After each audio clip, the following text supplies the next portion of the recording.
The mysterious voice says that he knows the name of this uncontrollable youth very well. He says that the boy who was locked within 4 walls has reached the level of a sword master. The mysterious voice is sure that the young man was slowly going mad while he was in his chambers. He called the boy Count Boring's useless eldest son, Creed Boring.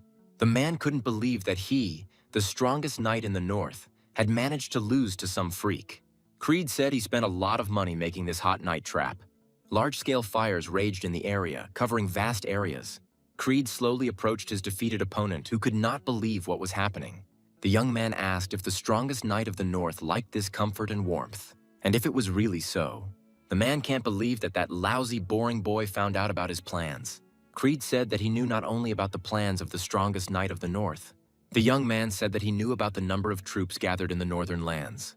The guy said that he also knew who was spying and transmitting information to the man.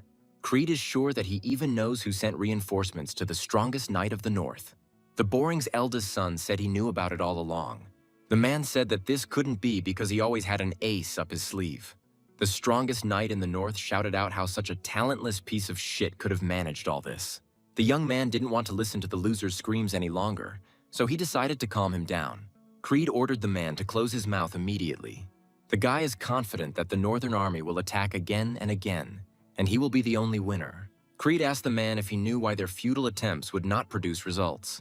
The Boring's eldest son said that all this was because he knew all their plans and intentions in advance. About 10 years ago, in the kingdom of Ludania, not far from the Boring's mansion, Creed shouted something unintelligible, not having time to fully figure out what exactly had happened to him.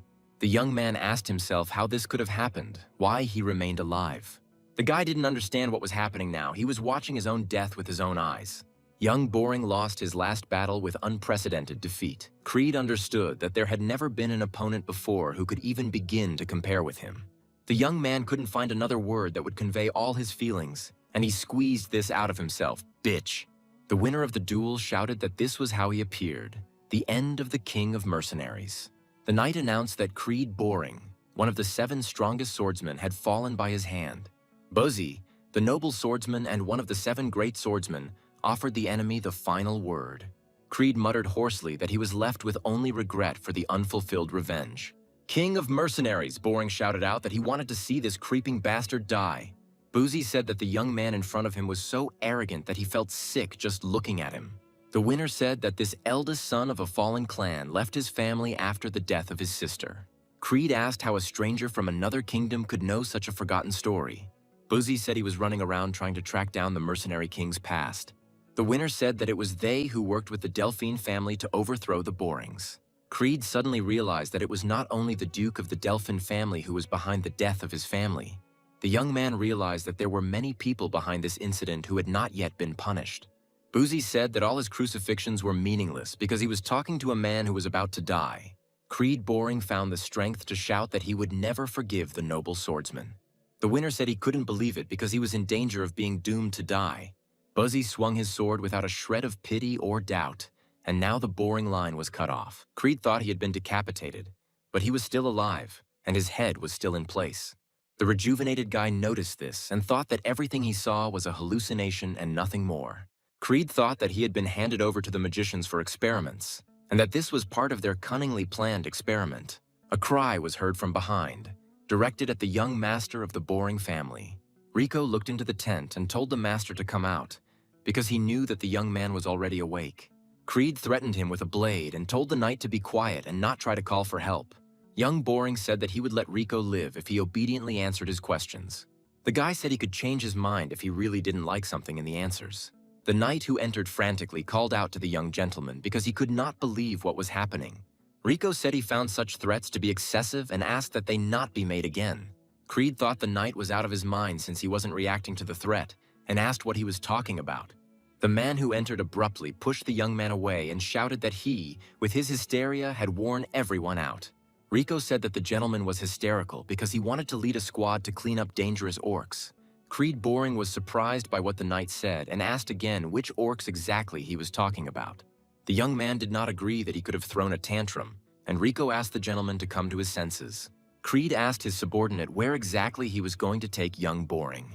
Rico replied that they were, of course, heading towards the Boring mansion right now. Creed couldn't believe his subordinate's words. To him, they sounded like something incredibly offensive. The young man shouted for Rico to repeat what he had just said because he had heard poorly. Creed asked if they were talking about the same boring mansion that the dolphins destroyed. The young man realized that his family estate was still standing in its place and was safe and sound. Young Boring couldn't believe his eyes. He didn't understand how something like this could happen. Creed thought that he personally witnessed the destruction and decline that reigned in these lands. Rico whispered that the young master was tormented by nightmares, since he called the family mansion destroyed. Young Boring thought that he was still in a dream. He could not give any other explanation. The guy was convinced that he was no longer sleeping because the pain felt like it was real. Creed thought seriously about what he saw today. He compared his rejuvenated face with the intact castle of the Boring family estate. The young man thought that it turned out that he had somehow managed to return back to the past. Creed remembered that in his youth, everything about this place had irritated him incredibly. But now he felt differently. The boy admitted that he was creating problems because of feelings of inferiority caused by immaturity. Gradually, all the inhabitants of the mansion turned away from him, and then he could not stand the criticism and ran away. Creed knows that a couple of years after that, he managed to become a mercenary and survived many battles. The guy remembers when he decided to atone for all the mistakes of the past. He returned to the mansion, but found it in ruins. The Boring family's ancestral mansion, his family's estate, was razed to the ground, leaving not a single stone standing. The young man thought that he had lost everything then, but now he still had not escaped from the family estate. Creed realized that the people he cared about so much were also in their places. The young gentleman thought that he could barely restrain himself from breaking into a dance from the overwhelming joy. Young Boring realized that it was too early for him to rejoice, because Knight Rico spoke about the clearing of the orcs. Creed thought that he would definitely not forget that day because most of the squad members died. The guy remembered that in his past life he had tagged along with a cleanup squad to gain fame. That day, intelligence reported that there were only 3 orcs, and young Boring decided that he could handle command of the squad. Creed remembers that he saw at least 20 orcs on the spot, but he continued to command and killed the people. The young man understands that this is a completely feasible task because the orcs do not understand tactics. Young Boring thought the only problem was that the troops wouldn't listen to his orders. Creed realized that something was different from last time because he didn't remember such an incident. The guards shouted that the orcs were already breaking through the walls of their camp. The guards, unprepared for battle, shouted that the orcs had already entered the camp. Young Boring realized that the orcs had not attacked so suddenly last time. Something had definitely changed. The orcs that flew into the camp crushed the people, knocking their bodies aside left and right. The monsters advanced at a rapid pace, crushing more and more frightened soldiers. Some of the orcs were armed with massive weapons, which made them slower. The clearing commander shouted for everyone to take their position and meet the battle with dignity. Scoven shouted that the knights must not give in to panic and fear. Everyone was obliged to go on the defensive.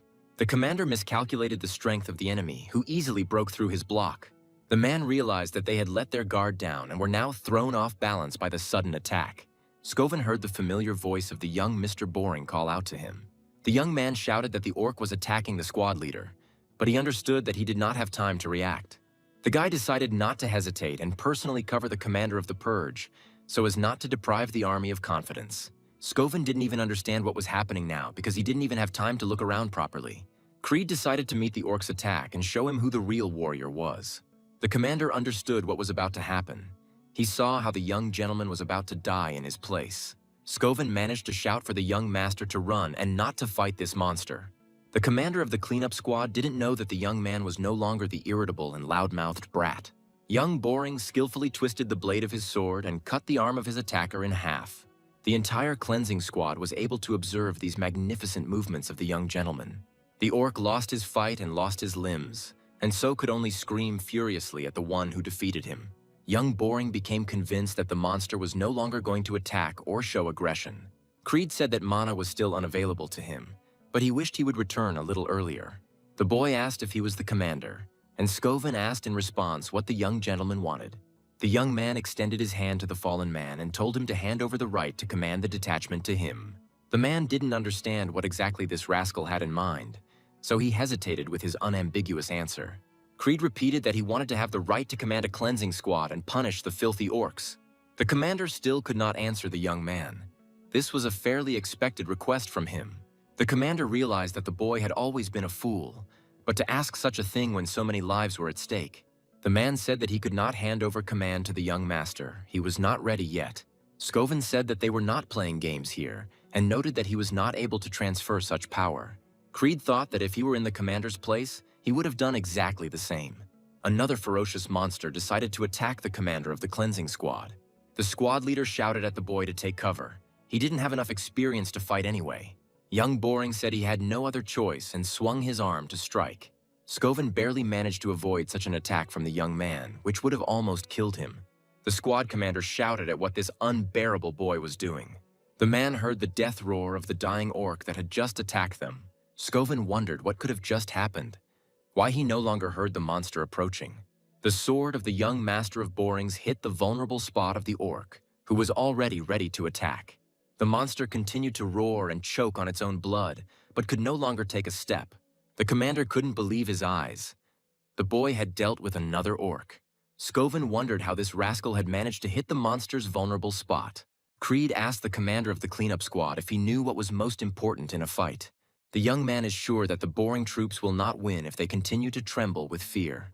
The young gentleman said that in order to achieve a successful victory, the army needs incentive.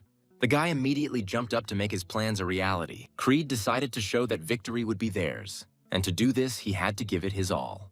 Everyone watched how deftly the young gentleman jumped on one of the orcs and finished him off. The commander looked on in disbelief. The uncontrollable offspring of the Borings was fighting ahead of everyone else. Creed told the orcs not to slow down and to keep advancing, otherwise he would get very bored. The guy shouted that he would cut all the local monsters into pieces and not even break a sweat. Having noticed the strong boy, the monsters immediately realized who their real enemy was. However, they couldn't even imagine how big the difference was between them and the young master. Creed gradually dealt with the giant monsters that had recently crushed his troops.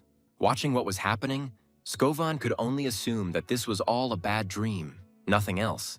The commander realized that even he would have a hard time pulling something like this off, but this skinny kid could handle it. Scoven realized that Creed was about to run out of steam, but he still gave in and continued to fight. The commander noticed that the young man was using a minimal amount of movement to dodge. He is confident that the young master is striking exclusively at the orc's weak points. Scoven thought that the one fighting in front of him was a sword master who was unable to use mana. The squad leader admitted that the young man could be a true genius, strong beyond his years. Creed shouted that he expected more from these monsters, who couldn't even touch him. The young master shouted that these orcs did not really live up to their reputation as a warlike species. The knights and guards noticed that all the monsters were chasing the master, who was trying to escape. The soldiers shouted out why Commander Scoven was simply standing and watching the matured youth. The commander wondered what the hell he was expecting by calling everyone to attack him. Scoven noted that the young man's attack and his ability to attract attention were quite good and confident. However, the commander noted that he ran away, and in that direction there was a cliff. The squad leader was able to quickly figure out the plan of young Master Creed Boring. Scoven ordered all the servants to raise their shields and form a wall formation. The commander said that they would follow the young master because they could not abandon him.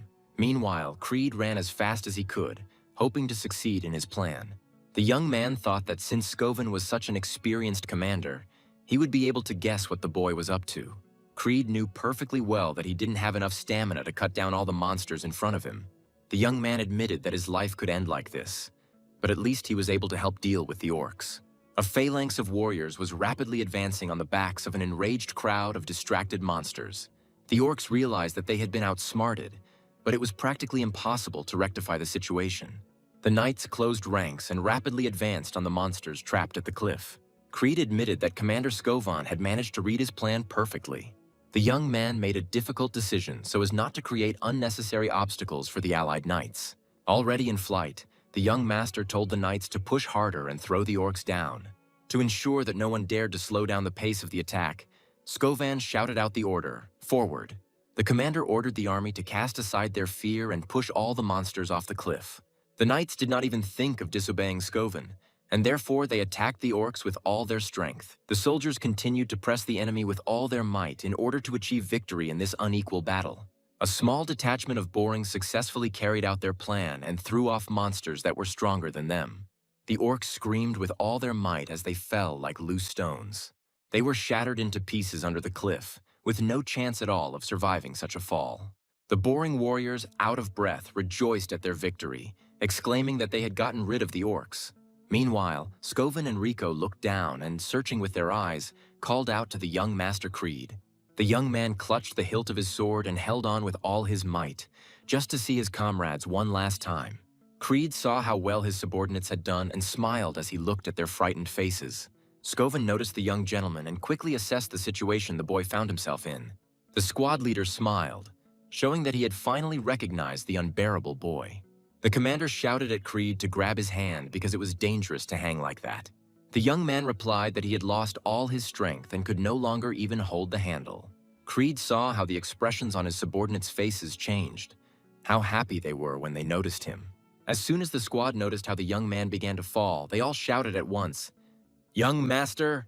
The young man heard his younger sister, Elaine, call him by name. Creed asked what happened to her, why she suddenly decided to call him now. Young Boringov saw his younger sister asking him why his mother was no longer around.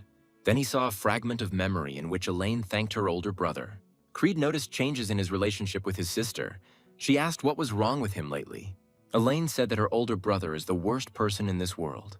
Young Boring watched all the fragments of memories and asked what was happening to him now. Creed said that these were his memories, from a past life, about his little sister Elaine. Suddenly the young man felt someone's touch. It was his sister who was talking to him. Elaine asked her older brother not to leave her and to go with her. Creed opened his eyes abruptly and noticed that he woke up in his own chambers.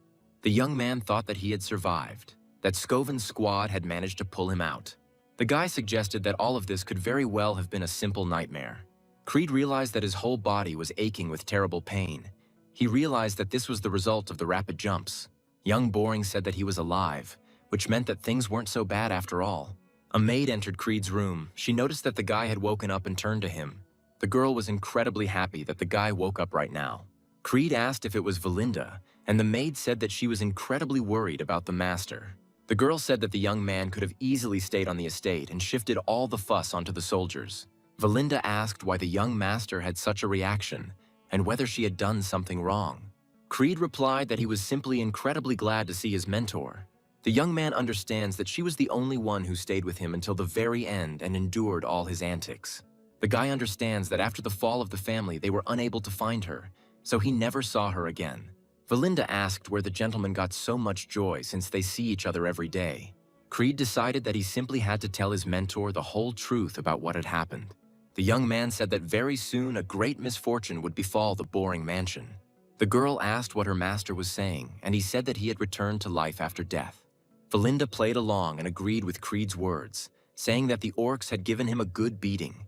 The mentor said that misfortune would soon befall the young master, and not the Boring mansion. The maid asked what Creed would do if he got so hurt that he even had to miss the festival. The young Boringov asked what other festival it was, and the girl asked if he had forgotten. Valinda said that Lady Elaine was looking forward to the day when Creed would take her to the festival. The young man chuckled, and the mentor said that this was just a great chance to get closer again. Creed thought that there was one festival that was celebrated during this period of the year. The boy remembers that in his past life, due to negativity, he was unable to enjoy the festival with his sister. Young Boring asked how much time was left until the festival, and the maid replied that it was about a week. Creed thought for a moment and said, "That means the festival is next week. It's practically right around the corner." Elaine peered through the doorway and asked if her big brother was there. The young man wondered if the day that would change his whole life would really happen so soon. The young man's memories flashed again to his younger sister's request to go with her. Young Boring realized that his beloved little sister was about to die in a week. Creed couldn't resist and rushed to his sister to finally hug her for real. Valinda realized that the young master had indeed changed a lot. Elaine asked what had happened to her older brother, whether he had decided to play a prank on her again. The young man said that he missed his sister so much that he could not stay still. Elaine screamed at Creed to let her go because he was starting to scare her really bad.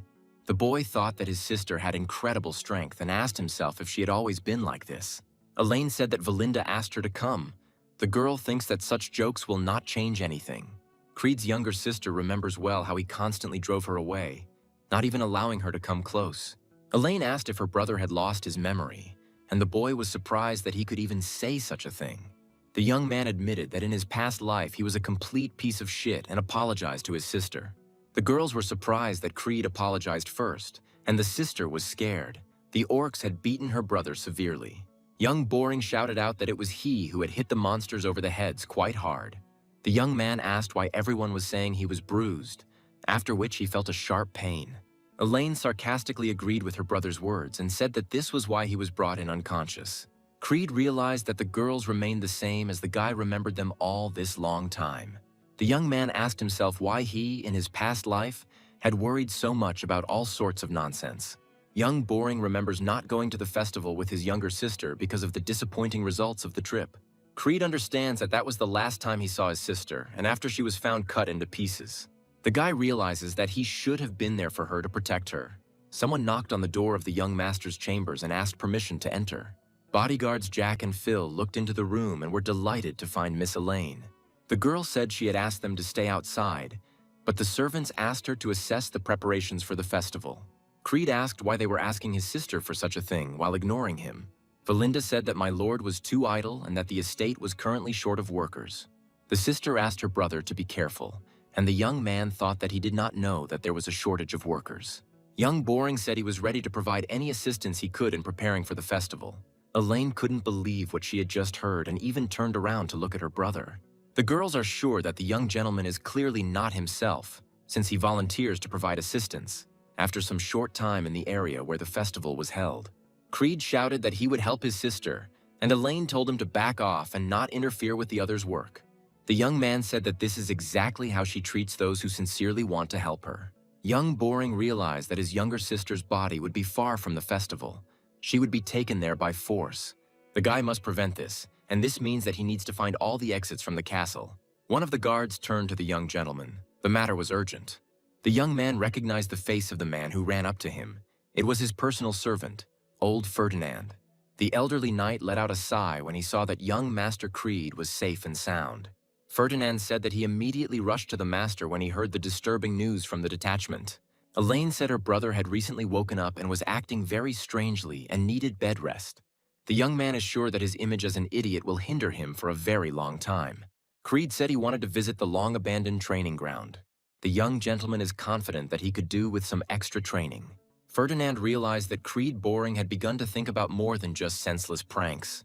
The old man said that he would, of course, show the way to the abandoned training grounds of the Boring Castle. When the young man arrived at the place, he was surprised because he saw something completely different from what he thought. The guy said that this training ground was better than he imagined. Creed thought that in all his years as a mercenary, he had never seen such a training place. Ferdinand said they were keeping a close eye on the equipment in case the young man wanted to train. The old servant said that he was confident that the young master's difficulties would one day be resolved. Creed realized that in his past life, Ferdinand had been waiting for young Boring to grow up. The young man said that he wanted to live a long life and would try to postpone death as long as possible. Ferdinand apologized, the young gentleman's words reminding him of the recent incident with the cleanup squad. The boy said that his servant saw to the very root of the matter, because he had indeed died and been born again. Creed said the old man could wait for him outside because he was going to have a good workout. The young man understands that in his past life he treated others with hostility. The young gentleman is sure that he was simply too blind and stupid to realize the simple truth. Creed thought he had about a week to get stronger and protect his little sister. The boy remembers that in a past life, the Borings learned that a neighboring lord was behind Elaine's death. The young man is sure that it was after this that the war began, in which the Boring family suffered collapse. The young master realized that the death of his younger sister was the starting point of the downfall of his family. Creed decided that he had to save Elaine and save his family at any cost. The guy realized that at the very beginning he should focus on his non-physical shell. The young man thought that he should have time to at least open the paths for the mana surrounding him. Creed knows that mana is a supernatural power that allows one to surpass one's limits. The young master understands that it is difficult to accumulate it, but he managed even in the chaos of battle. The guy thinks that he should at least feel the particles of mana that float in the surrounding air. Creed imagined himself concentrating the noticed threads and winding them into a spool. The young man knows that for a seasoned warrior, creating a mana core is a simple matter. However, the guy notes that this is not the only thing that allowed him to become one of the best swordsmen on the continent. The Boring youth remembers that he learned a special method of mana control in an ancient burnt library. Creed knows that this method doesn't just work with a person's natural mana core. The guy understands that he can already create all three linked mana cores. The young man notes that such a network of linked cores allows for the creation of destructive power. Creed realized that the three linked mana cores were his limit, at least for now. Young Boringov says that in his past life he managed to create 5 linked nuclei at once. The boy understands that this method allows one to master destructive power, but at a huge cost in mana. Creed realizes that in his past life he lost to Boozy precisely because of this particular feature of the technique. The young man understands that this is not the most reliable technique, but for now it should be enough. The young boring heir thought that this time he would definitely cut off the head of the nasty Boozy. The guy decided that he would deal with the Dolphin family and all the henchmen of these scum. Creed promises himself that he will destroy everyone who in one way or another had a hand in the collapse of the Boring family. A whole week passed with this attitude, and the long-awaited day arrived, the day of the festival. Young Boringov prepared thoroughly for this significant date. Creed tried to take into account every possible scenario of an attack on his little sister. The guy couldn't screw up like he did in his past life. Now everything was completely different. Elaine was surprised that her older brother had come and asked what had been going on with him lately. The young man said that he was a representative of the Boring family, and therefore was obliged to attend such events. The sister said that her brother had come to his senses since he hadn't left the gym all week. Creed said he didn't see anything wrong with the boring heir training hard. Elaine said her older brother used to say the exact opposite. The girl said that she was filled with joy from such changes in Creed. The younger sister said that she even felt like her old brother, whom she loved, had returned. Young Boring decided that he shouldn't say anything because now was not the time. The guy thought that over the past week he realized that the present and the future were already changing. Valinda asked Elaine's bodyguards to keep an eye on the gentleman so that there would be no problems with the visitors. Creed understands that major events will not change, but he will not be able to keep track of the small ones. The young man decided that he must definitely take advantage of his knowledge from the future. The guy knows that he must use the most effective actions in every possible situation. Elaine enjoyed herself at this holiday as much as she could, because it was not every year that her brother was with her. The young man did not like all the fun of his younger sister, but he could not leave her that day. Elaine said that she had a lot of fun today, but the festival will be over soon. The girl said that every year she sees the same thing, but she wants something new and interesting. Creed thought the festival was over, but nothing much happened. The young man realized that all this was because he was next to his sister, but he heard someone's familiar voice. The guard who approached said that one of his friends told him about a new and interesting entertainment nearby. Elaine didn't even have to be coaxed. She was hoping it would be incredibly fun. Young Boring realized who was to blame for the turning point in his past life. Creed realized that the Boring family had harbored 2 snakes who were about to reveal their true nature. The young man understands that everyone trusts Jack and Phil unconditionally because they have protected Elaine since birth. Young Boring said that after his sister's death, there was talk that her bodyguards had also been killed. Jack and Phil took the Boring children out into the alley and told them that this was the most fun place. Elaine asked what kind of miserable place this was. How could she have fun if there was nothing there? Jack said that it didn't seem like anything was ready here yet, but the right people would arrive soon and put on a show. Creed's younger sister shouted that no one would put on a show in such a terrible place. The young man looked around and realized that everything was exactly as he had initially assumed. The guy thought that at first glance it was a simple, unremarkable alley. However, Creed saw barricades erected that cut off the path of retreat. Young Boring realized that everything here had been prepared in advance, and Elaine shouted that they were leaving. Jack asked my lady to wait for the show, but the girl said that this was not an appropriate place for a show. The young man asked why his sister was so strong and whether she really exercised physically. Phil blocked the path of Elaine, who was running away, and turned to her, singling out the young lady. He said rather angrily that the girl would be better off waiting for the people who had prepared the performance. Creed's younger sister asked why Phil was addressing her in such an unkind tone. Elaine asked fearfully what had happened to her bodyguards, why they were acting so strange today. Jack said they really didn't mean to scare their little mistress. He clapped his hands and said that they had a simple order, nothing personal, but she would have to put up with it. The girl realized that standing in front of her were no longer those kind bodyguards, but traitors without dignity. Nearby, we heard the footsteps of people who were confidently approaching. Creed thought that the ones who came up looked strange and more like some kind of bandits.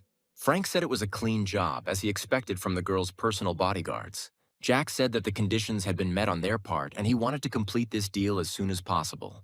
The man said he was seeing a few more people than the contract stated. Frank said he was certain the boring family's eldest son was not part of their deal. Jack said the guy was a bonus because the idiot tagged along with them to his own detriment. Creed asked why the bodyguard was so confident that he could get away with such deals. Jack told the young man to worry about himself because he and Phil would run far, far away. The bodyguard is sure that the impoverished lands of the Borings are getting on their nerves. Jack is sure that all decent people have long since fled the lands of the Borings. Creed could no longer allow the lands that belonged to the Borings, even if not rich ones, to be denigrated in this way.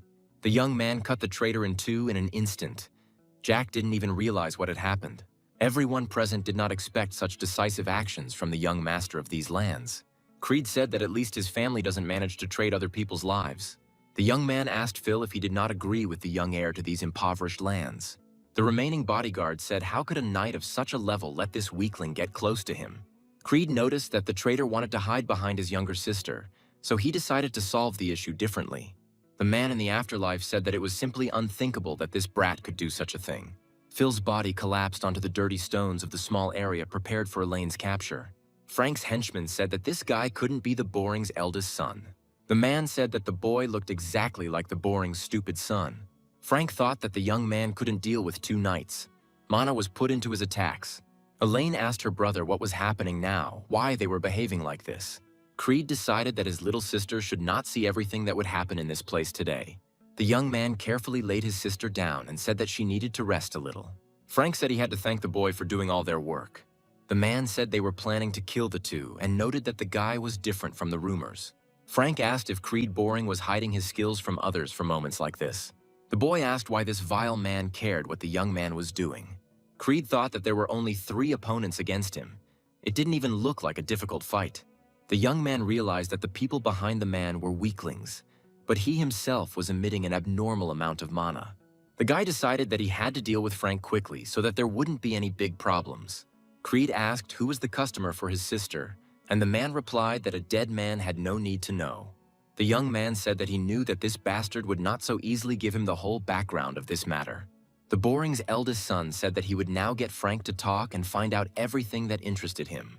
The man told his henchman not to kill the boy, but to break all his limbs.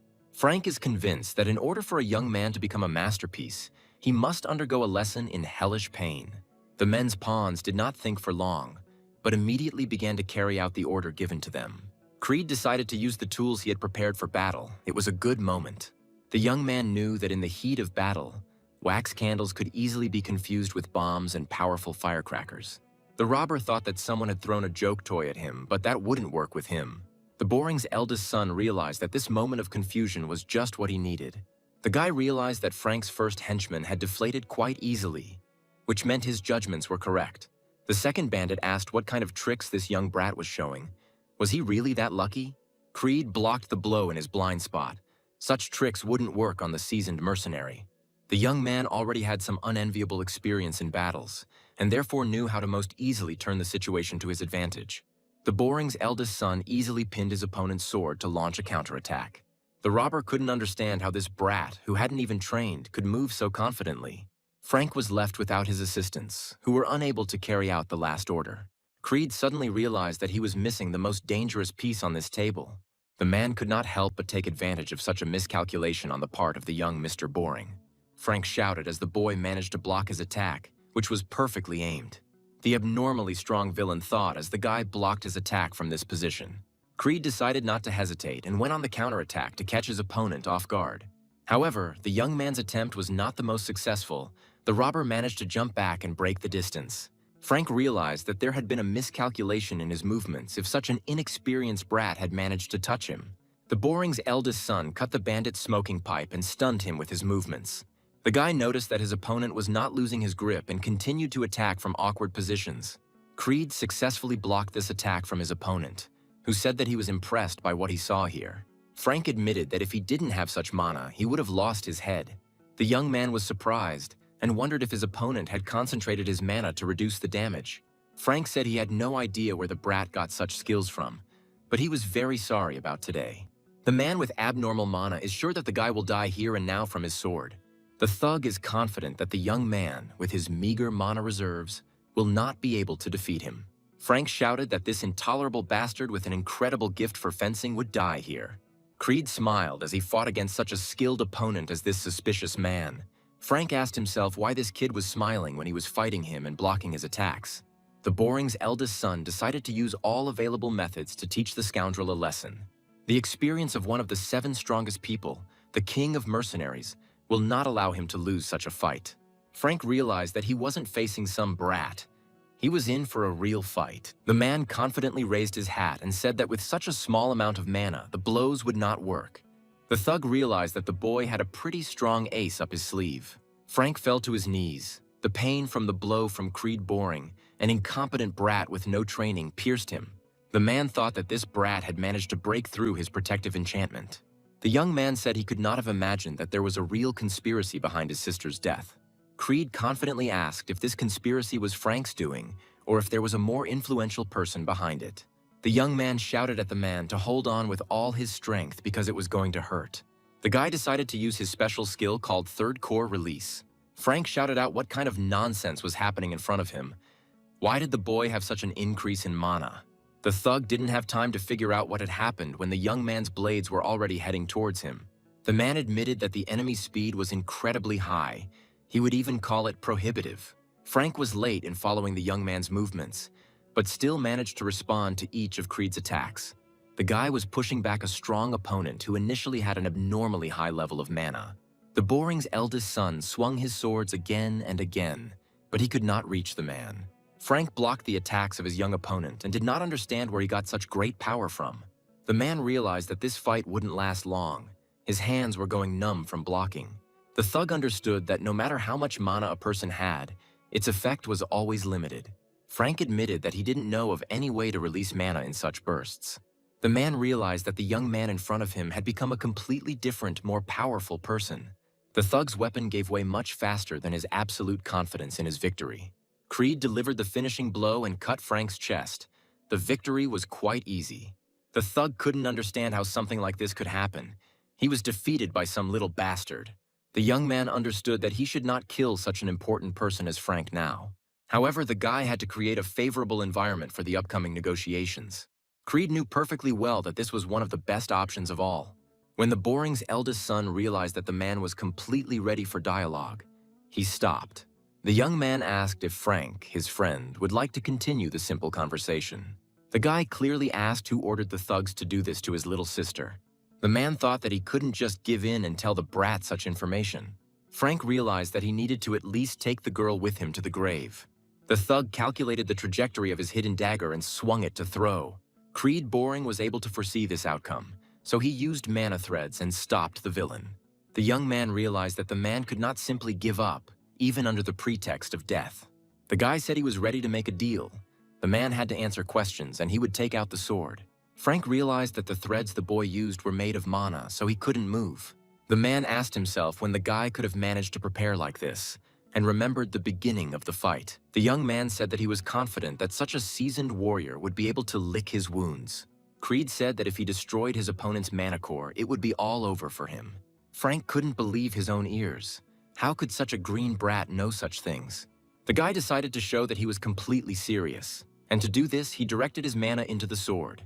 The man roared in pain as he realized his mana was slowly beginning to dissipate. The thug clearly felt a serious crack appear on his mana core. Frank screamed that the guy had decided to die because the mana that had escaped would blow everything to hell. Creed said that such a fate awaited only amateurs, but he could definitely cope with something like that. The man realized that the young man was not bluffing, because he could clearly see the boy's frightening gaze. Frank asked himself if this was really how he would die, at the hands of some boy. The thug shouted that his employer was Count Duncan. It was he who ordered the boy's younger sister. The man shouted that his employer had ordered him to create a precedent between the Boring family and the Gradys. Creed said he believed the stranger's words and thought that Duncan had been their enemy all along. The young man could not understand how the Duke of Delphine could conduct so skillfully from behind the scenes. The reincarnated mercenary king said that it was now clear to him why the thugs needed his little sister. Having learned the truth, Creed only thrust his sword harder to inflict even more pain on Frank. The man shouted out what this impudent fellow was doing, but he himself said that he would let him go immediately. The young man asked what had happened to the thug. Had he wet his pants? Frank burst out laughing, which only puzzled the guy who was carrying out his justice. The man shouted that he had already settled the matter with the Grady family, so his death would not change anything.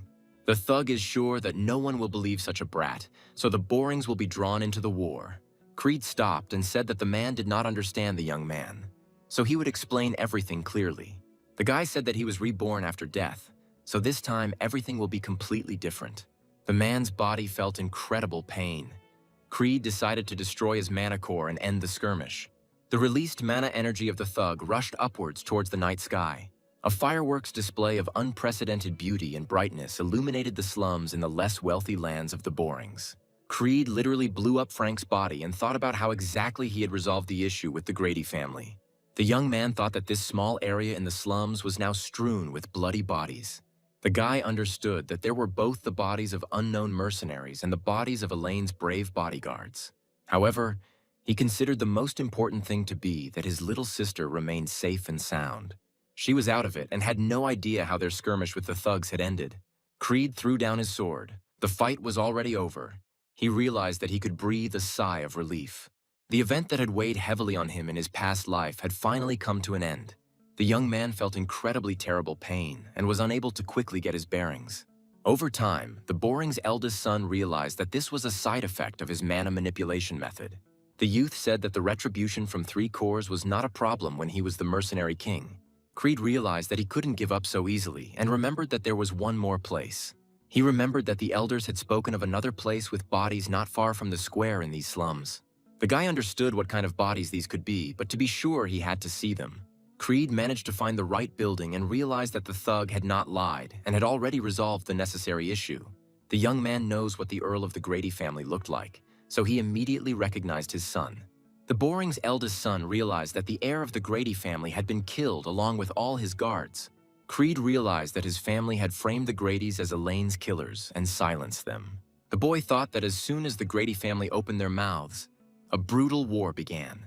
The Borings' eldest son got rid of all the evidence to prevent the Dolphins' plans from coming to fruition. Count Duncan's spies saw everything that happened perfectly well, but Creed didn't even suspect it. All the necessary information had already been received by the eyes and ears of the Dolphins. The mercenary had disappeared. One of the conspirators shouted out why the thugs couldn't take care of one little girl. One of the conspirators asked if it was really so difficult to make any effort to achieve the result. The mercenary said that Creed Boring was there, and the Count asked what this useless cretin had done to interfere. Duncan's subordinate shouted that everyone had known for a long time that this young man was a stupid piece of shit. One of the Dolphins shouted how this scum could even be used as an argument. The mercenary said that the guy turned out to be not such a piece of shit as the widespread rumors described him as. It seemed to the man that a completely different person was in the skin of this unbearable good-for-nothing. The mercenary asked to give him another chance because the issue with the Grady family had already been resolved. All the members of the conspiracy shouted that the thug couldn't even get information about Creed Boring. Count Delphin asked everyone to be silent because the room had become too noisy. The man on the throne asked what kind of chance this worthless mercenary was talking about. The thug shouted that he would personally get rid of Creed Boring and his little sister. He is confident that he has a great trump card that will help him defeat this little ghoul. The council thought for a moment and asked who exactly they were talking about, if all the strong mercenaries had already fizzled out. The man replied that he was talking about Kane Lloyd, who was famous for his sword-fighting skills. The mercenary is confident that he is a true embodiment of strength, despite his relatively young age. The thug shouted that Kane was Creed's cousin, so there would be no problem with the clash. Everyone gathered wondered if this eldest son of the Borings was really that strong and if the rumors were false. Count Delphin said that if this was another failure, it would be the last failure in the mercenary's life. The head of the entire conspiracy warned that the mercenary would not have another chance to justify himself. The next day, Ferdinand's voice was heard in the old training hall of the Boring mansion. The old man said that it was already lunchtime. The young master should postpone his training. The young man's subordinate saw an incredibly clear stream of mana rushing towards him. Creed was training to control mana from a distance, and for this purpose he decided to place the sword at the entrance. Ferdinand was incredibly surprised by such jokes, because he did not think that his master was so powerful. The young man successfully picked up the sword. By and large, such training was simply a warm-up for the heir. The guy said that he was generally pleased with the result, but admitted that he was still not perfect in control. Creed noticed his subject enter the training hall and said that he was glad to see the old man. Ferdinand apologized to the young gentleman. He didn't think the young man was so passionate about training. The old man asked how the guy managed to make the flow of mana something tangible. Creed said that these are mana threads. They allow you to use mana as something material and interact with the world. The young man thought that in his past life he had used this property of mana very often. However, Creed understands that under the current circumstances, he is running low on mana. The boring son thinks he can use just one thread and then his mana will be enough.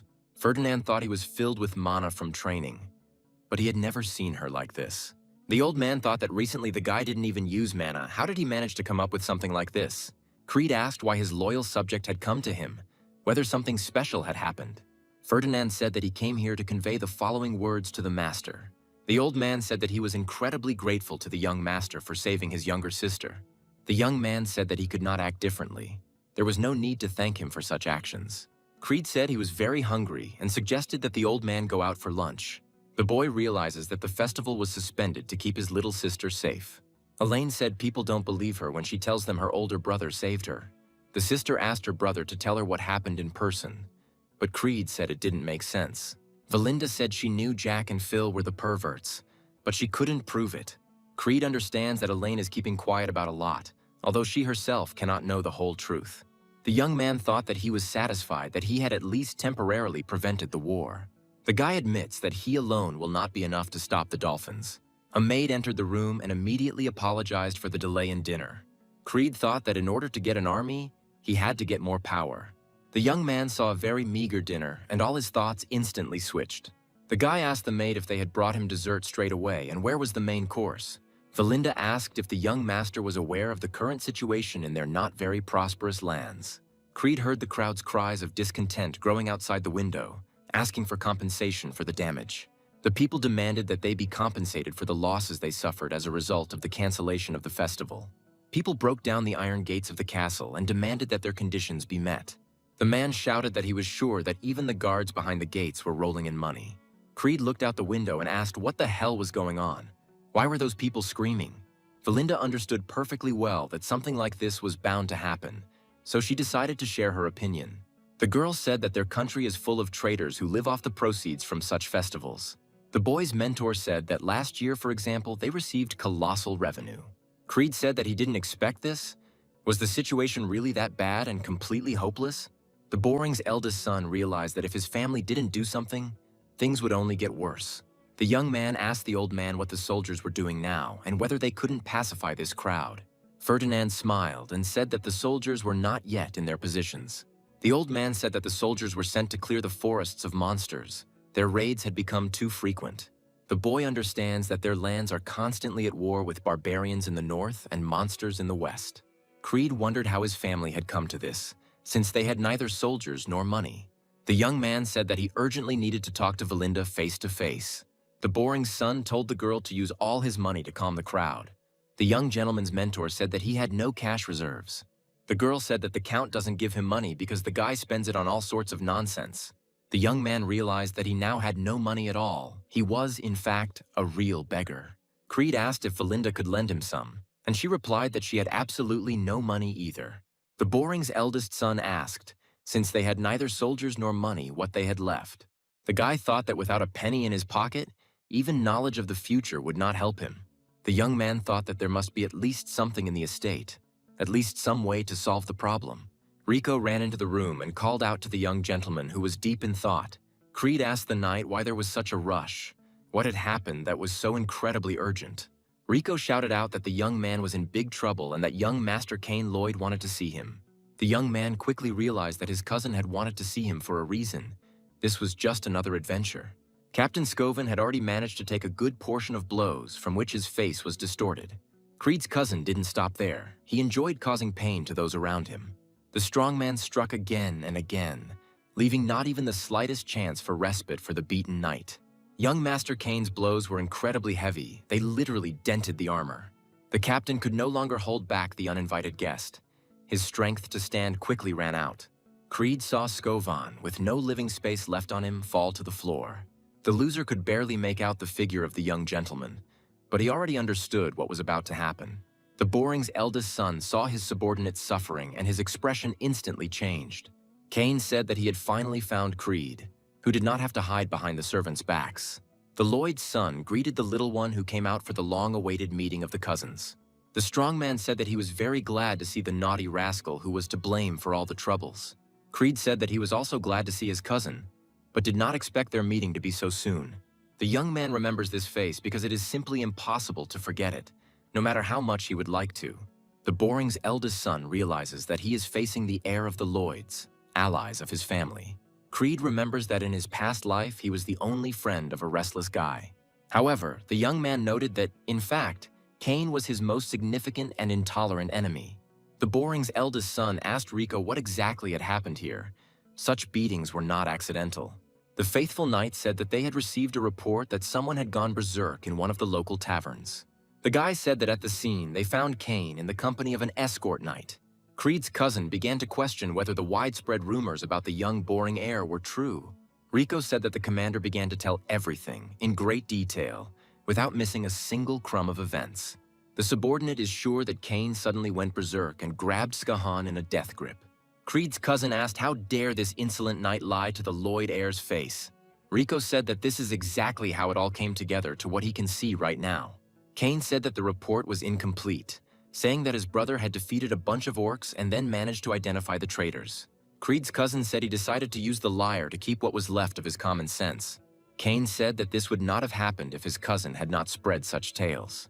The young man thought that this was exactly how his cousin had always been, and he would remember him for a long time. Creed thought that the Lloyd heir had always treated him like his own lackey.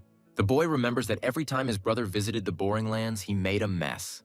The young man understands that no one even dared to look down on Kane because of his brute strength. Creed realizes that he, with his old inferiority complex, also submitted to his muscular brother. The guy is sure that his brother's arrogance is perceived as a positive trait in the Lloyd heir. The young man is sure that it was precisely because of this trait that he was subjected to even more terrible criticism from others. Kane thought that something had indeed changed slightly in the guy across from him. Creed's cousin thought that he usually started screaming even from such a small provocation. At the estate of Count Lloyd, shortly before the current events, the following took place. Kane asked if he understood correctly that he would simply kill his foolish cousin. The man said that if the boy succeeds, his family will be able to count on support from an influential person. Creed's cousin said it was not a difficult task, but his brother was also the heir to the Boring lands. The employer said that the thug only needed to provoke the guy into a duel and stage an accident. The man said that he would go with the strong man and specified that this was an excellent opportunity for Kane. The young man said he couldn't even imagine that they would order his own cousin. The Lloyd heir said that they could start right now, he couldn't wait. Kane thought that the employers wanted to get rid of the Boring heir because of the changes in him. The brute thought he knew a great way to do this and asked what his brother was doing now. The Lloyd heir said the boy should have brought what was owed to him long ago. Kane said he heard about the festival being cancelled and offered to liven things up and pass the time. The jock is sure that he and his cousin always think about the same thing when they want to have fun. The Lloyd heir asked if he was wrong, then why they had so much fun together before. The Boring heir thought about it. He wanted to remember what they might have enjoyed doing together. Creed asked if his cousin was still thinking about the same thing. The young man remembered that his cousin always demanded women and plenty of strong drink. The boy thought he obeyed his brother because he didn't want to be beaten. But now everything is different. Creed remembered that Valinda had told him that the Count had forbidden him from receiving any monetary allowances. The young man realized that the source of his income had been so close all this time. The Boring heir wondered how he could make effective use of his cousin. Kane shouted, if his brother figured it out, then why was he still standing in front of him, rooted to the spot? The brute asked if his cousin couldn't see that he was already sitting and waiting for the results. Creed said that of course he completely understood his brother and would immediately run for the presents. However, first, the bodybuilder needs to pay off the bills for all previous meetings. Kane's employer decided that this was the moment when it would be easy to escalate the tension to a duel. The Lloyd heir asked what kind of bills this young brat was asking him to settle. Creed said that his cousin had been living in luxury at his expense all this time, which meant he owed him 1,000 gold pieces. Kane said that not even 100 gold pieces were spent there, and in general, his brother treated him in a friendly manner. The Boring's heir said, what kind of friendship is there? He was just wiping his feet on a weak guy. Creed told his cousin to pay him the money that was currently missing. All the visitors in the room fell silent, because everyone understood how the dialogue between the heirs would end. Rico wondered what had come over his master. why he had suddenly decided to say such a thing to his brother Cain. The brute stood up and asked if his brother really thought he would be fine after such ignorance. The Lloyd heir asked if his brother seemed to have gained confidence from a couple of false rumors. Cain said that the youth before him was nothing more than a plague that had infected these poor lands of the Borings. Creed's cousin thinks he's considered a piece of shit in the north because he's talking nonsense. The Lloyd heir shouted that this was precisely why he deserved to be punched in the face. The thug missed his cousin, who barely moved. Rico and the employer were surprised that Creed did not even try to run away or beg for mercy. The boy's cousin shouted that the young man was a useless brat who didn't even know how to fight. Creed decided not to waste time on trifles, because he needed to put this mountain of muscles in its place. Cain didn't understand why this little eccentric's blow was so painful. The young man didn't stop at a blow to the liver because it was unlikely to affect his cousin. The Lloyd heir managed to block the second blow from the guy who wanted to put him in his place. The guy realized that something was wrong with his cousin. He turned pale, although he was grinning at that moment. Creed's blow was quite successful and knocked Cain out for a while. The employer ran closer and asked what had happened to his master. Was he in pain? The boring heir said his brother was putting on an act because he couldn't be hurt. The knight accompanying his cousin shouted out what this intolerable boy Boringoff was doing. Visitors were surprised that Creed had managed to break through the muscle defense of the big guy Cain Lloyd. The young man quickly realized what his cousin was up to, so he decided to play along. However, the Boring's heir decided not to drag out this senseless performance and quickly resolved the differences. Cain asked in a whisper if he had played his role of victim in this easy game normally. The employer replied that the young man had shown everyone perfectly well that it was Creed who had started the mess. The Lloyd heir thought he had to secure the Dolphin's support. It was a rare opportunity. Cain realizes that this is simply a great opportunity to get rid of the impoverished Borings. He shouted that this insolent man dared to attack him while he was trying to restore the truth to his stories. The Lloyd heir tried to shout that he was challenging his brother to a duel, but he was successfully interrupted. While the muscle man was coming to his senses, Creed confidently said that he was challenging Cain Lloyd to a duel. The young gentleman said that he had been unfairly accused, right in front of his people and subjects. Creed said that his cousin had vilely attacked his man, and this had dishonored the honor of the aristocrat. Rico did not understand where the young gentleman got so much confidence and unprecedented dignity from. The Boring's eldest son said his cousin could not deny what he had just said. Cain said he always knew his cousin was a bit dense, but never to this extent. The Lloyd heir grinned and asked what it was like to dig his own grave in full view of everyone. Cain said that everything was just fine. He saw no reason not to accept this challenge to a duel. The young man said that his frail little brother should not regret such a decision, even if he dies. Creed didn't even bat an eyelid as his cousin drew his massive two-handed sword. The boy called out to his knight, who did not expect the young master to address him. The Boring's eldest son told his subordinate to bring all the protesters at the gate here. The young man asked to tell them that he was sure that he would get money for them very soon. Everyone understood that the festival had been canceled, and the festive atmosphere had suddenly subsided. This incident left behind many dissatisfied people who were not freed from regret. Creed understands that people remained in a state of tension because they were unable to spend their time idly. The guy decided that in such a situation, a good show would help them let off steam and change their minds. The appointed judge declared the duel between young Master Creed and Cain open. Traders got the idea and decided not to miss such a rare opportunity to earn coins. People were lured in by fairly low prices, so demand skyrocketed. Some special individuals even opened betting shops on duelists. Money started flowing in, and everyone admitted that they had long dreamed of someone beating Creed. People kept betting on young Master Cain because the outcome was obvious. The heir to the Lloyd lands asked how his cousin dared to turn a sacred duel into a show.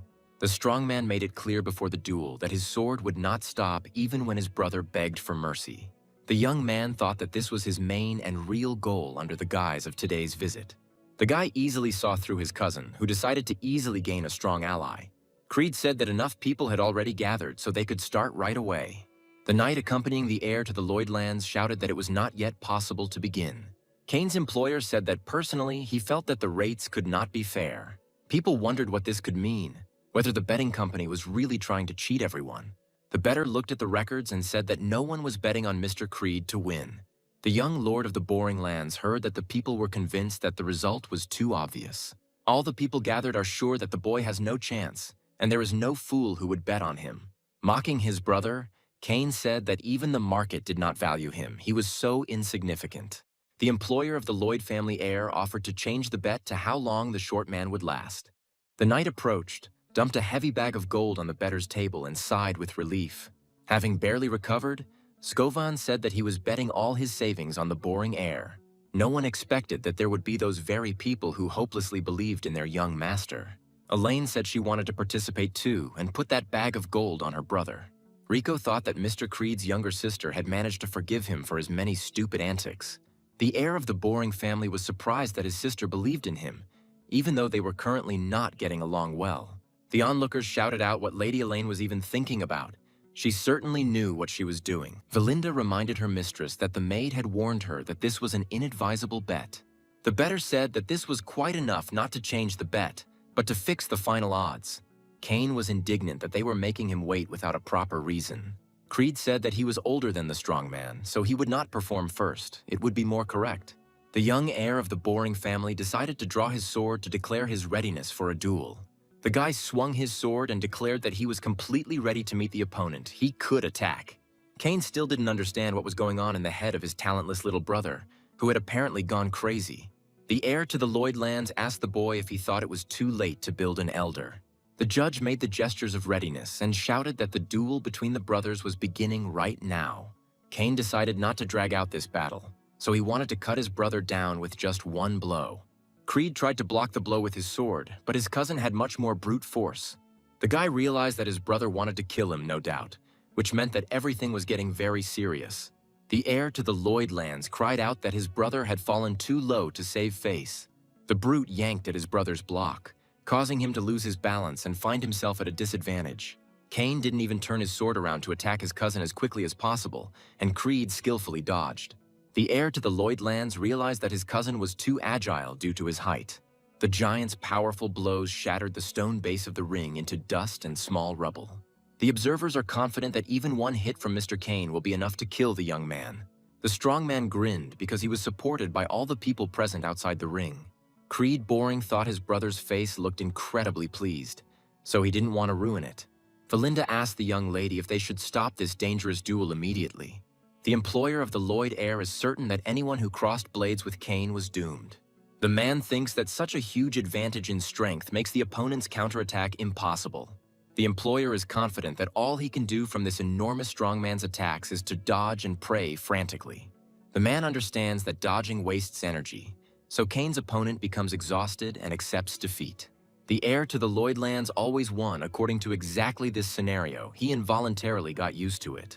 The strong man said that his cousin was as nimble as ever, but had nevertheless noticeably improved in his skills. Kane thought that Creed's behavior in battle quickly found an explanation in his life. The cousin of the young heir to the Boring lands shouted that the boy had always been very good at running away. The strong man cut the young man with the broad guard of his sword and strained himself to push the boy away. Creed Boring didn't expect such a move from his cousin, who mercilessly pulled him up. Kane decided that throwing his brother into the air to an incredible height was the best idea possible. The onlookers held their breath in fear, waiting to see how the Boring heir would manage to get out of this. Frightened, Rico could not contain his feelings and emotions and shouted out, "Young master!" The employer of the heir to the Lloyd lands chuckled and thought that this was the end for the slacker Creed Boring. Kane watched the falling man with only one thought and desire, for his cousin to die. The young man decided that his cousin had gone too far when he acted so treacherously towards him. Creed said that up until this point, he had tried to be lenient with his younger brother. The former mercenary king said that the heir to the Lloyd lands had crossed the line with such a gesture. Young Mr. Boringoff prepared to attack and abruptly closed the distance to his cousin. Kane Lloyd couldn't believe his cousin had landed safely and was immediately on the attack. The heir of the Boring family decided not to hurt his brother, but managed to show his true strength. The guy was motionless, but tried to keep an eye on his cousin, who turned out to be lightning fast. Kane's escort thought that the lousy Boring child had regained his balance with the mana in his legs. Creed said that his cousin was somehow lousy with a sword, which made him not look like the heir of the Lloyds. The young man is sure that this is because he always intimidated his opponents with brute force, and they gave in. The elder brother warned that now he would open his cousin's eyes and a real fight would appear. Young Master Lloyd realized that faking the death of his stupid brother would not be so easy. The Lloyd heir shouted out how his insufferable cousin could do this. The guy decided that in this difficult situation, the best solution would be visual actions. The young man began to teach a lesson to his younger cousin, who had become too arrogant. The strong man could not keep up with the nimble and precise actions of his smaller opponent. The boring air inflicted shallow wounds to show that he was capable of cutting the enormous opponent. Kane was almost losing his composure from the accumulating rage. It seemed like he was about to reach the limit. The heir of the Lloyd family did not understand why his cousin did not get tired and continued to dodge with ease. Creed knew it was all over for his strongman cousin because his defeat was imminent. The guy decided that he could stop there so as not to cause his brother more suffering. The boring heir decided that Kane had had enough, the multitude of wounds being the best proof of defeat. Creed understood perfectly well that now his brother would involuntarily relax and blood would flow from his wounds. Those watching this sacred duel saw that the heir of Lloyd had wounds all over his body. The realization of what had happened slowly reached those who had recently placed their confident bets on Kane. People were asking what had just happened, whether the boring heir had really advanced so much in fencing. The spectators shouted that Creed had managed to win, and they had lost all their savings in bets. Elaine said that she didn't even doubt her older brother because she knew about his abilities. Meanwhile, Skovan chuckled. He could not have expected any other result. Creed had changed a long time ago. The employer of the heir to the Lloyd lands realized that he had once again suffered a fatal fiasco. Kane realized that all the wounds were not deep, although his brother could have acted differently, perhaps on purpose. The guy asked himself when this idiot could have mastered such sword art so well. Creed looked silently at his cousin, who was making angry faces at that moment. The heir of the boring family realized that the sword was his element, and fists were the element of his huge cousin. The boy threw away his sword to show that he was still capable of giving his overgrown little brother a beating without it. The former mercenary king said that such a large difference in strength was not spectacular enough. The guy said that from now on he will fight with his bare hands because his cousin is a complete zero. The heir to the Lloyd lands shouted that this bastard was getting away with too much. Creed said that he simply had to take advantage of this situation and teach his cousin a lesson. The guy is confident that he can handle this task without any weapons, just with his fists. Kane asked what his cousin meant when he said he wanted to teach him a lesson. The young man said that the strong man was no match for him in fencing, so he would give his cousin a good head start. The boring heir said he was betting twice his previous bet that he would win. People began to be indignant. What does all this mean? What kind of fists should we fight with? It should be a duel. Kane's employer realized that luck had smiled on him once again. The strong man would definitely win with his fists. The man thought that he had never imagined that he would be thanking someone for their incredible stupidity. The bettor realized that this was another opportunity to make some extra money and announced a new bet. People realized that this was a fist fight between brothers, and the duel was already over. Everyone decided to bet on Kane. However, some in the crowd said they would like to bet on the young gentleman, Creed Boring. The heir to the Lloyd lands said his cousin made him laugh when he thought he could beat him with his fists. The guy said he accepted the challenge, but his bro wouldn't have to regret what was about to happen. Kane decided that now he simply had to take revenge for all the shame that this bastard had inflicted on him. The heir of the Lloyd family shouted that he had no intention of throwing away his sword like his cousin. The strong man said that he would fight with a sword since his cousin was so confident in his own strength. Valinda shouted that this was not fair and asked the young master to raise his blade. Kane shouted for his brother to not move and just die quietly, because there were no other options. Creed said that now was the time to knock a little sense into his cousin's stupid head. The heir to the Lloyd lands was never able to correct his previous mistakes. The guy repeated himself. The young man deftly dodged the swift blade and thought that his brother was not at all one to learn from his mistakes. Creed decided that he shouldn't repeat himself. It could be a rather stupid trick of his cousin. Onlookers saw the heir to the boring lands circle his opponent and prepare to strike. The young man thought through his next attack well and immediately realized it, right after the rebound. The guy understands that such a mountain of muscles would hardly have felt such a blow, he decided to add. The young, boring heir slammed his fist into the strong chin of his overgrown cousin. The strong young man barely managed to stay on his feet when his frail and clueless opponent hit him in the jaw. All the people who watched the fight saw how young Boring drove his fist across Kane's jaw. The man hired to eliminate young Boring wondered how he could know such movements. Creed was ready to continue, but he was waiting for his cousin, who did not raise his fists. The announcer shouted out that the passions in the ring were so intense that young Boring was capable of winning. The guy told his worthless cousin to get up because he couldn't even warm up. The onlookers saw Kane's rage and thought that the veins in his temples were about to bulge from the tension. The boy could no longer bear such humiliation from his physically developed brother. The heir of the Lloyd family swung his sword mindlessly, and Creed tried to understand what he was thinking. The strongman thought that until that day, his frail cousin had not even dared to raise a simple glance at him. Kane remembers that his worthless cousin personally bowed his head in his presence. Creed Boring confidently struck his cousin's healthy body, which was unable to even resist. The heir of the Lloyd family thought that he had to kill his cousin for the good future of the Lloyd family. However, the attacking youth could not stop. He wanted to knock all the nonsense out of the one who had stepped onto the wrong path.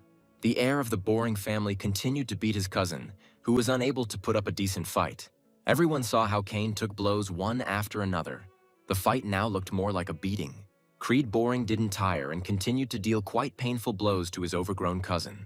The young man asked himself why he had lost this fight, why the worthless offspring of the Borings was so strong. Creed turned to the beaten man and said that he felt genuine pity for Kane Lloyd's father.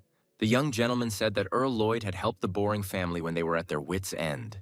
The guy is sure that it was gratuitous help, only because they were good friends. Creed said he was confident that Kane Lloyd was alien to his father's ideals. Young Mr. Lloyd opened his eyes and saw events that were already several years old. Kane's voice was heard in the Lloyd estate, asking if the family was going to help the Borings again. The young man shouted that it was useless to invest in the fading lands, even if they were friends with the Borings. Kane shouted that not even a week had passed since his father's return, and he was again going to help the neighbors. The guy thinks that the Lloyds have enough troubles now, so why try to collect water in a colander? The young heir asked that his father not send aid to lands that were in hopeless decline. Kane said that the entire estate is trying to dissuade his father, but for some reason he wants to help the worthless Borings. Count Lloyd turned around to say just one phrase to his impossibly loud son. The boy remembers that his father said then that it was all because they were good friends. Kane thought that there were no more reasons. It was all just because they were friends. Creed thinks his cousin has learned his lesson and won't need such a reminder again. The young man looked at his cousin and could not believe his eyes. He was standing opposite him with his hand outstretched. The young heir to the Boring lands offered a helping hand and told his brother to get up. Kane looked at what was happening in a new way. He couldn't believe that even Creed had managed to grow up. A strange feeling was growing in his soul. It was incredibly bitter, but somehow pleasant. The heir to the Lloyd family said he had lost and fully accepted his crushing defeat. Those watching the fight couldn't believe that someone could defeat the strongest guy in the North. However, what was more frightening was that the winner was the unbearable and uncontrollable Boring boy. The employer did not understand how this could happen, why the strongman simply gave up without even putting up a fight. Some fans rejoiced at the big win, while others were outraged that Kane lost to a weakling. Elaine shouted that it was her older brother who had managed to achieve such an easy victory. The accompanying knight jumped into the ring and ran towards the loser, shouting his name. The man shouted at the Lloyd heir, asking why he was giving up when the thug trusted him. The guy told the employer to leave because Creed's cousin was returning to the estate. The employer thought that Kane was such a weakling that he couldn't even be relied on. The young lord of the Boring lands said that he now wished to move on to the next question. Creed asked if the knight accompanying his cousin thought it was time for the young man to get what he was due. Kane's employer was indignant at what the incompetent Boringoff was asking for. What could possibly be due to him? The Boring heir shouted out that the man had volunteered to pay for the meat and drinks of everyone who came. Almost immediately, joyful cries from the people could be heard that they would be able to eat to their heart's content. The accompanying knight shouted out that he had not given such consent and demanded that the announcement be cancelled. Creed said that this is their price for defeat. The young man is sure that the man should at least fulfill this. The young Boring heir added, for the sake of clarity, that this payment was not included in their rate. The young man asked the knight not to forget about the 2,000 gold coins, on top of the 1,000 they had bet. The guy asked the man if he understood what would happen to him if he decided to run away and not pay the debt. Creed scared his cousin's employer so much that he was speechless in front of the young man. The accompanying knight blurted out that he understood everything and would immediately order the coins to be collected. The day after the duel, a surprised cry from the young heir was heard at the Boring estate. Creed received a reward for a bet with his cousin Kane Lloyd, a chest full of gold coins. The young man was delighted and thought that with so much money he would be able to hire a squad of mercenaries. The guy understands that this is not a small amount of gold, and the mercenaries will take a long time to work it off. Young Mr. Boring thought that he needed to quickly finish the rest of the preparations. Creed was so immersed in his thoughts that he didn't notice his younger sister and mentor approaching. The guy asked why Elaine and Valinda were so happy. It was no coincidence that they had come up to him at that particular moment. The little sister asked what her beloved older brother wanted to spend the money on. Creed asked if his sister needed anything, and Elaine said she was just wondering. The maid said that she knew where these gold coins would go. It was incredibly obvious. Valinda is sure that the young gentleman deliberately staged such a show in order to pay for Amelia's gift. The younger sister was outraged that her brother had put on such a show just to please some bride. Creed was surprised and asked if he really already had a bride that he had no idea about. Valinda asked how the young master was not ashamed and suggested that he was pretending. Elaine proved to be more realistic, so she said that Amelia was the daughter of the Earl of Redfield. As soon as the guy heard his bride's last name, he immediately realized who she really was. Creed said with surprise that he was already beginning to remember. This was that woman, Amelia Redfield. The guy understands that she is the noblest of aristocrats, loved by the people. The young man remembers that in his past life, she led a rebellion and became famous as the Witch of the North. Creed noted that she also happily assisted the Duke of Delphine in overthrowing the Boring family. The guy suddenly realized that it was not too late to change such a future, and to do this, he had to intervene. The heir asked when his father would return, and the maid asked again if he was the lord of the Boring lands. Valinda said that the gentleman would return in about a week, and Creed realized that he could easily make it in time. The boy said he had to go to the Redfields, but the teacher said it was too early. Creed said that he was not going to give a gift to the bride, but to collect certain debts. Meanwhile, near the estate of the Earl Redfield family, a young lady was making a tour of the lands. Amelia couldn't pass by the barefoot worker and decided to give her shoes for free. The lady said that it was the least she could do for the girl in front of her. The people watched the act of mercy of Amelia Redfield, who always bestowed her mercy on them. The girl said that this was an incredible generosity that she could not even count on. Amelia said that if anyone should walk barefoot on her lands, it should be her. The lady gave orders to the guards to immediately provide the homeless with shelter and food. The guards of the Redfield lands immediately brought boxes of food to the destroyed houses. The common people shouted out many words of gratitude after the departing young Mrs. Redfield.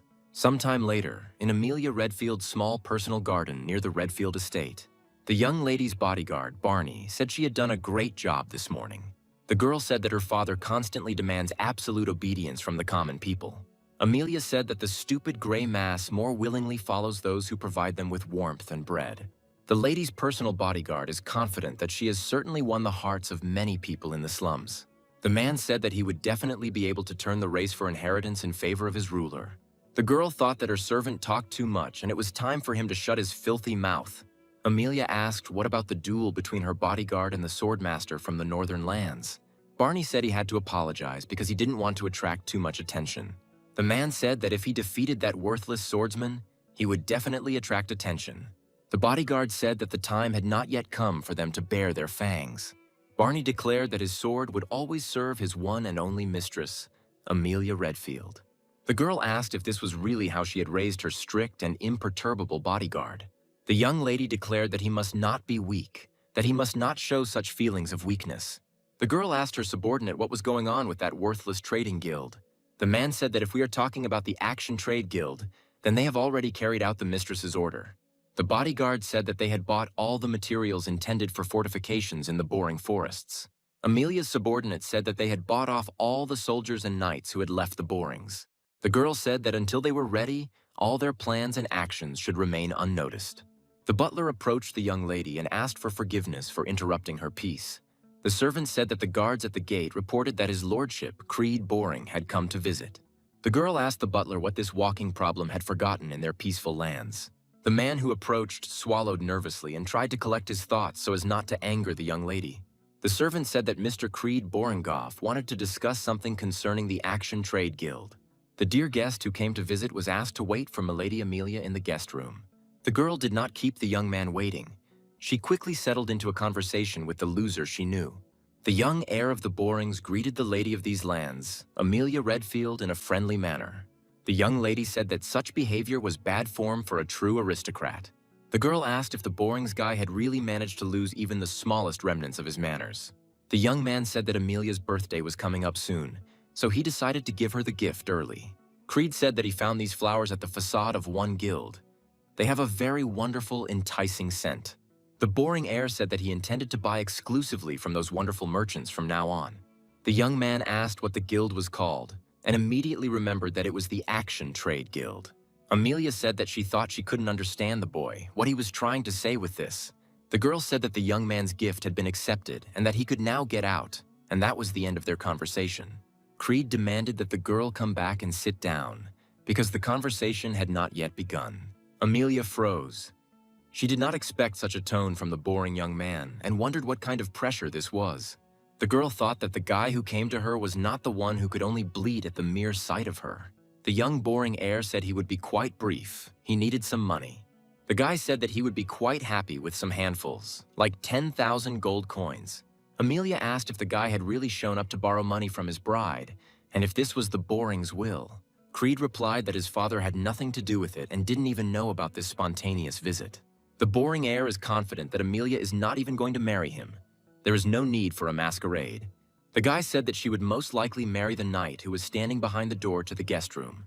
The young man said that once Amelia takes the place of the head of the family, this will become a completely achievable desire.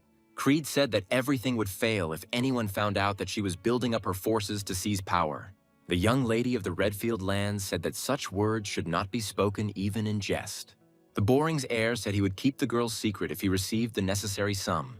The young man felt that the situation had escalated and that something unpleasant was about to happen. The girl said that Creed need not worry because he would never leave this room. Amelia called her faithful bodyguard, who was standing just outside the door to the room. The man immediately entered and walked confidently, heading straight toward the demanding young man. The bodyguard said that he had not seen his lordship Creed, heir to the boring lands, for a long time. The boy realized that it was Barney, an incredibly powerful support for Amelia Redfield at all times. Creed understands that the bodyguard already at this stage possesses power comparable to a swordmaster. The young man said that if he died here, a land war would start that the Redfields would not be able to cope with. Amelia said that the walking nuisance was killed by a bodyguard for entering the ladies' quarters. The girl, without regret, gave the order for Barney to immediately get rid of the annoying, brainless guy. The bodyguard drew his sword and said that if such was the will of his mistress, he would immediately carry it out. Creed thought that if Amelia was going to go this far, he couldn't keep quiet any longer. The young man decided that from now on he too would have to become more serious in order to remain headless. The young heir to the boring lands thought that this fight would be quite difficult, but he would cope. Barney tried to hide his grin, but he couldn't help but feel the icky anticipation of someone else's death. Creed realized that Amelia's bodyguard was in no hurry to join the fight, which meant there was something else. A barely noticeable rustling sound was heard behind the guy, and he immediately realized that it was a trained assassin. The stranger suddenly rushed towards the dear guest, and the young man realized that his head had been ordered in advance. The killer plunged the blade into the back of the furniture, hoping to kill young Boring instantly. However, Creed jumped off the sofa in time and even kindly helped the assassin knock him over. The young man concentrated mana into his limbs to push the attacker as far away as possible. The guy watched as the unlucky mercenary flew out of the window of the spacious guest room. Barney and Amelia couldn't believe their eyes. Creed had killed the hired professional killer in no time.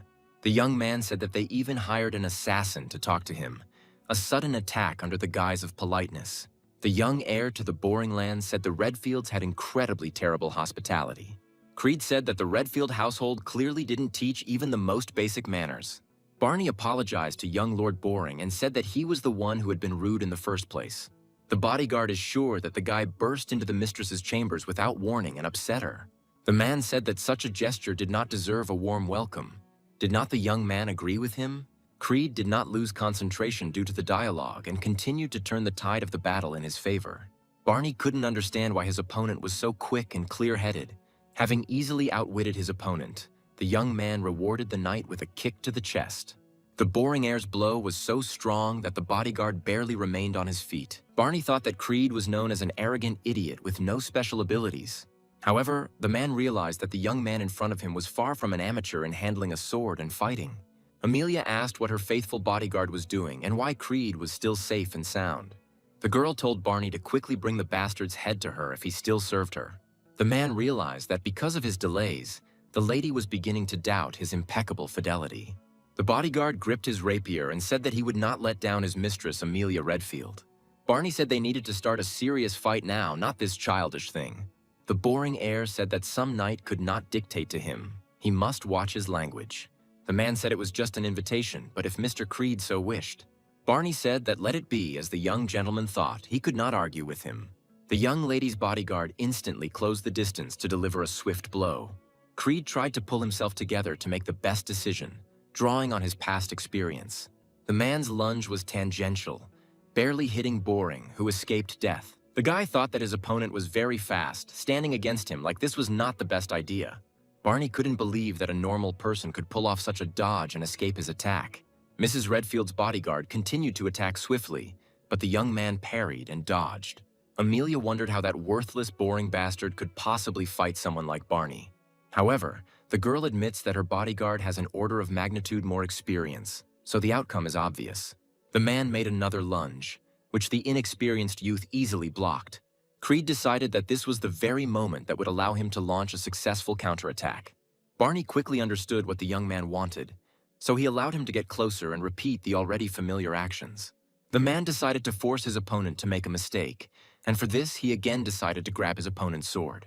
The young, boring heir wondered if his opponent would make the same mistake again. Barney copied his previous actions to force the young man to do the same as before. The guy asked if the bodyguard of young Mrs. Amelia really wanted to repeat what he had already gone through.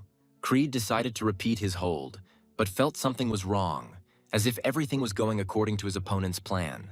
The young man realized too late that all this had been deliberately planned by the cunning Barney. The man used mana to stop the attacker and quickly launch a counterattack that would be fatal for the enemy. Young Lady Amelia's bodyguard said that such tricks would not work on him twice. Creed realized that things were bad. He needed to do something urgently, otherwise he would die. The young man had not fought so fiercely for a long time. He had been badly damaged by his opponent's latest trick. Barney didn't even think about stopping. He had the perfect chance to take the guy's life. Creed decided that he couldn't give up so easily because he still hadn't put up a decent fight. The young man asked if his opponent had used mana to counter a familiar move. The man said that Lord Boring was indeed very different from the rumors that were circulating about him. Barney said that it is not for nothing that they say that a person can only be recognized in action. The bodyguard noticed that the young man's fencing skills indicated that he was seasoned by real battles. The man thought it was from barbarian raids and said that such techniques only work in the chaos of battle. Barney is confident that in a one-on-one duel, the young man would not be even close to a worthy opponent for him. The young man thought that this was going beyond all bounds, and noted the precise blows aimed at his head. The guy understands that the man has excellent timing and a sense of distance, and it's hard to overcome him. The boring heir thought that he should never have run into such an opponent. The young man said that he didn't have much time either, so he had to make do somehow. Barney had never encountered mana threads before, so he didn't pay any attention to the boy's overt actions. Only at the very last moment was the man able to see the material mana flowing nearby.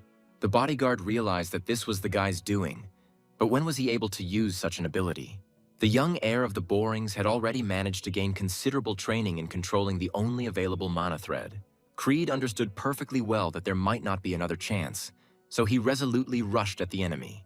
The young man hit his opponent with all his strength, causing him to completely lose control of the situation. The bodyguard didn't understand how the guy managed to pull off such an evil trick. The young mistress of the Redfields shouted for her servant to gather himself and meet the blow aimed at him. Creed Boringoff realized that this moment could not be missed. It must be brought to an end immediately. However, Barney managed to react and cover himself with his rapier at the very last moment. The man used mana to resist the crushing force of the boy's blow. The young Mrs. Redfield's bodyguard didn't understand why he had to put in so much force. Young Mr. Boring realized that he had lost his superiority. Everything had returned to the very beginning. Barney turned to his mistress and asked her to leave the dangerous premises immediately. The man said that from this moment on, he could no longer guarantee my lady's safety. Creed realized that the jokes were over and said that this is exactly how Amelia's bodyguard should fight him. The young man said that it had been a long time since he had seen a truly worthy opponent. The young lady of the Redfield lands ran as fast as she could and thought how this Creed dared to humiliate her. The girl asked herself what kind of idiot could have leaked information about the trading guild to this lunatic. Emily understood perfectly well that this was the only way to find out so many details of her plan. Mrs. Redfield had previously thought that all the rumors about the heir to the Boring lands were complete nonsense. The girl wondered if it was luck or a fake, if it was all real. Emily asked why the guards she had posted for such an occasion could not be heard in the corridors. The girl opened the door and saw that there were no more guards. Someone had changed her plans. The assassin turned around and saw the young mistress of these prosperous, vast lands of the Redfields. Valinda said that they had not seen each other for a long time. She was glad to meet Milady Amelia Redfield. The young lady cried out, "Was this really the boring servant in front of her? Who was she anyway?"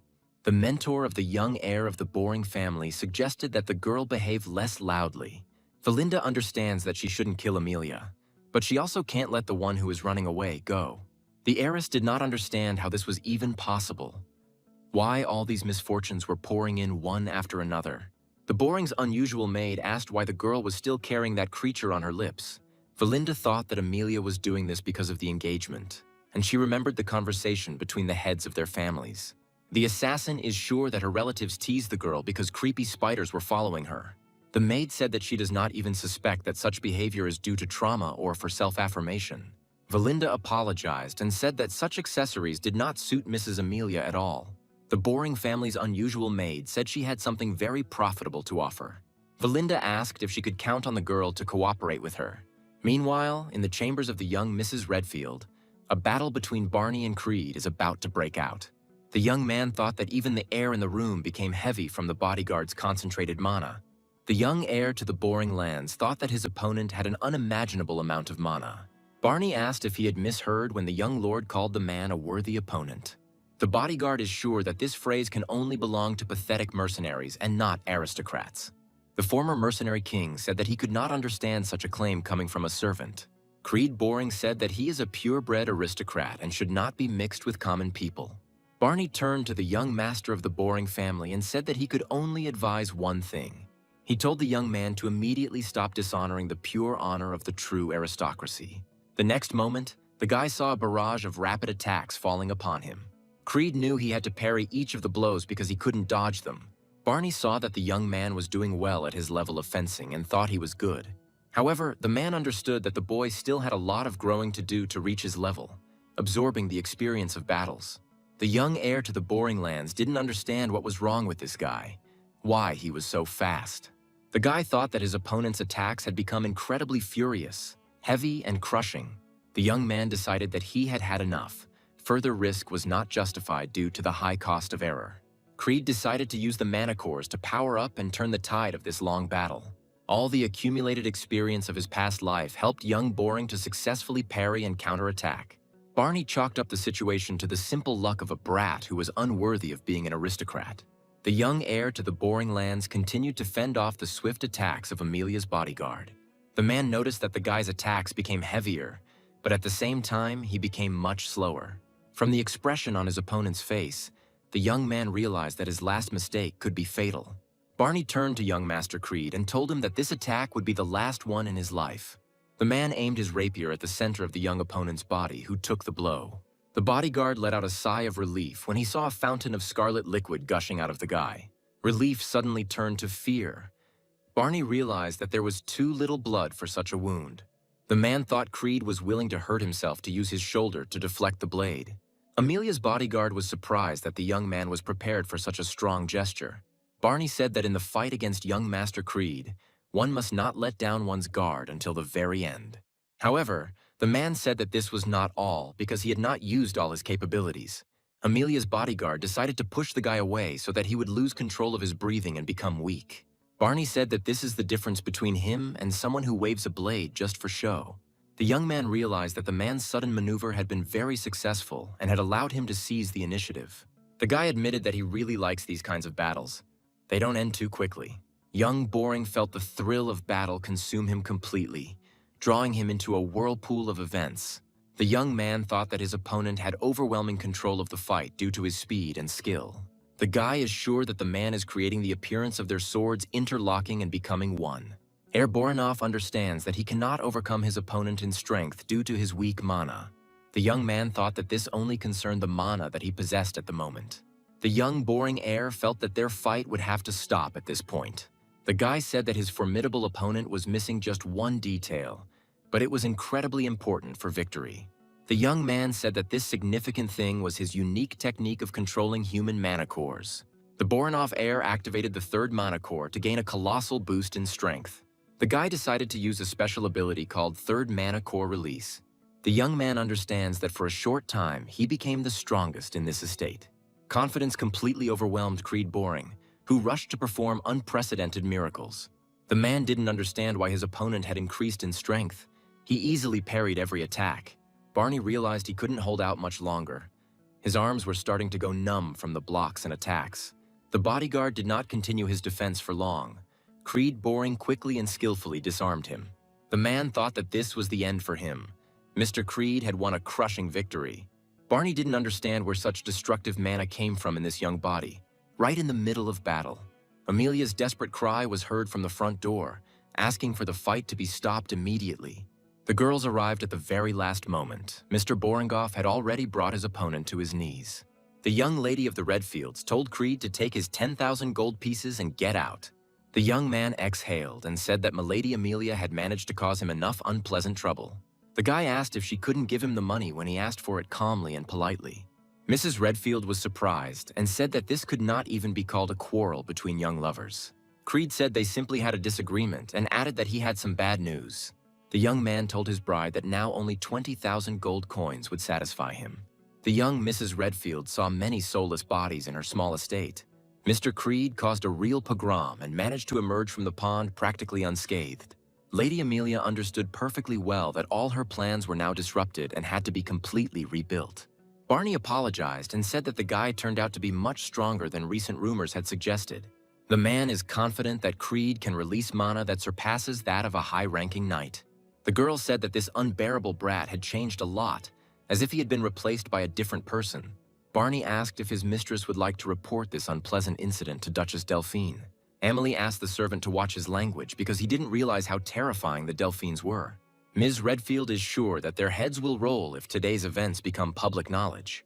The girl said that their alliance with the Duke of Delphine was a secret that could not be revealed.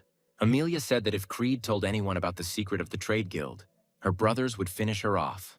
Milady said they needed to find a way to kill Creed Boring so he would be silenced forever.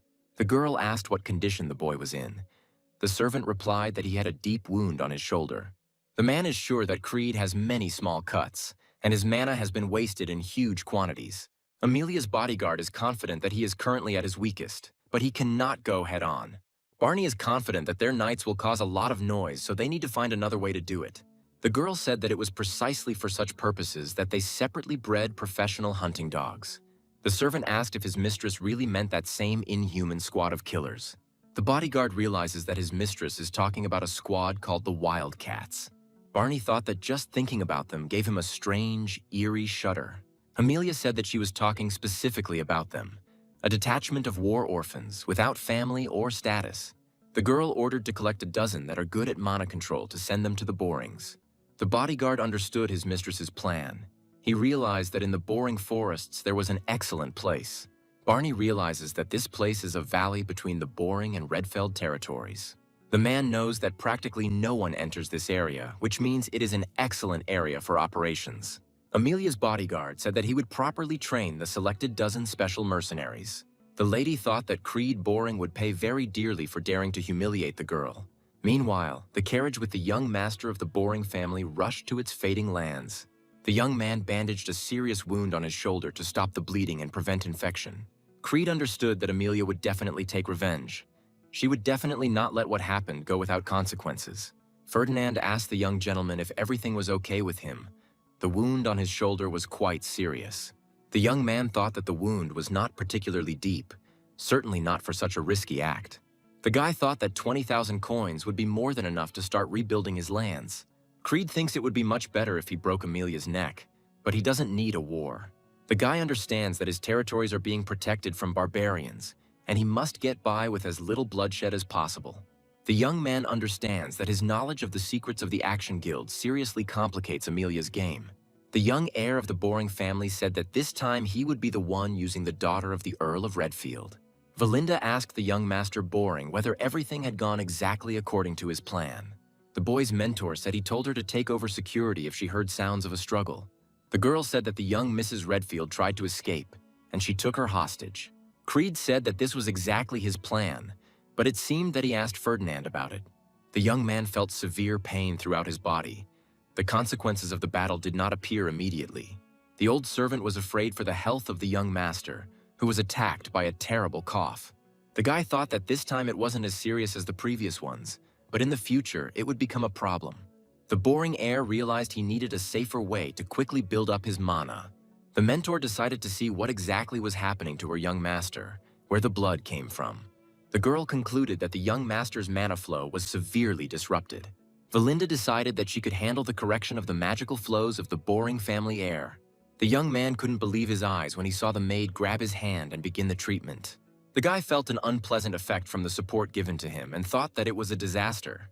However, he soon breathed a sigh of relief and realized that his body began to feel an unprecedented lightness. The young man realized that the stagnation had cleared a little. Creed knew that this healing was possible through mana compression.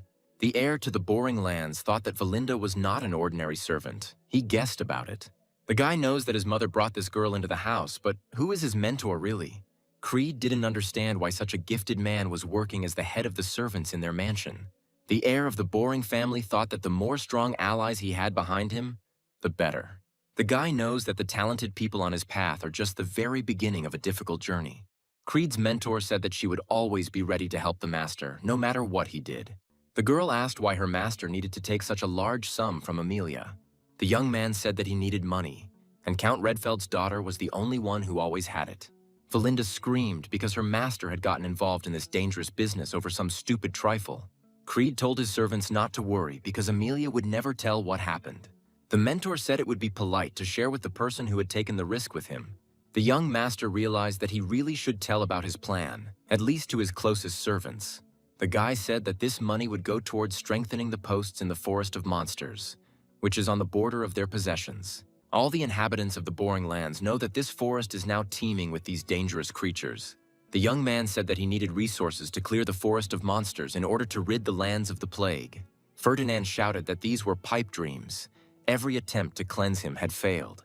The old man knows that they have been trying to clear the forest since the time of Grandfather Creed, and the young man asked what happened to his request.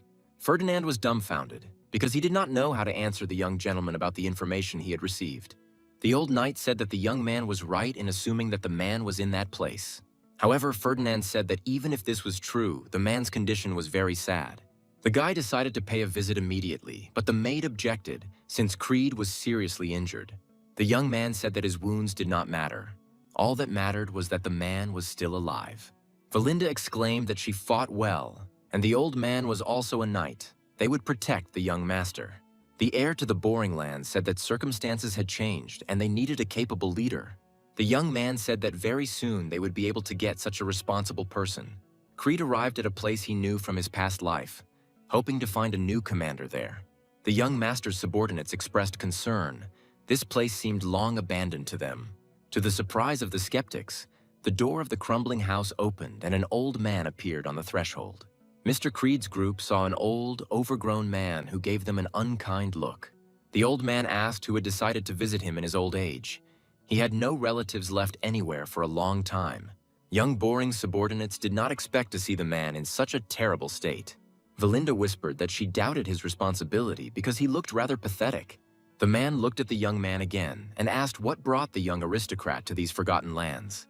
The old man asked not to waste his and their time in vain, so he recommended that they go home. The young heir to the boring lands turned to the departing man and said that he had come to see the captain of the mercenaries. Creed is sure that in front of him now is none other than the commander of the legendary Rat Task group, Jillian. The unkempt man couldn't even guess how this young aristocrat knew about him. Creed Boring admitted that he desperately needed a person with such responsibility, experience, and skill. Ferdinand was dumbfounded and exclaimed, "Could it really be a squad of Rat Task mercenaries?" Enrico couldn't believe what was happening. Everyone knew that the Rat Task group was extremely famous and only true masters could join it. Even foreign knights knew about them well. But this group of mercenaries had long since disbanded. Before young Boring could finish his thought, a sharply sharpened axe flew towards him. The young man was not afraid because he clearly saw that Jillian did not want to kill him just like that. The subordinates of the young lord of the boring lands immediately realized that the old man was extremely dangerous. Jillian asked how this minor aristocrat could know the name of the rat tax leader. The servants tried to cover the young master so that the unkempt man could not reach him. Trying to intimidate the guests, Jillian asked rather rudely what this guy could want. Valinda suggested that the young master retreat, because the old man was clearly not in his right mind. The guy said that he knew about the endless punishment. It is an extremely unpleasant, incurable disease. The old man thought that the young man did not understand what he was talking about, because this disease was not just unpleasant. Creed Boring claimed to know a way to cure his daughter Jillian's incurable disease. The boy asked if the old man had changed his mind, because their conversation could be very fruitful. The young man knows many of the symptoms of this difficult disease, such as high fever. He knows that these include hemoptysis and red rashes on the skin that do not have a clear shape. The old man understands that this is an incurable disease, in which the afflicted is doomed to writhe in agony. The boy knows that this is precisely the endless punishment, which medicine still cannot overcome. Jillian tried to calm his sick daughter's suffering. He said that everything would be fine. The man told Rachel to hold on. He would definitely find a way to cure her. Creed thought that it was not too late to hire this commander of the legendary mercenaries and save his daughter. The young man understands that in his past life he came to him when it was already too late. The boy sees that the old man is spending all his savings to help his dear and only relative. The girl screamed in pain and asked her daddy to just let her go to the next world in peace. Creed thought that he had no time to hesitate. He had to start treating the child immediately. Valinda suggested to the young master of Boring that they simply leave, that this was the best thing they could do. The mentor said that she didn't understand what exactly the guy wanted, but they definitely couldn't help. The girl is sure that even the priests failed, because this is not an illness, but a divine curse. Creed said that he was not a priest, so he was the only one who could help this doomed girl. The young man asked confidently whether Valinda had dared not to believe in her own master. The mentor was already beginning to regret what she had recently said to the young heir to the Boring lands. The guy told his subordinate to take a piece of paper because the medicines were written on it. The young man told the girl to find and bring him all the medications listed. The mentor didn't understand how the boy even knew about some of the medicinal herbs on the list. Creed thought that for a mercenary who is not tied to a place, knowledge is the basis of survival. The guy knows that this disease was considered incurable, but in the future, people found a way to cure it. The Boring heir remembers it being such a hot topic that he memorized every ingredient. The young man realizes that the method for making this long-awaited medicine turned out to be terribly simple. The guy knows that the basis of the potion was a rare and expensive herb, Fairy's Blessing. Young Mr. Boringoff recalled that it needed to be ground thoroughly and mixed with the other herbs. The young man knows that the obtained pollen should be transferred into a bottle and filled with pure alcohol. The former king of mercenaries remembered every little detail of this simple potion well. The young Boring heir realizes he needs to add the remaining herbs and mix thoroughly. The old mercenary didn't believe the aristocrat who had appeared out of nowhere, but he had no other hope. The guy said that the patient with endless punishment should drink this medicine. It will definitely help. Jillian placed his complete trust in the Boring boy, who extended his helping hand. The leader of the former Rat Task mercenary group did everything Creed Boring told him to do. However, it seemed to him that his hopes were in vain. The symptoms of the disease still did not subside. The Boring heir understood that he could not have made a mistake in the recipe for the potion. He remembered it well. The unhappy father looked at his daughter and saw how her face became clear and bright again. Everyone present was surprised by what they saw. The once incurable disease was receding right before their eyes. Creed's servants exclaimed that the marks were fading and disappearing. The young master's potion had worked. Jillian cried out in a surge of joy that the young aristocrat's medicine really was helping. The young Boring heir said that at least it looked like it was working, that's all right. The former mercenary commander asked how this was possible if even the sacred healers had failed. The young man replied that the effect of holy power depends on the health of the body and its will to live. The guy is sure that holy power and real healing are tools for different situations. Jillian asked if his precious daughter would really make a full recovery now. The young heir of the Borings said that in 1 or 2 months she would definitely be completely cured of her illness. The former commander of the legendary mercenaries realized that he owed an unpayable debt to the young aristocrat. Jillian bowed before the young Boring heir, showing him all the respect he could. The man asked what the young gentleman wanted. Surely he had come this way for a reason. The old man decided to say right away that all he had left was this useless body and nothing else. Jillian shouted that if the guy ordered him to become a dog, he would become one, even if it was a slave. Creed said he didn't need slaves. He needed a real leader of a mercenary squad, the legendary Rat Task. The man raised his head to look into the young aristocrat's eyes and understood what they desired. The young man looked at the old man as if he really saw in him something more than a simple slave. Once upon a time, the legendary mercenary leader realized what exactly his daughter's savior wanted. The man decided to tidy himself up so as not to disgrace his young master Creed. The unkempt Gillian was transformed before our eyes, becoming much stronger and younger in appearance.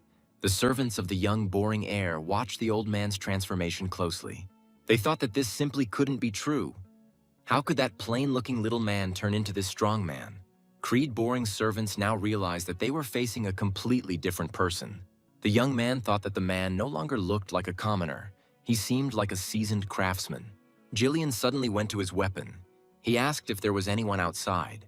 The man was sure that he sensed someone and assumed that they might be enemies.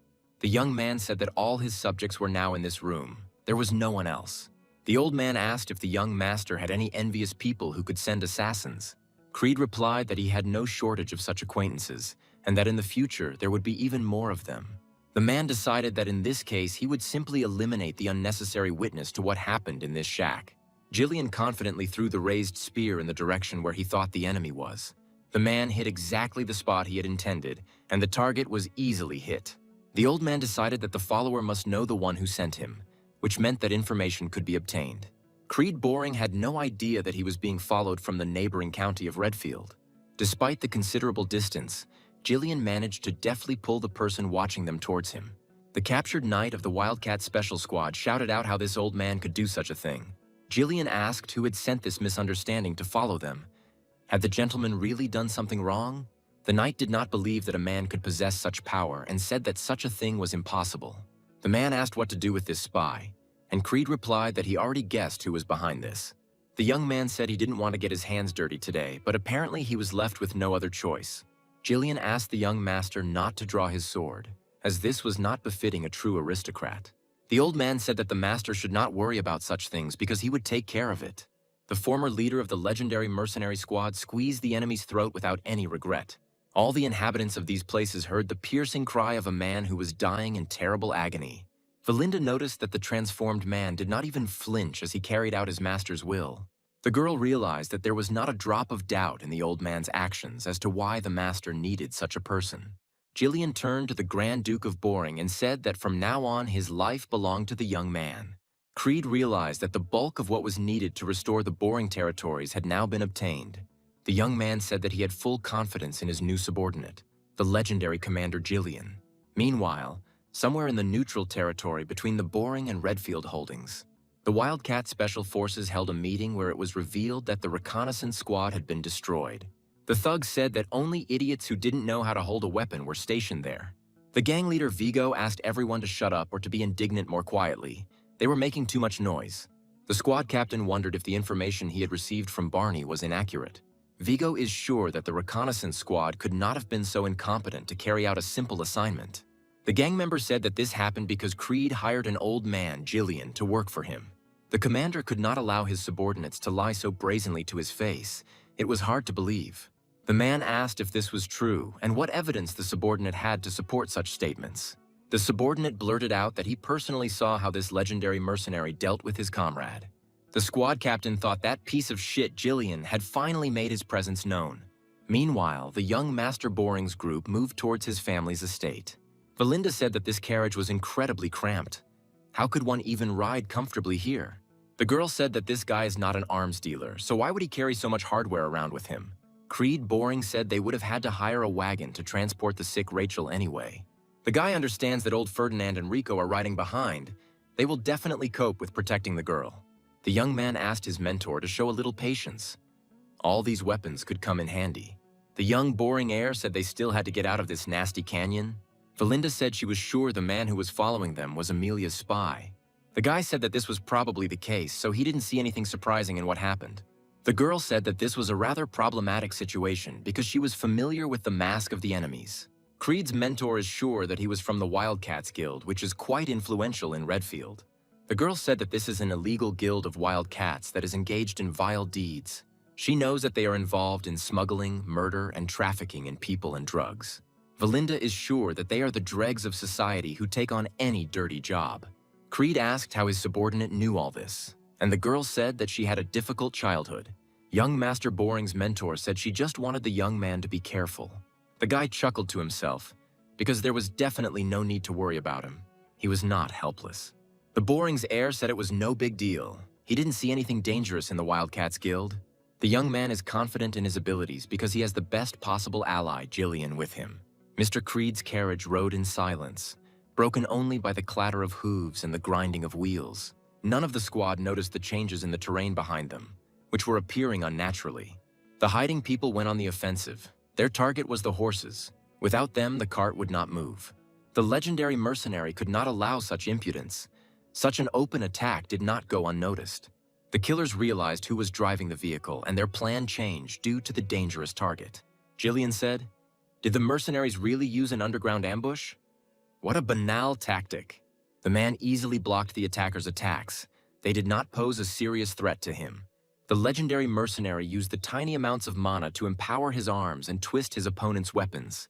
The Wildcats couldn't figure out how this man had pulled off such a feat so skillfully. Jillian knew perfectly well that he couldn't leave them unpunished, but the cart continued to move. The old man chopped off the limbs of those who attacked him with one swing. This punishment was enough. The bodies of the Wildcat squad members fell onto the road, their spirit broken by the old mercenary's punishment. The rest of the squad understood that even for such a moment, distracting the coachman was quite sufficient. The mercenaries had been waiting for this moment, so they proceeded with the next part of their cunningly constructed plan. Jillian understood that the trees, cut down over time, if they did not block the path, would fall on the transport. The old man said that their enemies knew for sure that they would come here, and Valinda shouted that they were caught. The legendary mercenary pulled sharply on the reins, causing the spirited horses to stop immediately. The people sitting in the cart saw how massive tree trunks blocked their path. The young man realized that his worst fears about this ill-fated canyon had been realized with unprecedented accuracy. Members of the Wildcat gang surrounded the stopped cart, which contained 2 targets. The commander of the attacking squad turned to the old man and said that he knew about the former commander of Rat Task. Jillian was no longer surprised that someone still remembered him. This day had been quite eventful. The leader of the Wildcats called the old mercenary a coward who disbanded the gang because of his sick daughter. The former commander of the legendary mercenaries said that he couldn't figure out what this scum was talking about. The commander of the attacking squad shouted that because of Jillian, his whole life had gone down the drain. The robber asked if his former comrade hadn't recognized him. Senile dementia is no joke. The bandit asked if he was just pretending not to recognize him. Then he would make him remember everything. The commander ordered his subordinates to kill everyone and not leave a single living soul in the stopped cart. The young man asked his new subordinate if he needed help in this difficult battle. The old man said that he would refuse such gestures because he had a personal score to settle with them. Jillian is sure that these are all small fish with no experience, who are not even worth his attention. The former commander of the legendary mercenaries easily crushed the attacking opponents. The stupid mercenaries screamed at how this old man dared to treat them like this. Jillian didn't understand where such claims could come from, because he wasn't the one who started it all. The old man quickly dealt with everyone who attacked him. The difference between the combatants was obvious. The squad members rushed headlong and hoped that they would definitely cope with the old senile man. However, Jillian proved to be too much for them. The legendary master's experience decisively tipped the scales. The commander of the attackers saw that all the attempts of his subordinates were nothing more than pathetic attempts. The man thought that the strength of the greatest mercenary had not gone anywhere, but the long break was taking its toll. The Wildcat commander ordered the squad to immediately split up and attack from 2 sides at once. Jillian realized he would be more effective on horseback, so he freed his horse from the cart. The inexperienced attackers were surprised that the old man decided to use a horse that would limit him. Jillian took out his massive axe to easily chop down everyone in his path. The killers did not even realize what awaited them in this fight, because they were sure of the old man's weakness. The subordinate of the heir to the Boring Lands understood perfectly well that he had to get rid of the mercenaries. The thugs saw how easily this old man dealt with them, but they had orders to kill everyone. Some of the mercenaries screamed because they were sure that they needed to scare the horse. The legendary mercenary saw the confusion of those attacking the master, so he acted decisively. The bodies of the Wildcat Guild continued to fall to the cold ground, but their comrades did not stop. However, almost everyone understood that a similar fate awaited them in any outcome of this fight. Valinda looked at the meat grinder near the cart and understood that this was too much. They didn't need such an ally. One of the attackers stood out with his approach. He made a swift lunge from a blind spot. The old man drew his shield to counter the killing intent of this agile opponent. The thug rammed the shield at full speed and dug into it with the blades of his daggers. The leader of the Wildcat squad said that the old man could not have stopped the one whose life he had ruined. The man shouted that he would finish off the lousy Jillian, who was unworthy of his title. The nimble thug jumped back to resolve the issue of his old comrade's mobility. The legendary mercenary was forced to abandon his horse and halberd to avoid losing more. The captain of the Wildcat squad was already ready to attack the old man so that he would not have time to catch his breath. However, the attacker did not take into account that Jillian was still in shape and was capable of withstanding something like this. The old man said that he was no longer the leader of the Rat Task squad, and that he had nothing to do with it at all. The leader of the Wildcat group couldn't believe his ears. This old senile man had thrown away such a past. The man did not understand how he dared to do such a thing. Many people wanted the same thing, but he simply rejected it. The attacker's commander thought Jillian was bluffing and said he couldn't believe such a thing.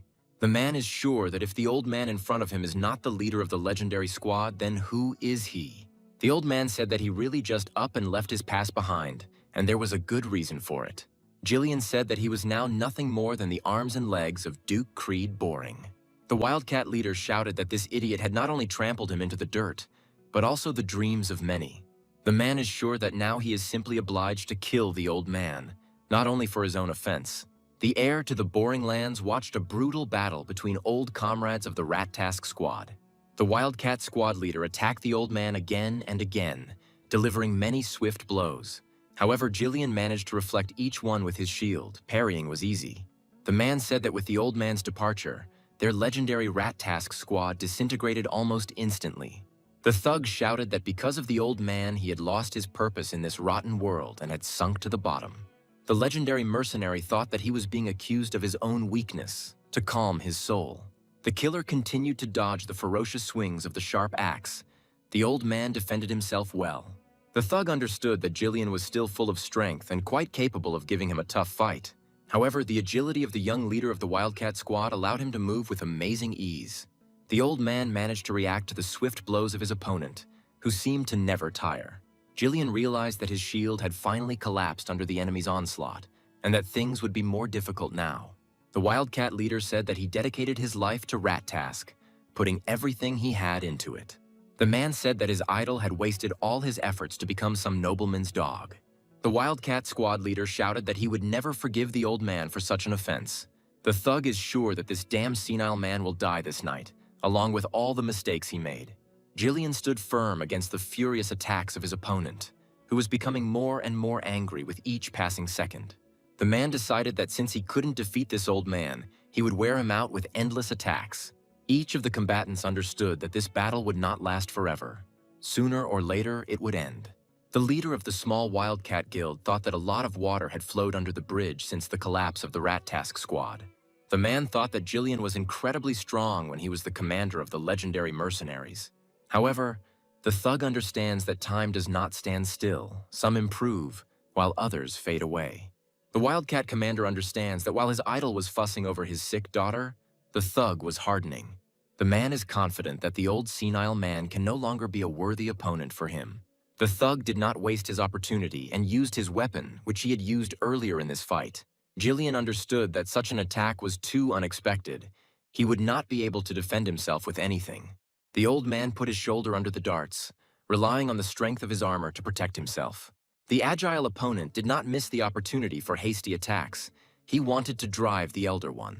The leader of the Wildcat squad was completely overcome by the surging rage, causing him to lose control. The thug turned to Jillian and shouted that he wanted to get this over with as quickly as possible. The old man saw his chance and decided to take a risk to win this senseless duel. The servant of the young master Boring asked if this was the whole reason for such revenge. The Wildcat group leader thought that the old man had wrapped his hand in mana and blocked the blade with it. Jillian's former comrade realized that he had not been fighting him at full strength all this time. Creed's subordinate successfully hit the commander of the attacking killers, who was unable to keep him on his feet. The man set off on a short flight, and he realized that he had been wrong to consider himself stronger than his old comrade. The thug survived the blow, but felt that he could no longer continue the fight. The old man said that he could not understand this stupid killer. There was no logic in his actions. Jillian said the man had plenty of opportunities to get revenge on him before. The old man asked why the thug had not come for his soul earlier when he was depressed. The captain of the Wildcat squad laughed and asked if the old man couldn't understand something so basic. The man said that he came to visit him, but the mercenary commander Rat Task was not there. The thug shouted that he had only met an old man, and it was disgusting to even dirty his hands. The leader of the Wildcat squad shouted out where the very Jillian he idolized had gone. The old man thought about the man's words. Perhaps he really was right in some way. The former legendary mercenary made a decision and asked the thug to hear him. The former commander said he was serving another man now, but old Jillian was here too. The old man confidently declared that he would now do a great honor to his old workmate. The man who attacked the cart realized that the former commander of the Rat Task squad was indeed standing before him. The thug chuckled nervously, because he had been waiting for this moment for many painful years. The man said that a real fight was about to begin, which the winner would definitely not forget. Once upon a time, former comrades crossed blades again, but this time everything was different. The leader of the small Wildcat squad shouted out that this was exactly the kind of battle he had expected. Young Mr. Boringov saw how the battle was renewed with renewed vigor. His subordinate confidently attacked his opponent, but he managed to dodge in time. The thug also tried to hurt his idol, but all attempts were in vain. The old legendary mercenary skillfully wielded his weapon and gave his opponent practically no chance. Creed thought that despite the roughly equal odds, the winner was still clear. The young master's subordinate caught the Wildcat squad leader in a fatal mistake. However, even the terrible pain and bleeding did not stop the one driven by rage and grief. The man continued to fight with his idol, trying not to fall even lower in his eyes. Jillian saw this and noticed that his opponent's attacks were weakening. He decided to finish everything quickly. The old man said that he remembered the opponent. He was the captain of the 5th squad of the Rat Task mercenary group. Jillian said he never forgot for a moment about Vigo Valance, who fell that night. The commander of the small Wildcat detachment realized that he had been recognized from the very beginning. The old man completed what he had started. He could not do otherwise. His former comrade agreed with him. The former legendary mercenary picked up the fallen man's weapon, which would now serve as a reminder of that night. The young master said that his subordinate had done a good job. He was surprised. Valinda said that selling all this junk from fallen mercenaries could make a good profit. The old man apologized to the young master for dragging out this fight for too long. Creed said that he saw nothing wrong with his servant allowing himself to say goodbye to his comrade. The young man thought that the legendary mercenary commander Jillian had exceeded all his expectations. The guy remembers that at the beginning of his path as a mercenary, he was inspired by stories about the leader of the Rat Task group. Creed thought that such a man was a great help and asked if the old man remembered his comrade. Jillian replied that he remembered his comrade with whom he had many good adventures. The old mercenary said that it was his former comrade in arms, but a lot of water had flowed under the bridge since then. The young man wondered if they had really gotten along so well in the past, and Creed had had comrades too. The young, boring heir wondered what his former comrades from his past life were doing now. The guy understands that each of his old comrades lived differently before meeting him. The group of young Mr. Boring decided to search for something valuable from those who attacked them. A couple of days later, the withering lands of his family were already visible from the young man's old cart. Valinda said that they were almost there, and Jillian asked if this was the Boring lands. Creed said that his subordinate had thought correctly, because this was the Boring family's property. The mere thought that the young man had somewhere to return to warmed him pleasantly in this new life. The guy thought that in his past life he left his family knowing that he could return at any moment. The young Boring heir asked the old man what he thought of the lands that now surrounded them. Jillian said the land was in pretty good shape, but the guy said the area was total crap. The young man said that the houses here were dilapidated and the fields were abandoned because all the able-bodied people had been taken into the army. The old man said that he had heard about the war with the barbarians, but he had no idea that everything was so bad. Creel said he intends to deal with all of these issues, but he needs help to do so. The guy understands that this will be a long battle in which he will have to destroy everything connected with the dolphins. Creed realizes that he must first protect and restore these abandoned Boring lands. The young gentleman's carriage rolled calmly along the main road that led to the Boring castle. Valinda called out to the young gentleman, noticing that the head of the Boring family himself was meeting them in front. The guy couldn't believe his eyes. The man in front really was his biological father.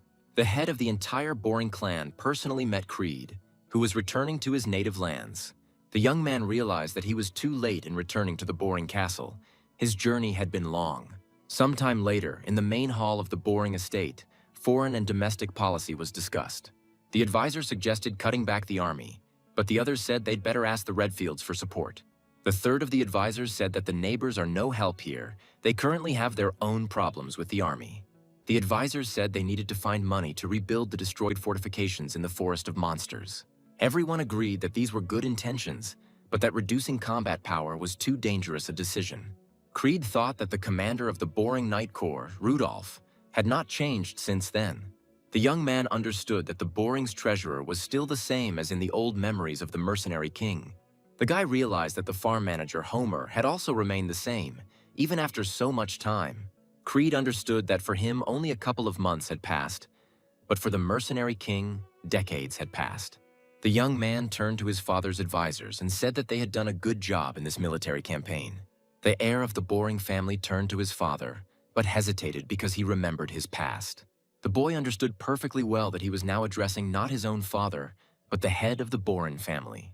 Creed thought that as a child he was afraid of his father because of his stern and severe face. However, now the heir to the Boring lands realized that this was not just a menacing and demanding look. The young man saw that it was complete exhaustion and apathy due to the weight of responsibility on his shoulders. Walter said that he had heard that his son had left the castle for a whole week where he was. The guy decided not to prevaricate and said that he went to the Redfields to resolve an important issue. The head of the Boring family asked if his son had caused any additional trouble to the neighboring county. Boring's treasurer said he had heard rumors that the young gentleman had won the duel with Cain. The man asked whether the young gentleman had managed to spend all his winnings on all sorts of trinkets.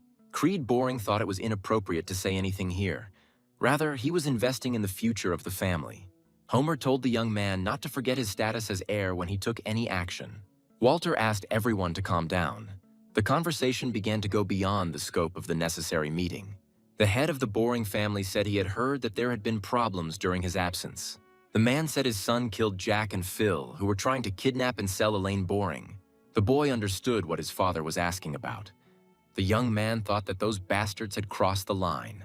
The commander of the Boring Night Corps said that the boy could hardly deal with them on his own. The young man realized that he shouldn't interfere just yet, and said that he had pitted them against each other and emerged victorious. Rudolph said he knew it because the guy just physically couldn't handle them. Walter said that his son was just great because he was able to stand up for his little sister. The Boring's leader is confident that no matter what actually happened, Elaine is safe and sound, and that's the main thing. Creed couldn't believe his ears because this was the first time his father had praised him. The young man asked permission to ask Walter Boring for one important favor. Homer said that if the young heir's request again concerned his salary, then this would not happen. Rudolph is sure that Creed has too many sins to be washed away by one good deed. The head of the Knights said that the boy sold military supplies, spent the proceeds on bets, and set fire to the castle. The guy said that he wanted to ask his father's permission out of politeness, but what he had planned would happen anyway. Valinda asked what could be so important that he was so obsessed with the idea. The young man thought that the plan should remain a secret because there could be problems due to rumors. The Boring heir understands that if the plan is successful, the profit will be simply colossal. Creed knows that not far from the Forest of Monsters there is one seemingly unremarkable place. However, the guy knows for sure that this place contains unprecedented deposits of expensive runestones. The Boring's heir realizes that this is a special miner imbued with magical power.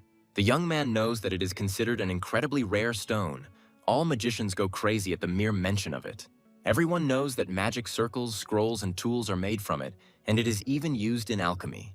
The guy remembers that in his past life as the mercenary king, Count Delphin took over this place. The young heir of the Borings understands perfectly well that now only he knows about this place. Valinda thought that the young master could at least share such information with her. The girl said that she was, of course, sure that young Mr. Creed had thought everything through carefully. The young man asked to hire 200 mercenaries. Gillian is sure that this is an unsafe move from the master. The guy is confident that he and the old man will be able to select truly reliable and useful guys from among those hired. Creed Boring said he just knew of a small group in the north. Their skills are amazing. Gillian asked if his young master was really talking to him about those crazy cutthroat dogs now. The old man is sure that they are skilled warriors, but if they are not satisfied with something, they tear their employer to pieces. The young man says that the old legendary mercenary got his point right. This is the Cerberus squad. Creed is confident that he and Gillian will be able to tame these bloodthirsty little dogs quickly enough. Meanwhile, on the outskirts of the Windlod lands, in a small camp of dangerous mercenaries of the Cerberus squad, one of the camp guards was watching the approaching people closely, already anticipating easy profit. The observer reported what he had seen to his comrade, who said that they had no idea where they were going. The guard is sure that an aristocrat is coming to them, and if everything goes smoothly, they will snatch a big piece. The mercenary didn't have time to look through his telescope again. Creed's subject was already standing opposite him. The entire Cerberus camp immediately turned its attention to the screams of the guard that Jillian had grabbed. The old mercenary was not at all afraid of those standing opposite him, because he understood whose side held the power. The entire camp froze in its tracks. The bandits didn't know what to do. This was the first time something like this had happened. The camp guard shouted that the idiot who had come up was completely out of his mind to do something like that openly. Jillian found this extremely disrespectful, so he decided to calm the mercenary down a bit. The old man threw the poor fellow into the crowd behind him, which only confused and angered the unfriendly thugs. The boring heir saw that the Cerberus members were ready to tear his subordinate apart right then and there. The mercenaries started asking what was wrong with this damn brat. Had he really gone completely crazy? A man's voice was heard saying that even aristocrats should not enter their territory. The robber who approached said that those who came might not think that they would be able to leave here alive. The chief of the bandits quickly realized that the young aristocrat was not even paying attention to him. The young heir of the boring family calmly rode up to the Cerberus mercenary camp on horseback. The guy asked the thugs standing in front of him why they were yapping. He wanted to see the boss. The bloodthirsty mercenaries were once again surprised by the incredible stupidity of the young aristocrat.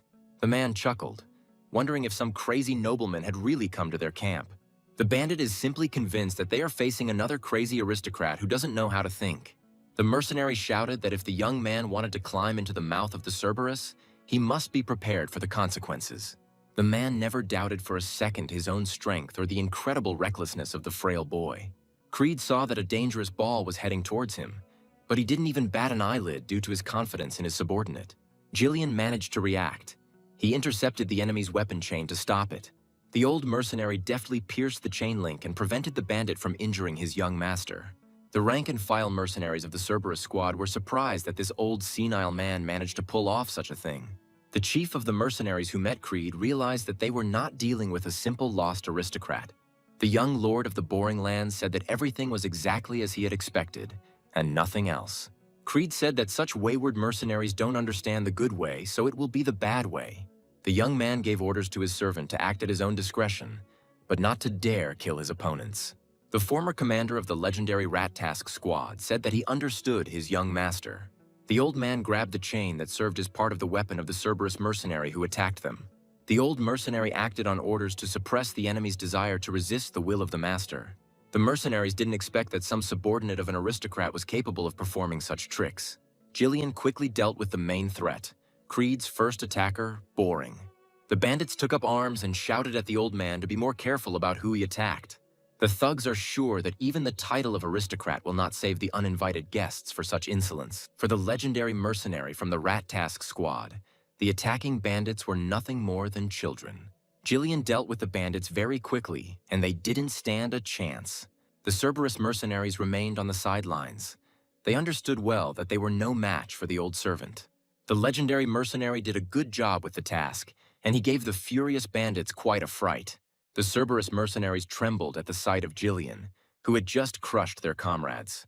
The young boring heir jumped off his horse and said that those standing before him were incredibly tedious. The young heir said that these pathetic thugs were making him wait an incredibly long time. The guy is sure that it's time to finish with the small fry. It's time to meet with the leader of the Cerberus. A male voice was heard saying that he should not be disturbed as he slept peacefully. Creed saw that all the mercenaries had taken a position of attention, which meant that the leader of this gang was about to appear. The stranger said that his name was Kira, and that he was the commander of the Cerberus mercenary squad. Someone who came out of the crowd asked what this young aristocrat wanted from him. The boring heir replied that he had come here for only one purpose, to hire experienced Cerberuses. Kira said that the young man first wore out his men, and then started talking about wanting to hire them. The Cerberus commander said that he was an aristocrat, which meant he should know manners. Creed said it was a special greeting because it was the best way to get them to obey. Kira is sure that next time the guy will decide to commit a massacre as a greeting to him. The commander said that he was ready to consider the guy's request. what kind of great plans he had in mind. The heir of the boring family said that he wanted to hire them for a special assignment in the Forest of Monsters. The guy said he wanted to hire all the available Cerberus to quickly clear out the monster forest. The Cerberus rank and file asked if they were talking about the same forest that was teeming with various creatures. Kira was surprised and asked who this young man was to invade such dangerous territory. The youth replied that he was Creed Boring, heir to the Boring Lands, in person. The Cerberuses finally realized who they were dealing with, the very same famous son of Duke Boring. A wild laughter broke out in the commander's tent. The mercenaries immediately realized that this was another of Creed's pranks. Kira said that a spoiled child like the Boring heir doesn't know what kind of forest this is. The Cerberus commander said that he didn't even intend to listen to the guy any further. The negotiations were over. The young man thought that he had come across the wrong guys because Cerberuses are not such cowards. Creed Boring asked if the commander of the Cerberus mercenary squad was really afraid of such a proposal. The young man said that he had heard that Cerberus were good. Was this really just another exaggerated rumor? Kira told the Boring kid to tone it down because they are the best mercenaries. The commander of the serious mercenaries said that if they were not satisfied with the price, they would not work. The young Boring heir said that weaklings always look for excuses not to act. Kira said that this was idiotic. He would have played with the boy, but his pathetic provocation ruined everything. The commander said that he didn't want to dirty his hands with the child, and he would let the guy go if he paid for the damage. The young Boring heir said that this would not do. He did not want to leave empty-handed. Creed Boring approached Kira, the mercenary commander, and stated that he was requesting Mariana's confessions. Subordinates on both sides were surprised by such words from the young heir to the Boring Lands. Kira asked the young aristocrat if he understood exactly what these difficult words meant. The young heir to the Boring Lands replied that he understood perfectly well the meaning of these words. Creed realizes that this is a traditional duel in the mercenary world called Mariana's Confession. The former mercenary king knows that the participants must fight with daggers without using mana.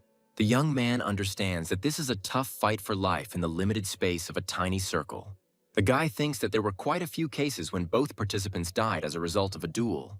Creed said that the loser is obliged to admit defeat and completely submit to the winner's orders. The young man is sure that such a fate for the loser is equivalent to him becoming the winner's dog. The young Boring heir confidently asked if Kira accepted his proposal. Jillian understands that the noble gentleman is going to follow the customs of simple mercenaries. All mercenaries know that in their world, refusing this fight is considered dishonorable, and a duel is inevitable. Kira burst out laughing and announced to his comrades that he would not mind honoring the little gentleman's request. The Cerberus squad leader said he was ready to accept this aristocrat's challenge according to the mercenary laws. A moment later, Jillian watched as his young master stood in a small circle with Kira. The camp erupted in screams. The Cerberuses supported the leader, demanding that he immediately finish off the boy. The mercenaries shouted at the commander to give the arrogant brat what he deserved. Finish him off. Kira said that even if the guy learned a couple of tricks, he still can't go against Cerberus. The young Boring heir heard his opponent say there was no turning back. Kira said that he already has 5 victories in this duel, and a 6th won't be a big problem. Creed Boring chuckled at his opponent, wondering if the Cerberus leader only had 5 victories.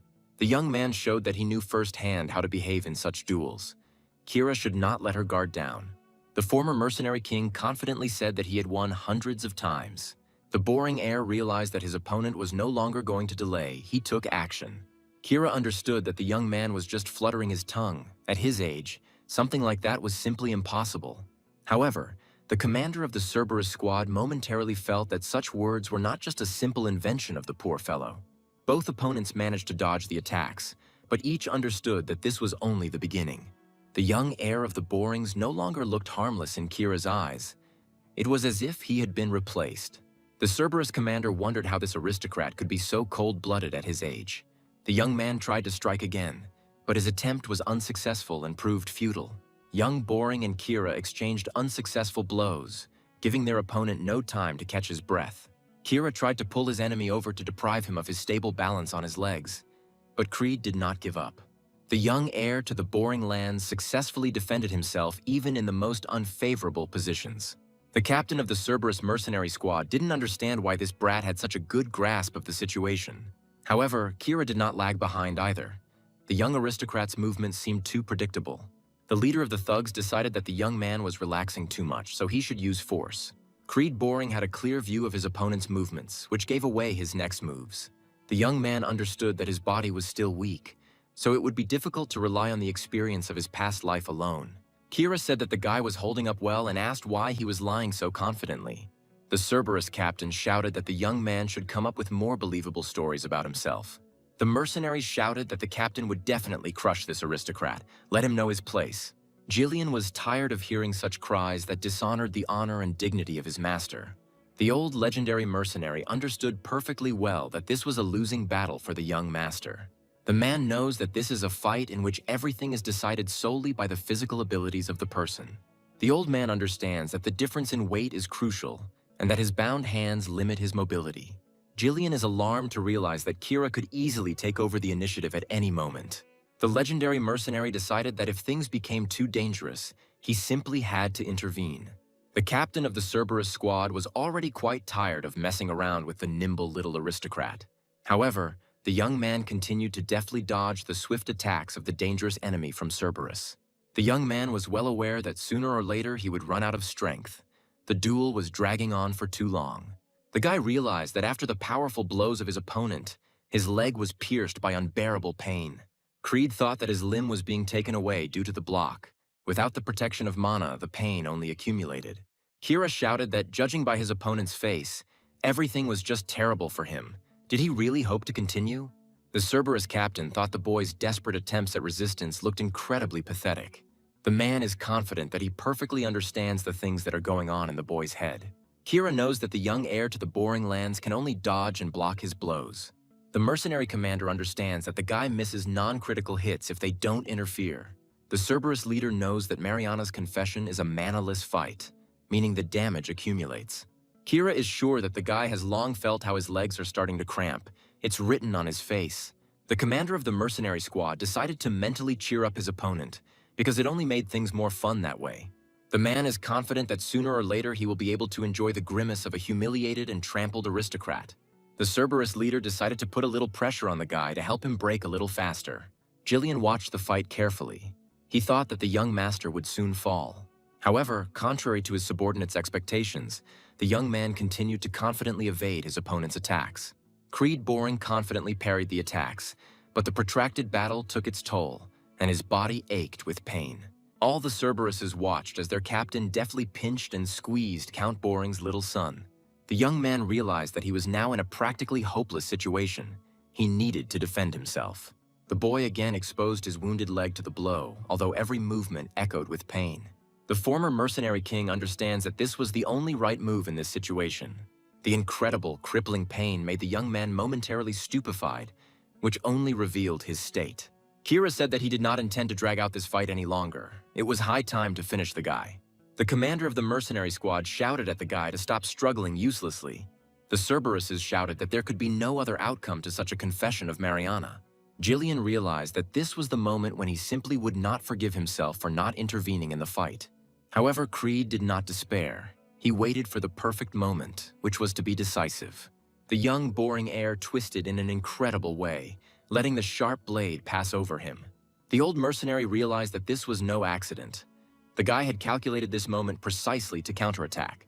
The Cerberus squad leader wondered how the young man had managed to evade such a desperate situation. Creed Boring didn't stop. He decided to make the most of the current situation. A precise swing of the former mercenary king's dagger, and the crowd surrounding the fighters saw blood. Kira couldn't believe that some brat had managed to get the better of him in a one-on-one duel like that. The Cerberuses involuntarily fell silent. They did not understand why their commander had suddenly given in to a boy from the aristocracy. Jillian realized that he had been wrong to underestimate the young gentleman. The guy had managed to seize the initiative. Everyone understood perfectly well that the scales had now tipped in favor of young Creed Boring. The old mercenary understood that the first blow often becomes decisive in such skirmishes.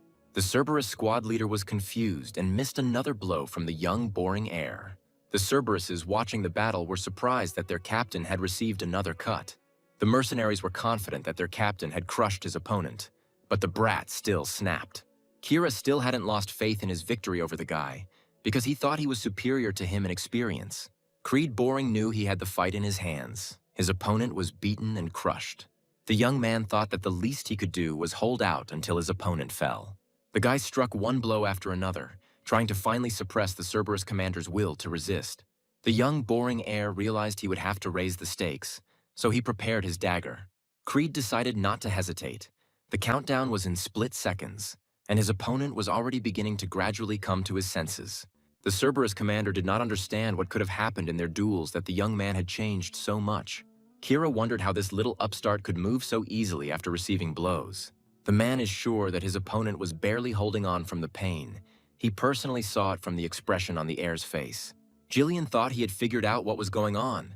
The power jerks were overstraining the muscles, limiting movement. The old man is sure that in trying to seize the initiative, you will lose more in mobility. Mr. Boring's subordinate is confident that the boy did not resist, but rather conducted a calm defense. Jillian had no idea that his weight advantage could be exploited in this way. The Cerberuses were shouting what their captain was doing, why it had suddenly become so boring to watch the battle. The young man said that he was amazed by Kira's resilience. Many in his place would have already resorted to using mana. The man admitted that the guy was talking to him as if he had been through hundreds of similar fights. The Cerberus commander is confident that anyone who violates the rules of this ritual has no place in the world of mercenaries. Kira admitted that he was inferior to the young man in skill, but added that there was something that the boy had not taken into account.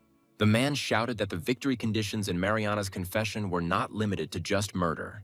Every mercenary understands perfectly well that besides the banal murder, there is another way to win. The young heir knew about this condition. Whoever steps beyond the circle line is considered the loser. Kira thought that victory would be his because the guy would fall outside the circle's boundaries. The Cerberus captain had no doubt that the young man would not get out of this. It was simply impossible. Young Mr. Boring thought that this situation was not as hopeless as it had initially seemed. However, the guy was well aware that his exit was incredibly close to failure. Creed relied on surprise for his opponent, and for this he needed to act quickly. The young man understood that he could use his fall to his advantage, which would give him additional strength. The guy pulled his opponent towards himself so that he would end up lower as he fell outside the circle. Creed Boring acted with confidence. He knew for sure that Kira would not be able to resist at this moment. Young Mr. Boringoff, without a shadow of a doubt, knocked his opponent to the ground of his own camp. All the Cerberuses present realized that the negligent offspring of the Borings had managed to defeat their commander. The mercenaries couldn't believe that their leader had crossed the circle's boundaries, which meant he had lost. The Cerberus squad leader was angry, hurt by the realization that some brat had gotten the better of him. The young Boring heir said it was all over. He had won a crushing victory. Kira shouted. He couldn't understand where someone like this young aristocrat got such skills from. The young man realized that his newly appointed subordinate was addressing him disrespectfully without respect. The young Boring heir decided that now was the time to teach such a disobedient dog a lesson. The commander of the Cerberus squad asked what the young man wanted, since their fight had already ended with the young man's victory. The guy is sure that Mariana's confession cannot end until he leaves the circle. Creed said that now was the time to begin training his unruly new subordinate. In front of the shocked onlookers, the young man suddenly hit the loser on the head. The Cerberi didn't understand what was happening now, why the young aristocrat continued to beat their commander. The leader of this mercenary camp shouted at the guy to stop because he had already won. The Cerberus commander had forgotten their conversation, so he didn't understand what exactly Creed Boring was trying to achieve. The guy asked if his new comrade would really question his opponents on the battlefield. The young man asked if his subordinate dared to doubt his words, which should be law. Kira shouted that the guy was just completely crazy. What kind of aristocrat was he? He was half-witted. The young heir of the Boring family beat up an unruly subordinate to discipline him. The watching mercenaries wondered whether they should intervene. The duel had long since ended. The Cerberus commander pitifully begged the young Master Boring to stop beating him. The young man once again lifted his opponent, who had relaxed due to the fact that he had accepted defeat. The young heir to the Boring lands said that the commander of the mercenary squad had not yet dropped out of the duel. The man realized that the young man would not stop until he killed him cruelly and painfully. The Cerberus commander shouted for his men to pull themselves together immediately and kill the bastard. The mercenaries immediately decided to punish the young aristocrat who had beaten Kira with impunity. Jillian blocked the Cerberus path with his axe. They knew well that they were no match for the old man. The former legendary mercenary said he would kill anyone who laid a finger on the young master. The thugs realized that they would not be able to carry out the orders of the commander, who was now suffering. Kira realized that some brat from the aristocrats had managed to ruin his life with unprecedented ease.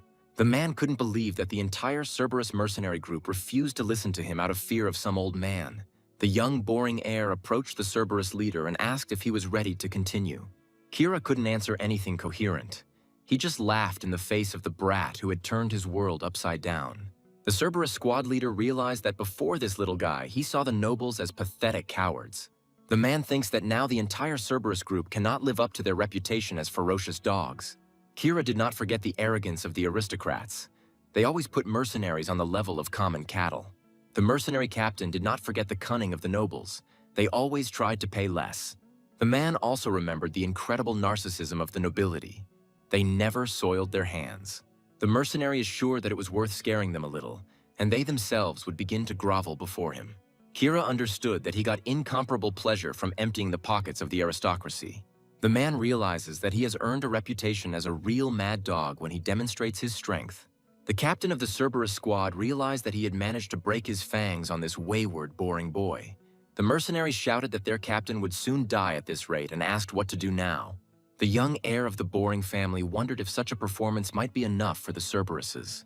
The young man asked why the mercenaries were standing rooted to the spot, so that they could immediately bring water and bandages. Creed Boring noted that if the captain was not given immediate assistance, he risked not living to see tomorrow. The Cerberuses realized that their commander was indeed in serious condition and needed help. The mercenaries shouted that they would immediately carry out the order of the young heir to the boring lands. Jillian thought that his young master had acted incredibly wisely. He was wise beyond his years. The old man understands that the rebellious mercenaries instantly obeyed the order of the Duke's descendant. Once upon a time, a legendary mercenary realized that in their world, the fist was a force that transcended the law. Jillian realized that his young master had imprinted his authority on their minds in the most effective way. The old man believes that the young man managed to show every Cerberus mercenary who is really in charge here. Kira's people could not deny the obvious. Their leader was crushed, a fact they had to reckon with. The young lord of the boring lands prepared a contract that hired people from the Cerberus squad. The young man ordered Kira to sign a document that offered good working conditions. The cornered man was sure that there could be nothing good for the Cerberus in this contract. The man understood perfectly well that he had no other choice. He was obliged to submit to the minor aristocrat. The commander of the Cerberus mercenary squad briefly threw here and handed over a signed sheet of paper. Creed Boring asked if the mercenary leader couldn't understand how the boy demanded to communicate with him. Kira realized his mistake and, having corrected himself, said that he hoped for cooperation between the Cerberus and the young man. The guy said that he was accepting a squad of Cerberus into his service and promised to take good care of them. The young heir to the boring lands said that from now on they were one family. The young man announced that they were now united by a common cause and would defend the same interests. A couple of days later, everyone hired by the young Duke's mentor gathered on the outskirts of the boring lands. The mercenaries did not understand why they were raised so early and gathered on the outskirts of the impoverished lands of the Borings. Someone present said that they had been gathered there because they were being hired by the boring heir. The men are sure that he is still too green to command an army like theirs. One of the mercenaries said that he was betting that it would be possible to shirk work and still receive a salary. One of those gathered tried to attract attention to himself and asked to be listened to carefully. The strongman said that all mercenaries need one representative who will communicate with this unemployed person. The rank-and-file mercenaries immediately recognized the distinguished veteran, nicknamed Gordon Muscles. The man said that his comrades understood everything correctly. He is the same Gordon Steel Muscles. The mercenaries are confident that they must join forces, because otherwise they will not know the result. The strongman said that he would not make unreasonable demands or cross the boundaries of reason.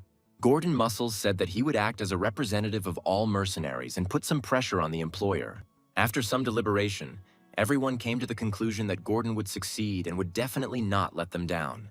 The mercenaries heard someone heading their way, straight from the direction of the impoverished boring castle.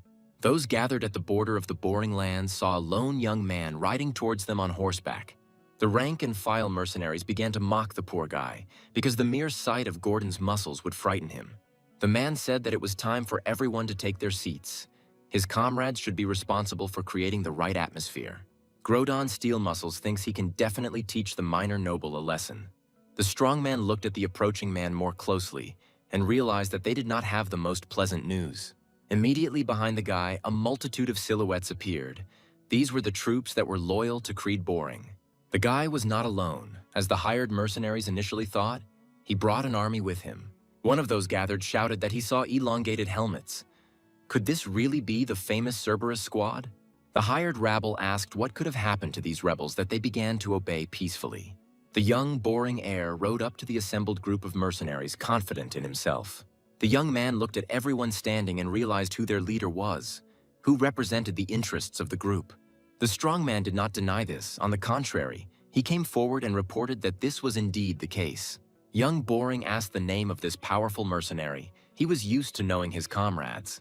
Gordon, nicknamed Muscles, introduced himself. He didn't know that this guy managed to subjugate the Cerberus. The young, boring heir said that such a nickname suited the big guy perfectly.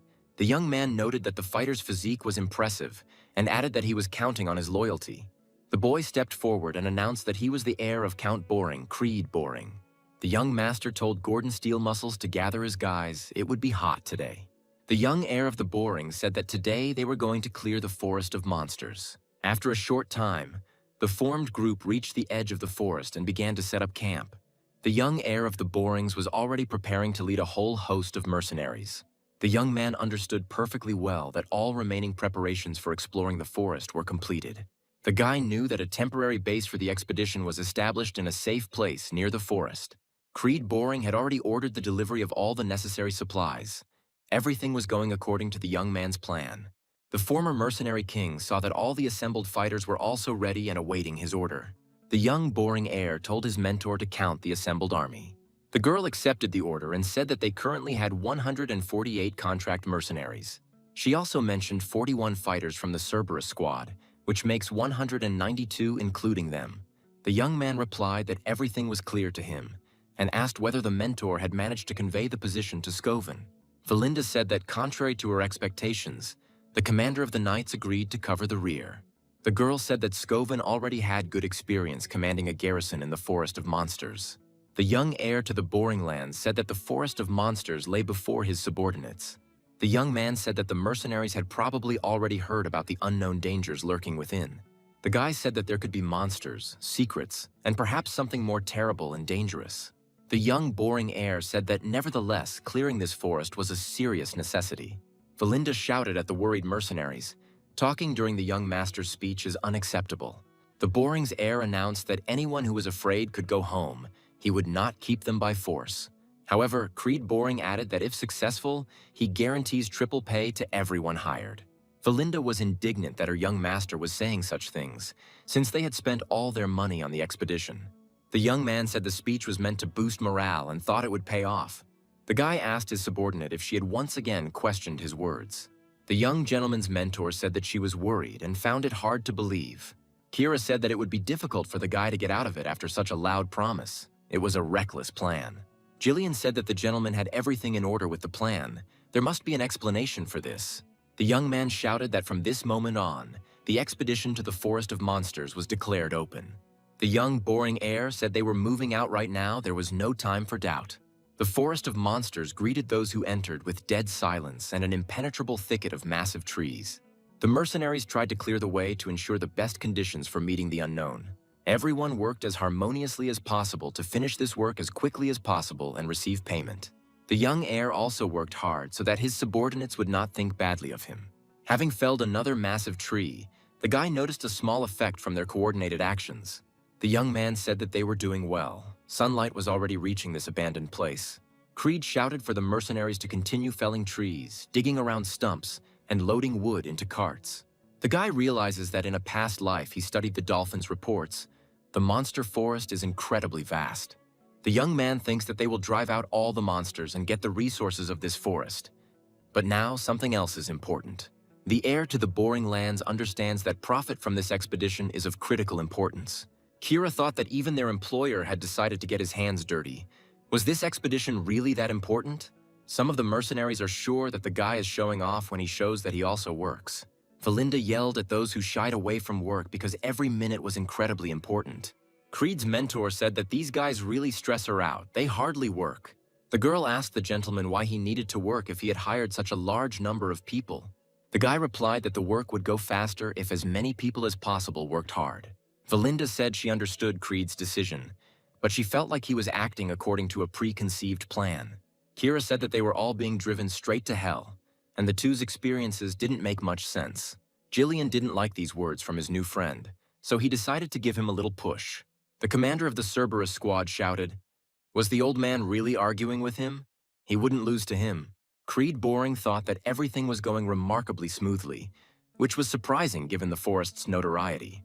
The young man remembers that after the overthrow of his dynasty, the Duke of Delphine immediately decided to conquer the Forest of Monsters.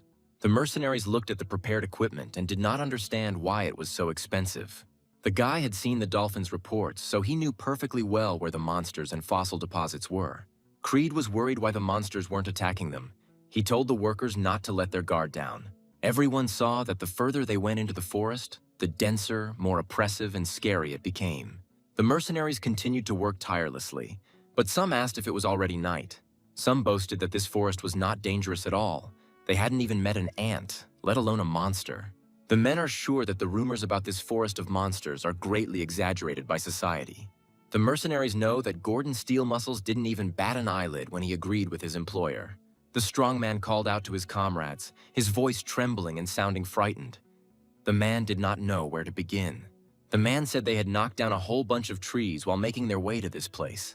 The mercenaries didn't understand what their comrade in arms was getting at, unless he was trying to play a joke. However, the truth was far more terrifying than many of those present could have imagined.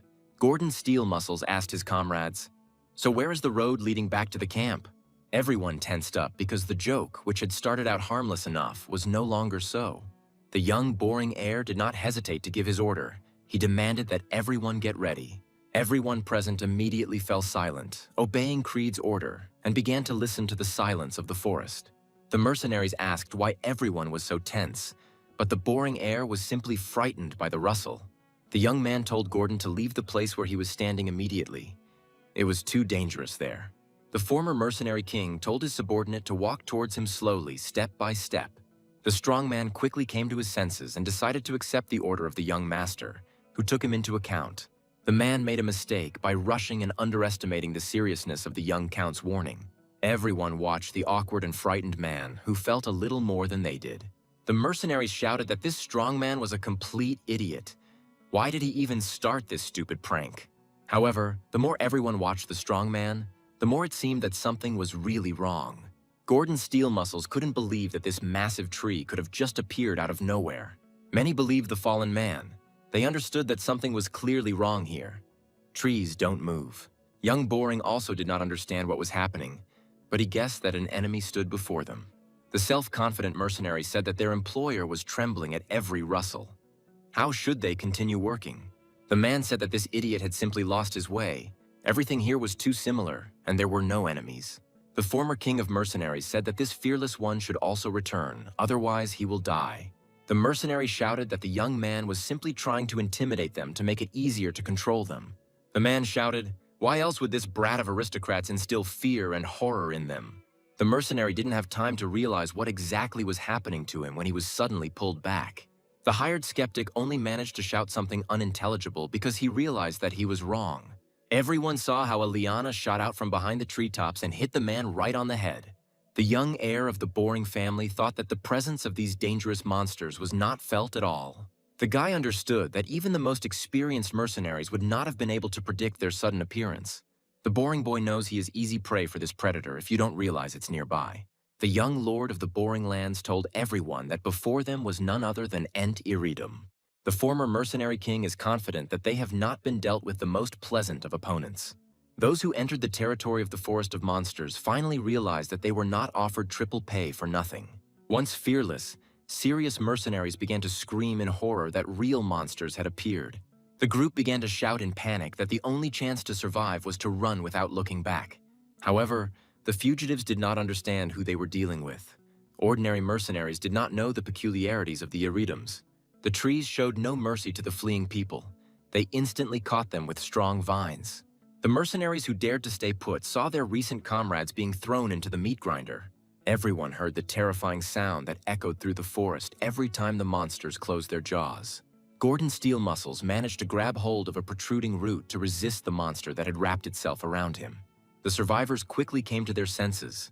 They understood that they had to save at least the strong man. The man slashed with all his might at the vine that had grabbed hold of his muscular comrade. The mercenary shouted that these damn vines couldn't be cut. Why were they so hard? In that moment of pain, grief, and humiliation, Gordon Muscles looked at his comrade for the last time. The mercenaries realized that they were about to lose their comrade, who would perish in the jaws of the monster. The young lord of the Boring Lands decided that he could no longer watch his hired workers die.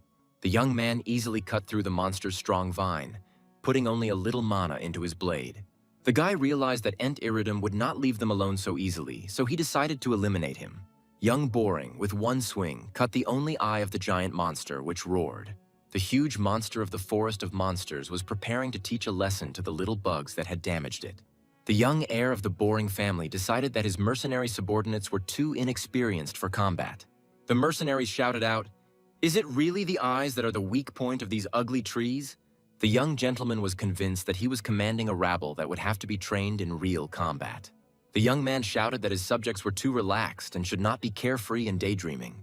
The rank and file realized they knew nothing about this monster, but their commander had encountered Iridums before. The guy gave the order to raise the shields and stand in a tight formation so that the vines would not grab onto them. Creed Boring shouted for the mercenaries to obey and focus on defense until further orders. The mercenaries did not believe in the abilities of the young commander, but they obeyed his orders without reservation. The young man ran up to the supply cart and told Kira to immediately prepare the oil lamps. The guy told the Cerberuses to light the lamps and throw them at the monsters. "We'll burn the creatures." The Cerberus squad's deputy commanders shouted out that the Iridum Ents were looking in their direction. Creed Boring shouted that this was his chance and ordered the Cerberuses to throw the lamps.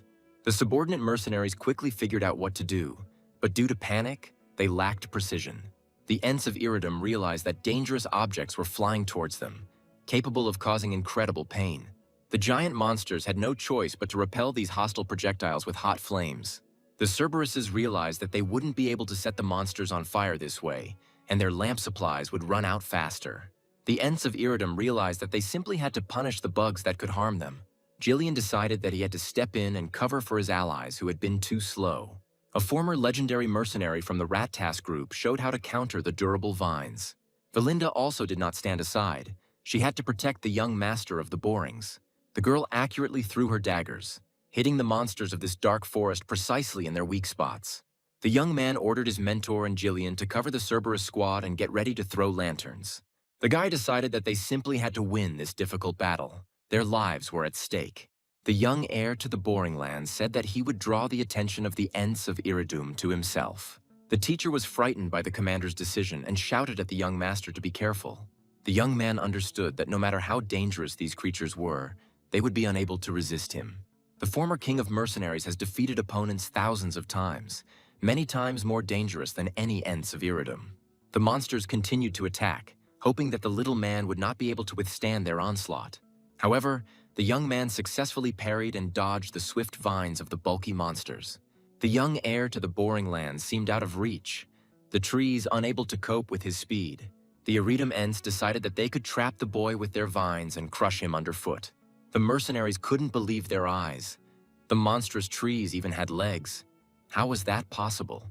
The privates shouted that these creatures would trample their commander now. He didn't have a single chance. However, Creed Boring was not a simple slob, as he was still considered in all the counties. The young man continued to move with ease, not allowing himself to be plunged into panic at the sight of his enemy. The young heir to the Boring earldom accurately killed one of the Iridum Ents attacking him. The mercenaries subordinate to the boy saw how the monstrous trees gradually surrounded the young commander. The young Count Boring's mentor shouted for the Cerberus squad to throw oil lamps. Each of the Cerberus mercenaries was confident that this time their plan would definitely succeed. The Ents of Iridum were not prepared to accept such a trick from their enemies. Their guns instantly burst into flames. The giant monsters froze in confusion, and a heart-rending roar rose above the forest of monsters. The Cerberus squad was completely confident that victory was already in their pocket. The trees would definitely not survive. The young Boring heir shouted at the mercenaries under his command not to stop. This was not yet a victory. The young man shouted for the Cerberus squad to not hesitate to burn these overgrown monsters to the ground. The rank-and-file mercenaries couldn't believe their own eyes because they didn't even think they would win. Everyone watched with incredible joy as the monstrous trees of the Forest of Monsters blazed up. Some feared that with such a strong fire, the entire monster forest could turn to ashes. Recently, those trembling behind their own shields said that it was simpler than it seemed at first glance. The commander shouted at his men not to relax. Their battle was not over yet. It was not a victory. The former mercenary king is certain that the Iridum Ents have not yet revealed their true form. The hired mercenaries did not understand what was happening now, why their fight was still not over. Some wondered why the forest was covered in steam and whether the fire could have gone out so quickly. Valinda and Jillian ran up to the young master of the Borings and asked what was going on. The youth replied that only the outer shell of the Ents Iridum was vulnerable to fire, but not the inner part. Creed Boring said that when the flame reaches the wet core, thick steam is formed. The guy is sure that very soon he will be blown away by the wind and they will see the true appearance of the monsters. The mercenaries saw monsters for the first time in their lives, and here the experience of their commander came in handy. The Iridum Ents were extremely unhappy that their excellent camouflage had been destroyed. The rank-and-file mercenaries were frightened again. Now they were fighting not with living trees, but with something terrible. The young master of Boring raised his sword to restore peace to his subjects with this one gesture. The former king of mercenaries asked for attention and gave a clear order for everyone to take up arms. The young man clearly stated that now they would have to engage in close combat with these clumsy monsters. Creed Boring ordered all able-bodied men to step forward. Now was no time for fear. Ordinary mercenaries did not dare to follow their employer.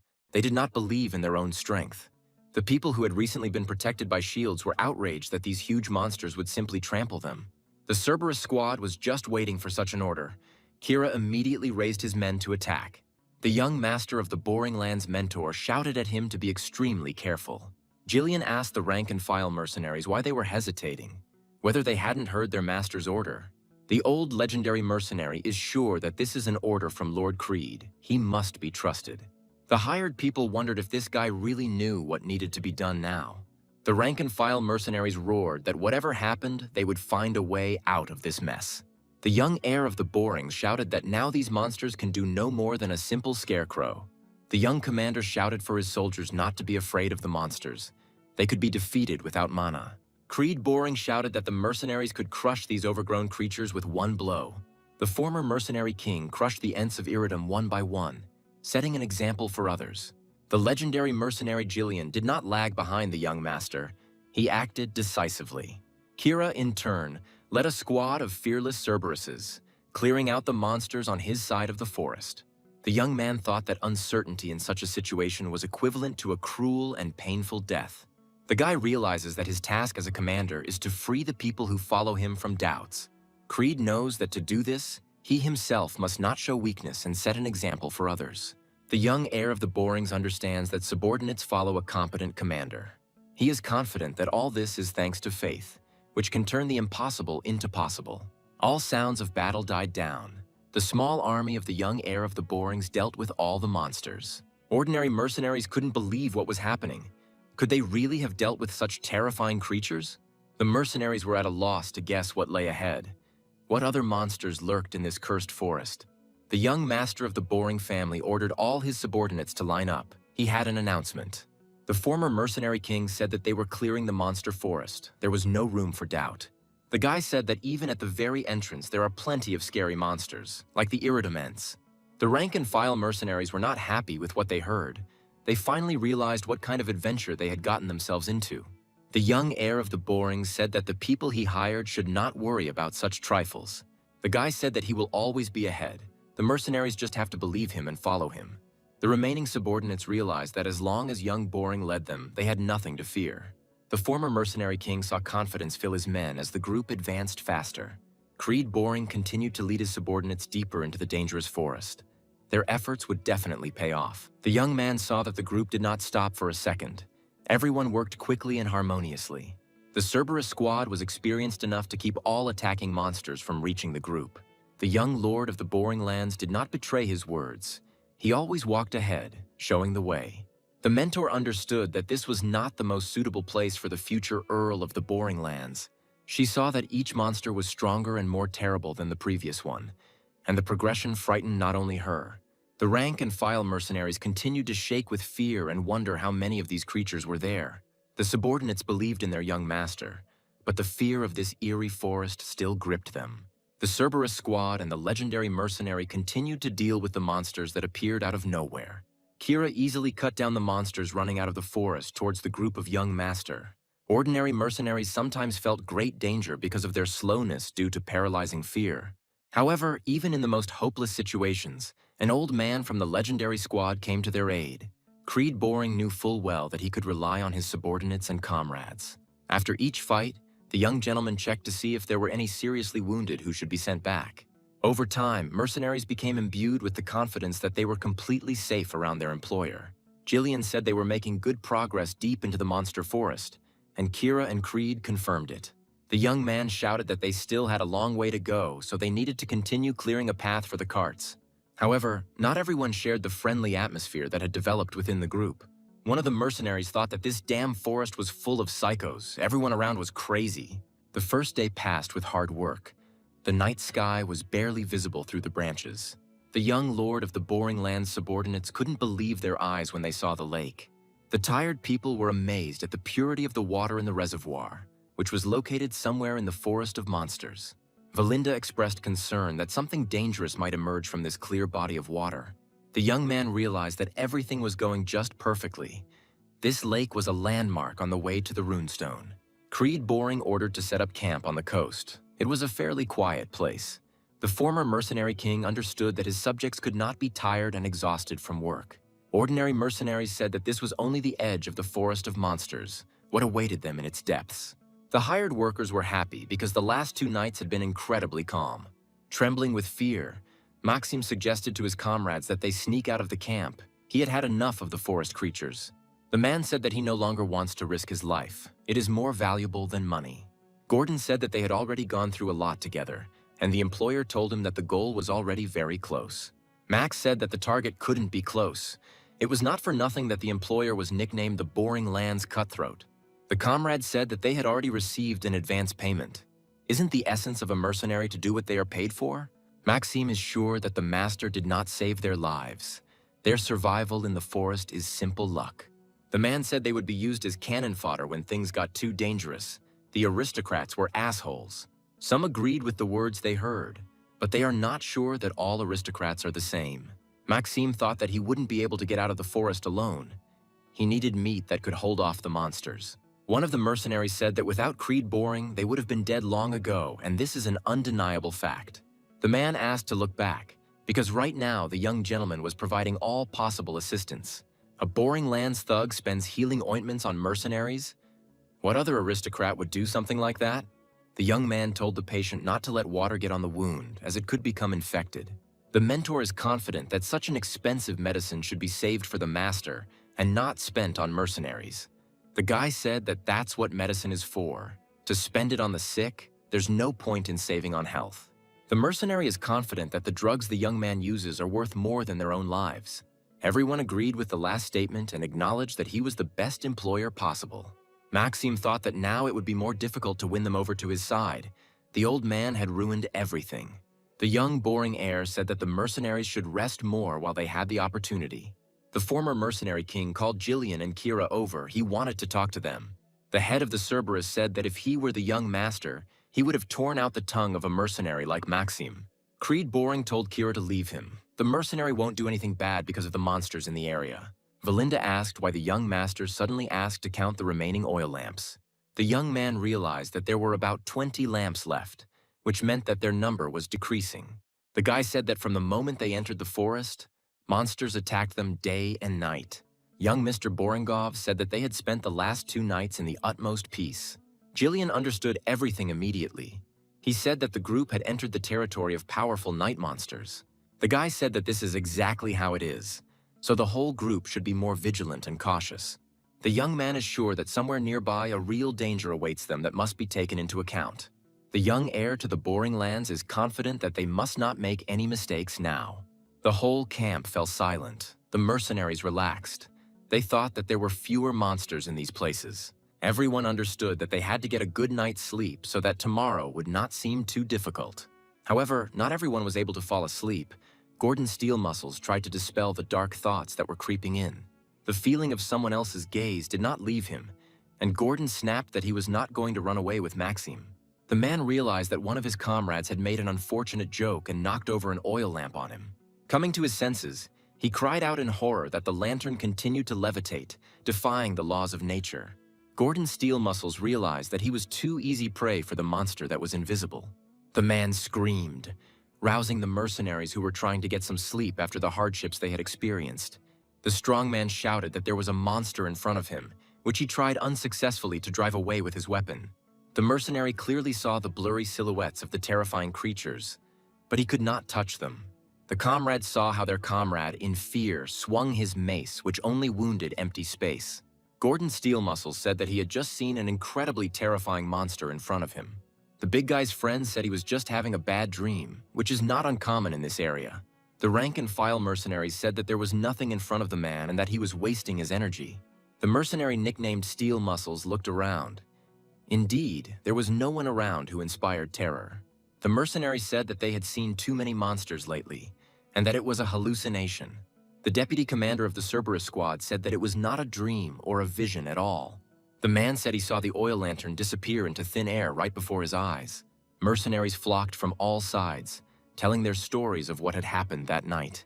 Kira's deputy said that he could only say one thing. This camp housed more than just people. He is sure that there is something lurking in this place, hiding and waiting for the moment to attack. The young heir to the boring land said the man had made an incredibly accurate point. The mercenaries were surprised that the young aristocrat had not slept a wink that night to be on guard. The young man ordered everyone to gather at his tent to discuss the group's further actions. A couple of minutes later, everyone was already armed and awaiting further instructions from Creed Boring. The commander and his deputies were deciding how to proceed in this rather awkward situation. Gordon exhaled that they were surrounded by monsters, and Matthew added that these creatures were also invisible. The young heir of the Boring said that it was not surprising, because this was their main feature. Creed Boring is certain that these monsters have been stalking the group since the lake, but have not yet attacked. The former mercenary king knows that these creatures are the ones that rule the night forest of monsters. The young man knows that these creatures are called Nyctalors, which reflects their nature as hunters of darkness. The young heir of the Borings knows that they blend into the darkness, making them invisible and unharmed. Creed said they follow their prey in hundreds and try to drag it into the darkness where they have the advantage. Valinda said that now it became clear to her why oil lamps were disappearing from the stock. The young man asked Kira not to shout that he would chop them all up and suggested that they wait a little. The teacher said that more than half of the lanterns were already gone. Isn't it dangerous to just wait? The young man is confident that a thoughtless attack will only anger the Nyctalors, who will become more aggressive. The guy is sure that in that case, they will miss their chance to finish them off with just one blow. Jillian asked if the master knew a way to kill hundreds of monsters with one blow. The young man asked Valinda if she had prepared the magic scrolls for the mercenaries he had requested. The mentor said that she had already distributed everything. There were enough packages for each hired person in the squad. Creed Boring said that he would now explain how they would fight these intangible hunters of darkness. The young man said that a pack of creatures had besieged their camp from 3 sides. They were stealing lanterns and narrowing the area. Creed is confident that there are too few mercenaries to cover the entire camp from the advancing Nyctalors. Jillian said they camped by the lake to avoid being surrounded on all sides at once. The young heir of the Borings said that the situation was not the worst, because the initiative was on their side.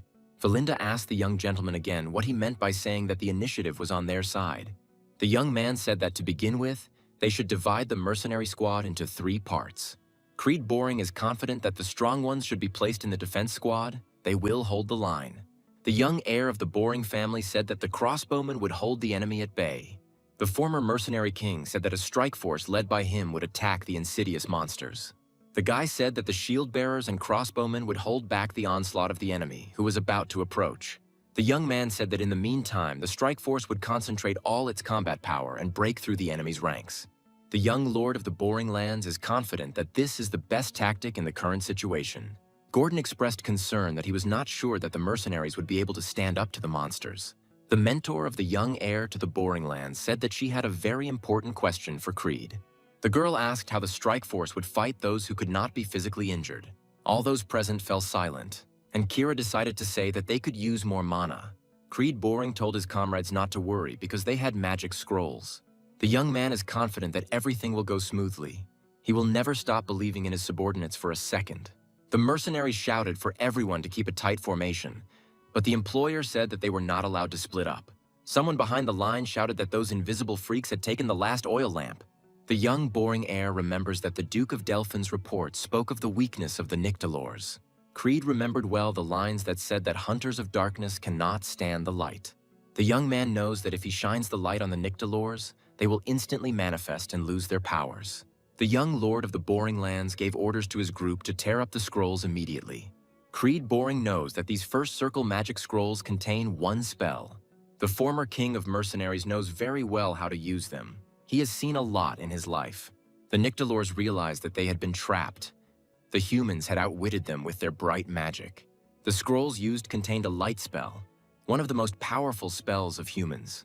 The dangerous creatures from the forest of monsters did not know where to escape from this destructive scourge.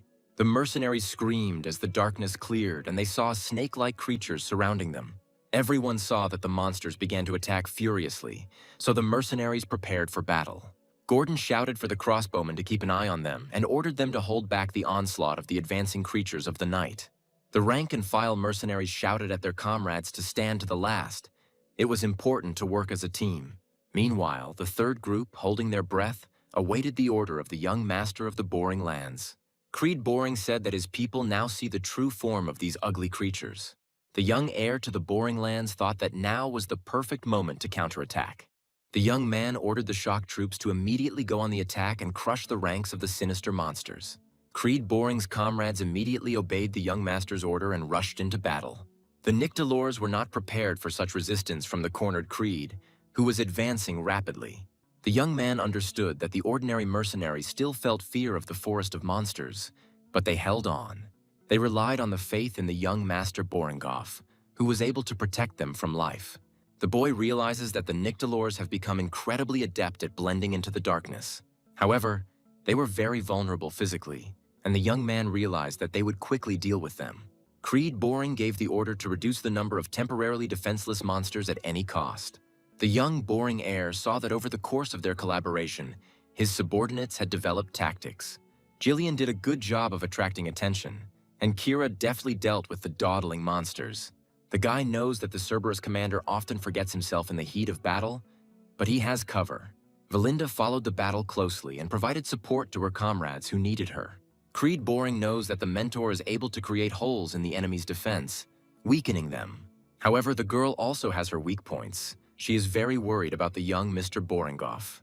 The young man never forgot his role for a second and continued to lead everyone forward to victory. The young heir to the Boring Lands literally cut a path for his subjects, moving ahead of the group. Creed realizes that his attack force consists of the best warriors who serve the Boring family. Meanwhile, the rank-and-file mercenaries were taking the brunt of the main forces of the Dark Hunters from the monster forest. The crossbowmen did a good job of suppressing the advancing monsters, but there were too many of them. Each of the rank-and-file mercenaries understood that their ammunition was almost exhausted.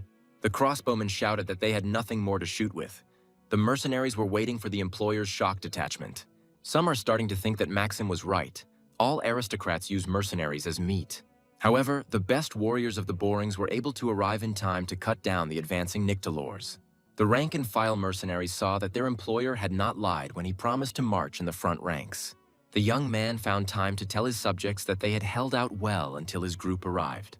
The mercenaries were incredibly happy to see the young aristocrat who changed their stereotypes. The young commander ordered the formation to expand and surround the remaining hunters of darkness. Before the rank-and-file mercenaries could complete the encirclement, one of the Nyctalors let out a deafening roar. The herd of dark hunters immediately hurried to flee into the darkness, as far away from Creed Boring as possible. The young man thought that these monsters did not wait for the ambush. They turned out to be quite smart. The boy ordered his mentor to find the leader of the Nyctalors. He had large horns on his head. The guy said that these creatures are obsessed with their prey. They cannot be let go. They will definitely return. Creed is certain that they must eliminate the pack leader to ensure that the remaining Dark Hunters disband. The young man understands that his group does not have the strength to survive another attack from the Nyctalors. This is their last chance. Looking at the guy, Valinda noted how he had changed. Now he had become a reasonable and attentive leader. The mentor said that she understood the new order from the young master of the Boring Lands. The girl knows that no one in the young duke's group is faster than her, and that only she is capable of catching up with those who are retreating. Valinda set off in pursuit with determination, Creed Boring's orders above all else. The mentor of the former king of mercenaries closed the distance. Now all that remained was to find the target. The girl quickly realized and looked for the only monster with horns on its head. Having confirmed that it was indeed the creature, Valinda concentrated. Now she needed to stop it. The mentor of the young heir to the Boring Lands accurately threw the hook and caught Nyctalor in a noose. Valicta shouted that she had caught the leader of the Nyctalor pack, who was running away at full speed. The young heir to the Boring Lands was already running towards the voice of his mentor, who was holding back the dangerous monster. Young Boring said that this was who this monstrous hunter of darkness from the forest of monsters was hiding behind. The guy decided not to spare his mana in order to break through to the leader of the monsters in one dash and defeat him. The young man crossed the space separating them in an instant, slamming like a wedge into the pack of monsters. The Nyctalor leader could not understand why their usual hunt had turned into such a crushing defeat. Creed Boring pierced the leader of the monstrous pack and realized that now the matter remained only the smallest. The former king of mercenaries shouted at the scum to stop fluttering. Its place was in the afterlife. The young heir of the Boring family, with one precise movement, cut the horned Nyctalor in two. The death of the leader plunged the monsters into incredible shock. Their faith in his powers collapsed in an instant. The young lord of the Boring Lands shouted that he had defeated the leader of the monsters, and the pack lost its coordination. Creed Boring gave the order to immediately prepare for a purge. The Nyctalors no longer posed a threat. The rank-and-file mercenaries shouted that these monsters would now regret having decided to hunt that night. The commander of the mercenary squad, Cerberus, shouted for his men not to hesitate to cut down these monsters. Kira didn't want his subordinates to give in to some old man who was long overdue for retirement. The chase for the scattered creatures continued until dawn. That night turned out to be exhausting. The last Nyctalor fell with the first rays of the sun, and now the expedition could breathe a sigh of pleasant relief. The young Boring heir said that each of his subordinates made a great contribution to the victory. The young man said that all the mercenaries were great because they worked hard on this difficult night. The rank-and-file mercenaries began to rejoice. Just recently, they could not even think that they would survive the night. Amid the joyful shouts of the soldiers, the young man announced that his officers had also coped well with the recent difficulties. The teacher asked if her young master was injured. He had survived such a massacre that night. Creed ordered Valinda to check the group's numbers and Kira to urgently gather all the Cerberuses here. The commander decided to scatter the corpses of the Nyctalors around the camp so that the monsters would be frightened by their smell. Jillian said that these monsters keep all the monsters at bay on the outskirts of the dreaded monster forest. The old man said that the Cerberus squad leader needed to know more about the place he was in. The young Boring heir thought that about 10 days had passed since entering the forest of monsters. The guy understands that they have dealt with all the dangers on their way. All that remains is to develop the vein.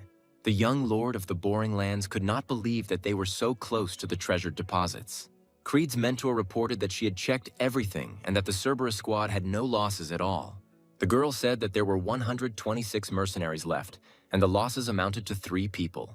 Kira confidently declared that with a commander like him, his group would never have any casualties. The young man asked if there were really 3 dead mercenaries. Valinda said that their bodies were not seen. Gordon Steelmuscles asked his comrades where the coward Maxim was. He was nowhere to be seen. The mercenary said that he definitely did not die in battle. Most likely this fool decided that he would run away from the forest. Everyone agreed because they knew Max's bad character, who was now running as fast as he could. One of the fugitives said that a terrible massacre was happening behind them, and it was good that Maxim had invited them along. The fleeing mercenary shouted that they should keep running while the monsters were distracted by the employer and the others. Max said that if they wanted to survive, they couldn't stop, and asked why his comrades had gone quiet. The mercenary asked whether the fugitives had decided to betray him, why they did not go further, why they should return. One of the fugitives found the strength to point out to the indignant man something huge behind him. The traitors watched in horror as the unknown monster lurked near them. Maxime shouted out what the hell this was. Why didn't all the monsters run to Creed Boring's camp? The fugitives got a good look at the giant snake that guarded the unprecedented deposits of the magic stone. The mercenaries realized that they were facing death. This monster would not even give the poor fellows a chance to save themselves. The giant snake decided not to put off its meal.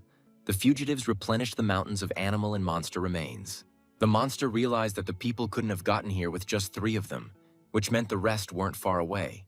Meanwhile, the group of the young, boring heir continued to work without stopping for a second. The squad's movements became unusually coordinated. Now all the mercenaries acted as one mechanism. The captain of the Cerberus squad was surprised that all the mercenaries did their job without any unnecessary bickering. Kira said that he had never seen slackers work so harmoniously before as they did today. The old legendary mercenary said that, unfortunately, not everyone rolls up their sleeves and works. The Cerberus commander said he didn't want to disband such experienced fighters after the expedition. Creed said that Kira need not worry. The young man plans to hire them as personal guards. The boy knew about the prejudices of the counts, who believed that mercenaries were inferior to the regular army in battle. The young man understands that these guys have already surpassed the level of recruits, thanks to the experience they have gained. The Cerberuses arrived and reported that they had scattered all the Nyctalor corpses along the cut corridor. Kira said that the young heir of the Borings was right. They had not encountered a single monster yet. The Cerberus leader is confident that at least one lost monster must have come across their path. Young Boring thought something strange was going on, but hoped his worries were unfounded. Valinda called out to the young gentleman and reported that she had scouted out the situation ahead. The expedition commander in the Forest of Monsters asked if there was anything interesting on their way. The young man saw the delight in his subordinate's eyes. She couldn't hold back and blurted out that something incredible lay ahead.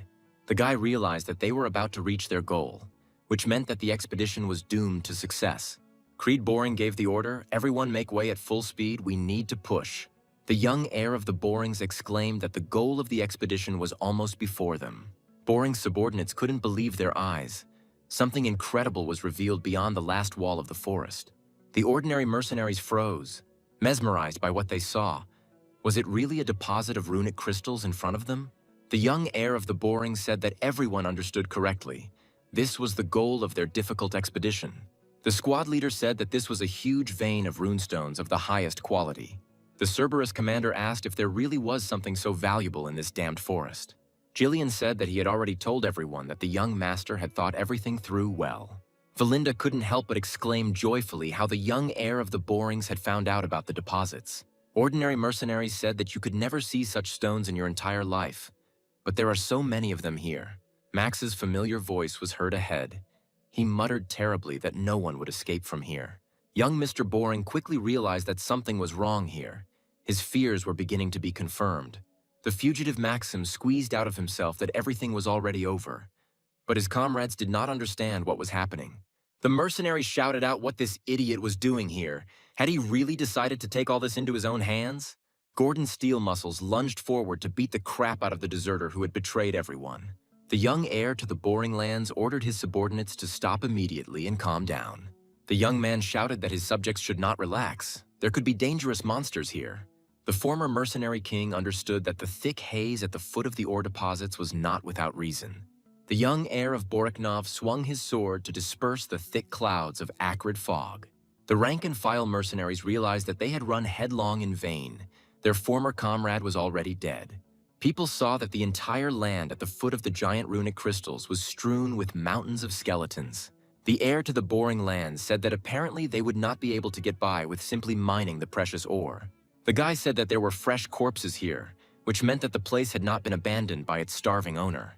The young man understood that the corpses' fumes had mixed with the fog, which was why there was such a thick haze here. The commander gave the order to prepare and thought that the Dolphins' reports did not mention this. Creed Boring realized that they had fallen into the monster's trap, and now it would be very difficult to get out. The giant snake hissed furiously at its prey, which had so recklessly entered its lair. The guy ordered everyone to disperse immediately. This fight would be harder than all the previous ones. The leader of the Cerberus squad and Jillian quickly realized that the owner of the stones was behind them. The mentor realized that her young master was in serious danger, and Gordon was dumbfounded by what he saw. The ancient lizard immediately pounced on the expedition commander, as if he sensed danger. The Boring heir spared no mana to wound the enormous creature, which was a head stronger. The former mercenary king moved deftly and dealt crushing blows to the reptile's vulnerable spots.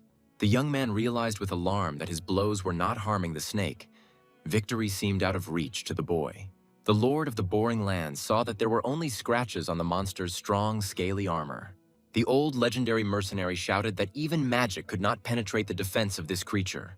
The giant monster caught Creed Boring, who was frozen in mid-jump, and aimed at him. The ancient serpent spat venom at the agile opponent. causing him to slow down due to pain. The young commander realized that such a monster, of course, had an extremely dangerous poison. Creed Boringoff realized that he would not have time to get away from the line of attack. At the last moment, he covered himself with his cloak. The nasty snake wouldn't let the young man go. Since the poison spit hadn't worked, he would smear him with his tail. The young heir of the Borings realized that he was facing a massive and incredibly fast opponent. The guy managed to take the blow, but the physical strength of the monster from the Forest of Monsters was many times greater. The ancient serpent continued to press on the young lord of the Boring lands, leaving him no chance. The reptile felt superior, so it didn't even strain itself in this senseless duel. Creed Boring desperately resisted the onslaught of the creature, but eventually succumbed to the crushing power. Valinda couldn't believe that her young master couldn't avoid such a blow from the lizard. The giant monster did not stop. It crushed the ground, continuing to try to crush its lunch. Gordon Steel Muscles shouted at his comrades to dodge the creature's attacks. The ordinary mercenaries couldn't understand where such a huge snake could come from on the outskirts of the forest. The old legendary mercenary tried to save as many people as possible so that they would not get in the way. Creed Boring's mentor was not far behind. She tried to pull the mercenaries out from under the giant snake. The mercenaries didn't believe that something like this could happen in reality. Such creatures shouldn't exist in nature. The captain of the Cerberus squad ordered them not to lose their composure. They must avenge the young commander. The Cerberus stood in a tight formation, hoping that their combined strength would be enough to confront the monster. Chaos reigned over the battlefield. Some tried to restore order, others searched for the missing commander. The young man thought that now that he had seen everything with his own eyes, the situation had instantly become clear. The former mercenary king realized that the true master of the rune vein had been the blood python all along. The young, boring heir thought it was a monster he never expected to encounter. The guy understands that usually such creatures live in the depths of the monster forest, and not on the outskirts. The young man realizes that there is practically no chance of victory. The squad must retreat and return later. Young Mr. Boringoff understands that he has no time to delay. The situation is simply at a stalemate. The former mercenary king realizes that if he retreats now, everything he has done will be for nothing. The young Boring heir ordered the snake not to interfere because the boy had a huge responsibility. The young man decided to use his last trump card, known only to him, the Third Core Awakening. The ancient lizard noticed a change in his prey. Creed Boring no longer seemed weak to him. Both opponents rushed to attack, but the young man decided not to tempt fate and to pass tangentially. Young Mr. Boringoff was full of determination. He understood that there was no turning back. Creed used all the strength he had to finally get his sword through the blood python's thick armor. The ancient lizard didn't expect that in this part of the monster forest there would be someone who could injure him. The young man did not forget that his opponent had more than just a head. He had to constantly watch his tail as well. The young heir to the Boring lands tried to avoid all attacks of the monster. He was no match for its strength. However, even with the third core activated, the boy couldn't cope with the power of the blood python. The young man understood well that even if his chances of winning were negligible, he would not stop. Creed Boring is certain that there are battles in this world that cannot simply be run away from or hidden from. The boy remembered his father, who always strives with all his might to fulfill his duty as a count. The young master's men froze. They heard Creed's cry. He was trying to fight off the dangerous snake. The young man understood that the moment had come when he had to accept the fight and go to the very end. The young commander's subordinates saw how desperately he attacked the giant and wounded the lizard. Creed Boring knew that his special mana technique would soon have a negative effect. However, the blood python was still not defeated. The ancient creature of the monster forest was practically unharmed. The young heir of the Boring family carefully watched the enemy who was avoiding him. The young man realized that the blood python was in no hurry to strike, but was waiting for the right moment. The guy thought that he shouldn't keep the third core in an awakened state. It was too risky. Creed Boring's loyal comrades rushed forward to support the young master in battle. Valinda hastily tried to understand whether the young heir of the Borings was wounded. His opponent was strong. The mentor told the young man to retreat immediately. They would somehow delay this monster. The commander reluctantly ordered everyone to immediately retreat to the camp. He would continue the fight alone. Valinda couldn't believe what she was hearing. How could her master say such things at this terrible moment? Jillian asked, puzzled, what young Boring was trying to achieve. What was driving him now? The commander said that even he could not guarantee the safety of his unit because of the snake. The young heir to the boring lands said he could not afford to lose his subordinates here. The teacher asked what about him. What would happen to him when they retreated back to the camp? The girl asked herself why her master was going so far. The fact that they were alive was already a miracle. The guy said that he had to kill this giant blood python with his own hands. The ancient monster decided that this was the moment when its main target lost its grip. The young man noticed the monster's swift attack and shouted for everyone to leave immediately. However, the mercenaries went against the commander's orders. They wanted to protect the young master. The subordinates instantly raised a dense wall of shields and protected the commander from the caustic acid. Creed Boring realized that his orders did not have absolute power over the people under his command. The rank-and-file mercenaries shouted that they were asking for permission to fight against the lizard alongside their employer. One of the subordinates said that they had never met an employer like Creed. Gordon Muscles said that the boring boy had saved them so many times already, it was time to pay him back. Kira is confident that they will kill the snake and get his treasures, and Valinda said that she will not leave her master. The old legendary mercenary said that he would draw that giant blood python towards himself. Creed's subordinates said they had trusted the guy, and now it was his time to trust them. The young heir of the boring family said that this monster was enormous in size and had deadly poison. The guy is sure that the red scales of this creature are so strong that even mana cannot pierce it. The young man is sure that if even one of the snake's attacks hits its target, his comrades will certainly die. Valinda shouted that the young master himself wanted to stay against such an incredibly dangerous monster. The guy said that he had already wounded this creature twice. Deprived it of one eye, they had a chance. The young heir to the boring lands did not forget that he was the commander of a mercenary detachment. The young man addressed all the expedition members and told them to return home alive. The mercenaries were encouraged, the commander's unwavering determination having driven out their fears. The subordinates shouted that they would not let the young master down and turned their weapons against the monster. The bloody python encountered fierce resistance from the little people. It was an unprecedented rebuff. The ordinary mercenaries did not stand aside. They tried to somehow support the young master. The captain of the Cerberus squad aimed at the monster's weakened eye to inflict further damage. Valinda helped her comrades quickly leave dangerous places so that they would not risk themselves unnecessarily. Jillian caught the gentleman's eye and realized that he needed to try to stop the huge snake. The old mercenary understood that his strength was not enough for much, so he gave it his all. The young heir to the boring lands wasted no time, setting his sights on the monster's second eye. The guy understood perfectly well that even with a good strategy, things don't always go as planned. The young man knows that there are no perfect plans. No strategy is flawless in everything. However, Creed understands that if he does not act now, many of his subordinates will die. Meanwhile, the enraged ancient serpent hissed fiercely. The insignificant people deprived him of his sight. The young lord of the boring lands thought that he could not allow the deaths of his subordinates. The guy decided that this would be his last attack. It had to finish off the monstrous blood python. The young lord of the boring lands understands that only he knows the future of these lands. Everyone saw how the jaws of the huge monster closed and hid the young commander of the expedition. Valinda couldn't help but shout at the young master not to give up and to keep fighting. However, the young heir to the boring lands still remained alive with an unwavering will to win. The young man split the skull of the huge monster into two halves, breaking free and winning.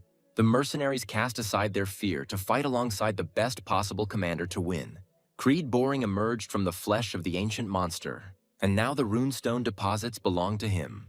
Kira knew that the guy who beat him in a duel couldn't lose to some huge monster. Jillian understood that the young master would not submit even to such a monster from the monster forest. Valinda was delighted when she realized that everything was perfectly fine with her young master Creed. The boy said that he was the future of these fading lands, the future of the entire Boring family. Everyone exploded with jubilation. Now the priceless runestone deposits rightfully belonged to the Borings. Meanwhile, in the Boring family estate, in the council hall, Walter's advisors were restless. Albert shouted that this was no longer a childish prank, but a clear and grave crime against the family. The treasurer shouted that Creed had ignored the manager's orders and entered the forest of monsters.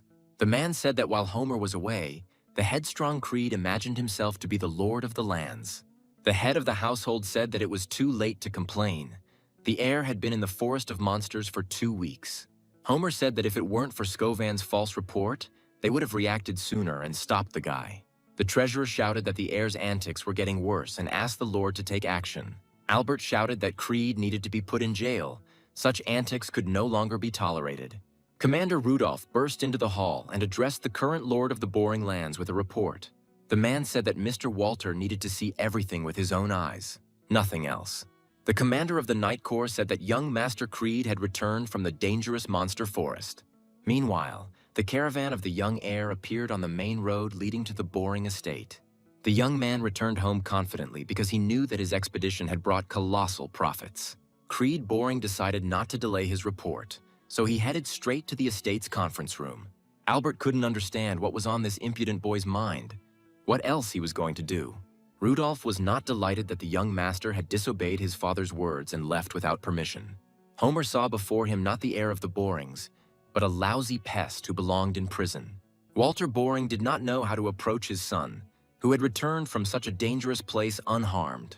The young man started the dialogue first. He said that he had returned and brought with him very good news for the Borings. The head of the 7 Borings said that Creed Boring was forbidden to enter the eerie forest of monsters. The young heir asked the head of the family for forgiveness, but noted that he had to do so. Rudolph snapped, but the boy didn't want to say that this was a good reason to break the Lord's decree. The man shouted that entering the monster forest was a serious crime against the county. The young man said that as the advisors could see, he was still alive and the monsters were not on the mansion's premises. Homer shouted, "How dare this little brat be insolent to his own father's advisors?" Albert asked if such antics really amused young Master Creed. Treasurer Boringov said that this time everything went without incident. They could turn a blind eye. Albert said that there was another reason to accuse the young lord. It would be difficult for him to justify himself. The young heir to the Boring Lands asked if this letter was from neighboring Redfield County. The treasurer said he immediately had a bad feeling about the young man's unexpected visit. Albert said that Earl Redfield was ceasing all support for the Borings and breaking off Creed's engagement. The young man thought that Amelia was not her father's favorite, but the letter was indeed written by him. The guy realized that the girl had joined forces with her enemy to destroy Creed Boring. The young heir thought that any leverage over Amelia was now useless. The guy realized that if he was even a second late, he would find himself in a serious trap. Albert asked how the young Boring heir would get out of it this time, and he couldn't lie. Homer said that the young man should immediately return the stolen 20,000 gold coins.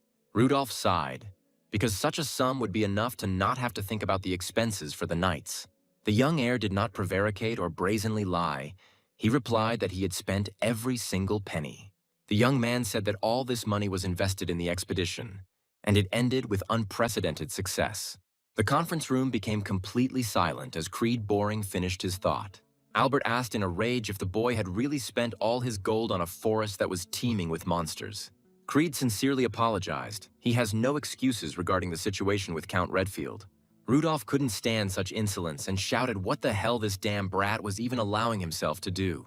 The man shouted, "What kind of heir is this guy if he is selling the future of the county with his own hands?" Homer shouted that from that moment on, the young man could no longer consider himself a count. He was a criminal. The young man said that he would pay for everything. Creed declared that from now on he was obliged to pay all expenses. The head of the family asked his son what he was saying. Where could Creed get such sums of money? The young heir told Valinda to enter the hall with a gift for the lord of the impoverished lands of the Borings. The young man said that if he had simply wanted to go into the forest and return, he would not have started the expedition at all. The advisors and Lord Walter were surprised by the crystals that the rascal brought as a gift for his father. The young master of the Boring Lands said that these were high-quality runestones from the forest. The men couldn't help but be surprised. Could these really be runestones, and high-quality ones at that? Homer said it was incredibly valuable. Where did Creed get them? Rudolph assumed he bought them. The young man said that he had found a vein in the forest of monsters, and now the Borings would have no problems with money. The treasurer said that if it was a real runestone, it would not be enough to maintain the mansion. The young heir said that this was not enough, because it was only a small part of his gift. The young man invited everyone present to go outside and personally verify the truth of his words. Not far from the Boring mansion, the voices of mercenaries could be heard, who were dragging all the loot. The workers shouted that the cart was full to the top and would have to be unloaded very carefully. Homer asked if the young heir's men had really obtained all this in just 15 days. Valinda reported that young Master Creed had personally prepared everything necessary and led the people. The girl said that Ent Iridum, blood python, and runestones were only a small part of what was obtained. The young man stated that all his actions were aimed at benefiting Boring County. The treasurer made a quick calculation and declared that this would be enough to support the whole of Boring County. Lord Walter Boring's advisors realized that they had been wrong to shout at young Master Creed. Rudolph said that the young count was incredible. He was probably tired after a long absence. The young man said that if his father's advisors needed anything, they could simply ask him. However, the guy said that he had a couple of conditions, without which he would refuse to help the men. Creed Boring told them to immediately release Scovan and Rico, who were carrying out his orders. The young man said that the second condition would be a complete ban on outsiders from visiting the monster forest. The guy is sure that unnecessary rumors will harm Boring County. The counselors agreed with Creed. The young Boring heir declared that he wished to be personally responsible for the safety of the forest of monsters. The advisors shouted that the young man was not entitled to his own personal army. This was an impossible demand. Albert said the boy should beg for forgiveness, not demand complete freedom of action. The young man stated that he was merely creating conditions so as not to rely on Count Redfield's support. Creed is confident that problems like those previously voiced will not now affect the Borings' financial situation. The treasurer shouted that the young heir was literally bargaining with the future of the Boring earldom. The mercenaries saw that the young master had arrived, so they turned to him to resolve the issues. Creed's squad said they worked tirelessly, but were unable to take back all of what they had obtained. Jillian said that the loading of the runestones was already completed. They were just waiting for the order to move out. Kira said that the young master was right. The bark of the Enceridum could be stored without processing. Creed said that the python's carcass would be butchered soon. They needed to make sure that the poison, blood, and meat were separated. Walter asked for an assessment from an experienced commander. Rudolph said that the number of mercenaries was not impressive. However, the man is confident that the guy managed to get very strong personalities to work together. The head of the Boring family told his son that these mercenaries looked like a real elite squad. Walter said that getting them to work together must have been a very difficult task. Creed Boring said that this was not the case. Without their help, this expedition would have been extremely difficult. The head of the family realized that his son was no longer what he had been before. He had managed to mature and become sensible. Walter said that it was time for them to go back because they still had many issues to discuss. The father of the young heir said that this time he would turn a blind eye to his son's disobedience. However, he clarified that if Creed disobeyed his order even once more, he should be prepared for the consequences. The young man thanked his father, and Walter said that one day Creed would inherit the Boring mansion. The boy looked into the distance at his home and realized that his father no longer considered him a slob. Walter Boring said that his son really does have the spirit of the Northern Wolf in him, and he is glad to know it. The boy knows that the Northern Wolf is a title granted to Count Boring for protecting the border of Ludania. The young man knows that there was no one next to his father, and the dire situation in the lands made everything more difficult. However, Walter Boring did not stop the endless battles on the northern border of the kingdom. The boy knows that in his past life, his father's reward was a miserable death that everyone forgot about. Valinda asked if the young master would now head straight to the mansion to rest. The young man said that the mercenaries must prepare so that they could move out at any moment. Jillian is sure that the young master is putting too much pressure on himself.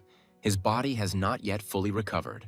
Valinda said that she had put in a lot of effort to remove the snake's poison from the young master's body. The guy said that he was incredibly grateful to his mentor. She always took good care of him. The young man said that he was counting on the girl to take care of one more important thing. The heir understands that the news that the Borings have found the runestones will quickly spread throughout the area. The guy is sure that this news will not pass by those who want to get their hands on these warlike lands. Young Master Boringov said that they must strengthen their power as soon as possible. The young man dreams of his lands becoming so strong that others would be afraid to attack them. Creed Boring is confident that these lands cannot continue to suffer. They must develop and strengthen. The subjects were frightened because they did not know the condition of the young man, who was completely exhausted. Meanwhile, in the throne room of the Count's castle, the carrier pigeon spread its wings. Gerald Delphin already roughly understood what kind of bad news this feathered messenger brought. The bird obediently landed on the outstretched hand of the man, who was eager to read the message. Lord Delphin hastily unwrapped the package, which spoke of the Borings' beginning of their exploration of the Forest of Monsters. Gerald Delphin realized that he urgently needed to start a territorial war and destroy the Borings. The assembled conspirators realized that they were being ordered to render the northern Boring Duchy a no-man's land. The Lord of Dolphins asked how many recruited people remained in the poor lands of the Borings. The assembled noble conspirators reported that only a couple of vassals and one knight remained. Gerald ordered the vassals to be sent to the Grady lands. The death of their heir was enough to start a war. Lord Delphinoff announced that he was appointing Victor as the person in charge of this important operation. The conspirators were surprised that Gerald was really going to use the most powerful card in his arsenal. One of the nobles dared to object. He was sure that revealing such a trump card was too risky. The Dolphin Lord said that it was because of the forest of monsters that they couldn't let Boringum explore it. Gerald Delphin said that their lord decides everything. There is no need to doubt his impeccable orders. The Dolphin heir rose to his full height to announce the most important news. The man told each member of the conspiracy to begin preparing for war with the worthless, boring county. Lord Dolphin asked if there was anyone else who might know the current situation. Meanwhile, in Amelia Redfield's small estate, her furious screams could be heard. The girl was crying over the news she heard about the recent events in the fading lands of the Borings. Barney said that no matter how much his young mistress was upset, they hadn't lost yet. The girl is sure that this bastard, Creed, got hold of the runestone vein thanks to her money. Amelia understood that even the wildcats sent to her could not finish off this good-for-nothing. The girl said she even humiliated herself and turned to her father to stop supporting the Borings. The Redfield heiress said she looked like a complete idiot, and Barney said she didn't. The girl said that she was too overcome by the overwhelming emotions and it was difficult to cope with them. The young lady of the Redfield lands said that the past cannot be changed. What happened, happened. The girl's personal bodyguard said that she just needed to give the order and he would obey without hesitation. The Redfield's young mistress said the Borings would emerge from their financial crisis and have a party. Amelia said that these Borings had not yet managed to sell the runestones, which meant it was not too late. The girl said that the runestone vein was found a couple of days ago at most, and distribution channels have not yet been established. Mrs. Redfield said she would take advantage of this weakness. She knows who they will try to sell them to. Amelia knows that there is only one place in the north that buys runestones in such quantities. The girl said that this is the Crimson Tower, which is controlled by the Archmage of the Seventh Circle, Helmet. Everyone knows that magic towers always take the issue of supplying runestones seriously. Amelia ordered an ambush at the tower and an attack on the workers transporting the precious stones. Barney was quick to point out that there was another magical tower to the north, the Scarlet Flame Tower. The girl knows that things are going very badly at the Scarlet Flame Tower. They are unlikely to buy ore. Amelia asked why sell the runestones at a low price if there was a better offer. Meanwhile, in the fading lands of the Borings, in the chambers of the young master of these fading lands, the young man had been unconscious for the second day already. He was exhausted from the fight with the blood python. Every now and then, memories of what he had experienced in a recent dangerous battle surfaced in the guy's mind. The young Boring heir understood that the predator was already preparing to swallow its prey. The boy's feverish visions haunted him, and he sank deeper and deeper into his memories. The young man knows that the blood python secretes a poison that softens food in front of the epiglottis. The young lord of the Boring lands understands that the third mana core burns away the poison upon contact. However, this produces toxic smoke, which creates a deadly air environment. The guy understood at that moment that already at this stage most of the victims lost consciousness and died. The young man kept telling himself that this expedition and everything that was dear to him depended only on him. The guy thought that if he couldn't avoid poisoning, he had to take control of it. The young man decided that the poison would inevitably penetrate his body, which meant he had to fight it. The Boring heir tried to direct and concentrate the poison directly into the mana core. The guy knows that the frantic rotation of mana in the core allows him to effectively neutralize incoming poison. The young man knows that such subtle control of mana is not available to everyone. Only superhumans possess it. The mercenary king decided that he would turn the poison into an alternative fuel that he would use to win. The guy realized that everything he saw was actually memories of days gone by. The young man was surprised that he had managed to survive such an experience and wondered if he was okay. The Boring heir thought his father had forgiven him, but he could not remember anything else. Elaine noticed that her older brother had finally woken up, the moment she had been waiting for so long. The girl couldn't stand it and rushed at Creed, who had just woken up after a long sleep. The younger sister said her brother left without warning, returned and suddenly lost consciousness. Elaine said she was very happy to see her brother, who had made her terribly worried. The young heir to the Boring lands was surprised that his younger sister reacted this way in this situation. The young man called out to Elaine and decided to tell her something, but the girl thought that her brother had misunderstood her. The young lady ran quickly to call Valinda because her older brother had woken up. The guy wondered if he had really wasted so much time until he couldn't move due to exhaustion. The former mercenary king realized that he had been mining runestones for 5 days after the battle. Creed Boring thought he wanted to hold out until the stones were sold, but his youthful body couldn't take it. The young heir understood that his body was heavily strained, but his condition was very good. The young man realized that he had fully recovered in just 2 days, and his regeneration had noticeably improved. Creed didn't understand why he felt like his overall mana had increased noticeably. What was going on? The young heir to the Boring Lands came to only one conclusion. The nature of his mana had changed. The young man thought that when he neutralized the poison, his mana mixed with the energy of the blood python. The guy thought that he hadn't even imagined such a way to become so much stronger. Creed knew it was unintentional, but the risk to his life was definitely worth it. The young man realized that with the help of such training, he could become tens of times stronger. The young heir decided that selling the runestones should be his priority. Creed understood that over the past 2 days, everyone who wanted to had already learned about the runestones from the Forest of Monsters. The guy decided that he needed to urgently gather all the mercenaries. They shouldn't have scattered too far. The young heir heard a knock at the door and thought it was Valinda, whom Elaine had called. The young man said that the teacher did not have to knock at all when she wanted to enter his chambers. The guy didn't expect to hear the scraping of armor behind the door. He thought it was his Ferdinand. However, the head of the Boring family entered Creed's room, followed by Elaine and Valinda. Walter Boring noted that it was a good sign that his son woke up on this wonderful day. The young heir to the Boring Lands realized that the head of the family was concerned about his condition. The man said that Valinda told him about the battle with the python, how the young man jumped into its mouth. The boy said that everything was fine with him. His father need not worry. Walter was happy with this news. The teacher said that her young master lost consciousness so suddenly that everyone was very scared. Father approached Creed Boring. He wanted to discuss a small matter with him. The young heir to the lands realized that if the head of the family addressed him, it meant it was important. The man decided to say that he had a small request for his own son. The young man did not understand what Walter Boring meant. He usually did not ask him for small favors. The boy thought that training with his father could be beneficial for him. After all, he is a strong opponent. The young heir to the Boring Lands thought that this was the first time they had done anything together. The young man understands that in his past life he did nothing but avoid the Lord, fearing reprimands.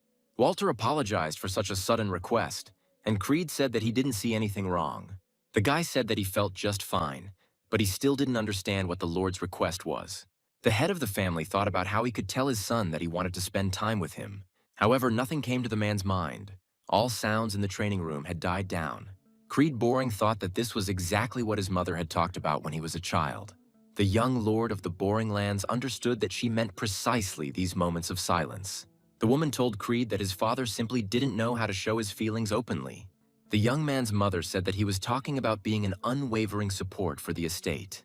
The lady of the Boring Lands was convinced that Walter put others before himself and did not show his feelings. The woman is sure that the only exception was his declaration of love to her. Creed Boring's mother told her son to forgive his father for being awkward. He just doesn't know how to express his feelings. The head of the Boring family told his son, the young heir, to raise his sword and prepare for sparring. Creed Boring couldn't believe that he would stand against his father, an incredibly strong man. However, the young man immediately obeyed. It was a good opportunity to test his abilities. Walter closed in on his son in one lunge and without hesitation attacked his prearranged defense. The man easily twisted the training sword to gain a greater advantage. However, the young heir did not lag behind. He could not allow himself to be wounded so easily. Walter had a clear sense that Creed was a capable boy who knew how to fight. The young lord of the Boring Lands tried to take advantage of his father's elusive moments of weakness. The head of the Boring family was prepared for such tricks from his opponent, so he quickly attacked in response. Creed understands that his father is not a simple warrior. For many years, he defended the border almost single-handedly. The young man thinks that Walter Boring's sword feels incredibly heavy. It almost crushes him. The boy understands perfectly well that his father has enough strength to pacify the wild barbarians from the north. Creed Boring admits that he feels a softness that can protect these lands. Walter Boring never ceased to be amazed at the abilities of his son, who fought with dignity. The lord of the Boring Lands tried to break through the youth's defenses, but continually failed. He understood that his son had not wasted his time. He had trained well to become stronger. Walter Boring realized that he had made an unforgivable mistake, which the boy was about to take advantage of. The head of the Boring family manages to block his son's swift attack at the last moment. Creed Boring managed to convince his father that he was capable of surviving in the frightening and dangerous forest of monsters. Walter no longer doubted the abilities of his son, who was no longer an unruly child. The Lord of the Lands and the young heir understood that their little sparring had come to an end. Creed Boring managed to surprise his father with his abilities, which surpassed many knights. Walter already understood that his son could become one of the greatest swordsmen in history. The man said that the young heir's skills had improved significantly and that he should not abandon his training. The young man was incredibly happy that his father praised him again, so he expressed his sincere gratitude. However, the Lord of the Boring Lands noted that his son should lessen the pressure on the blade. Walter Boring is confident that his son has the strength and reflexes to defeat the enormous monsters in the forest. The man said that a real enemy could very easily understand Creed's intentions. The boy realized that this was the first time someone was teaching him. Usually the young man acted intuitively. The young Lord of the Boring Lands thought that his fencing was based on practice and experience. Creed realized that due to lack of proper training, he may have missed some important points. The young man realized that his father accurately pointed out his shortcomings and helped him realize them. He learns from others well. Creed Boring thanked his father for his guidance, from which the boy learned a very valuable lesson. The man said that he initially intended to scold his disobedient son, who disobeyed an order.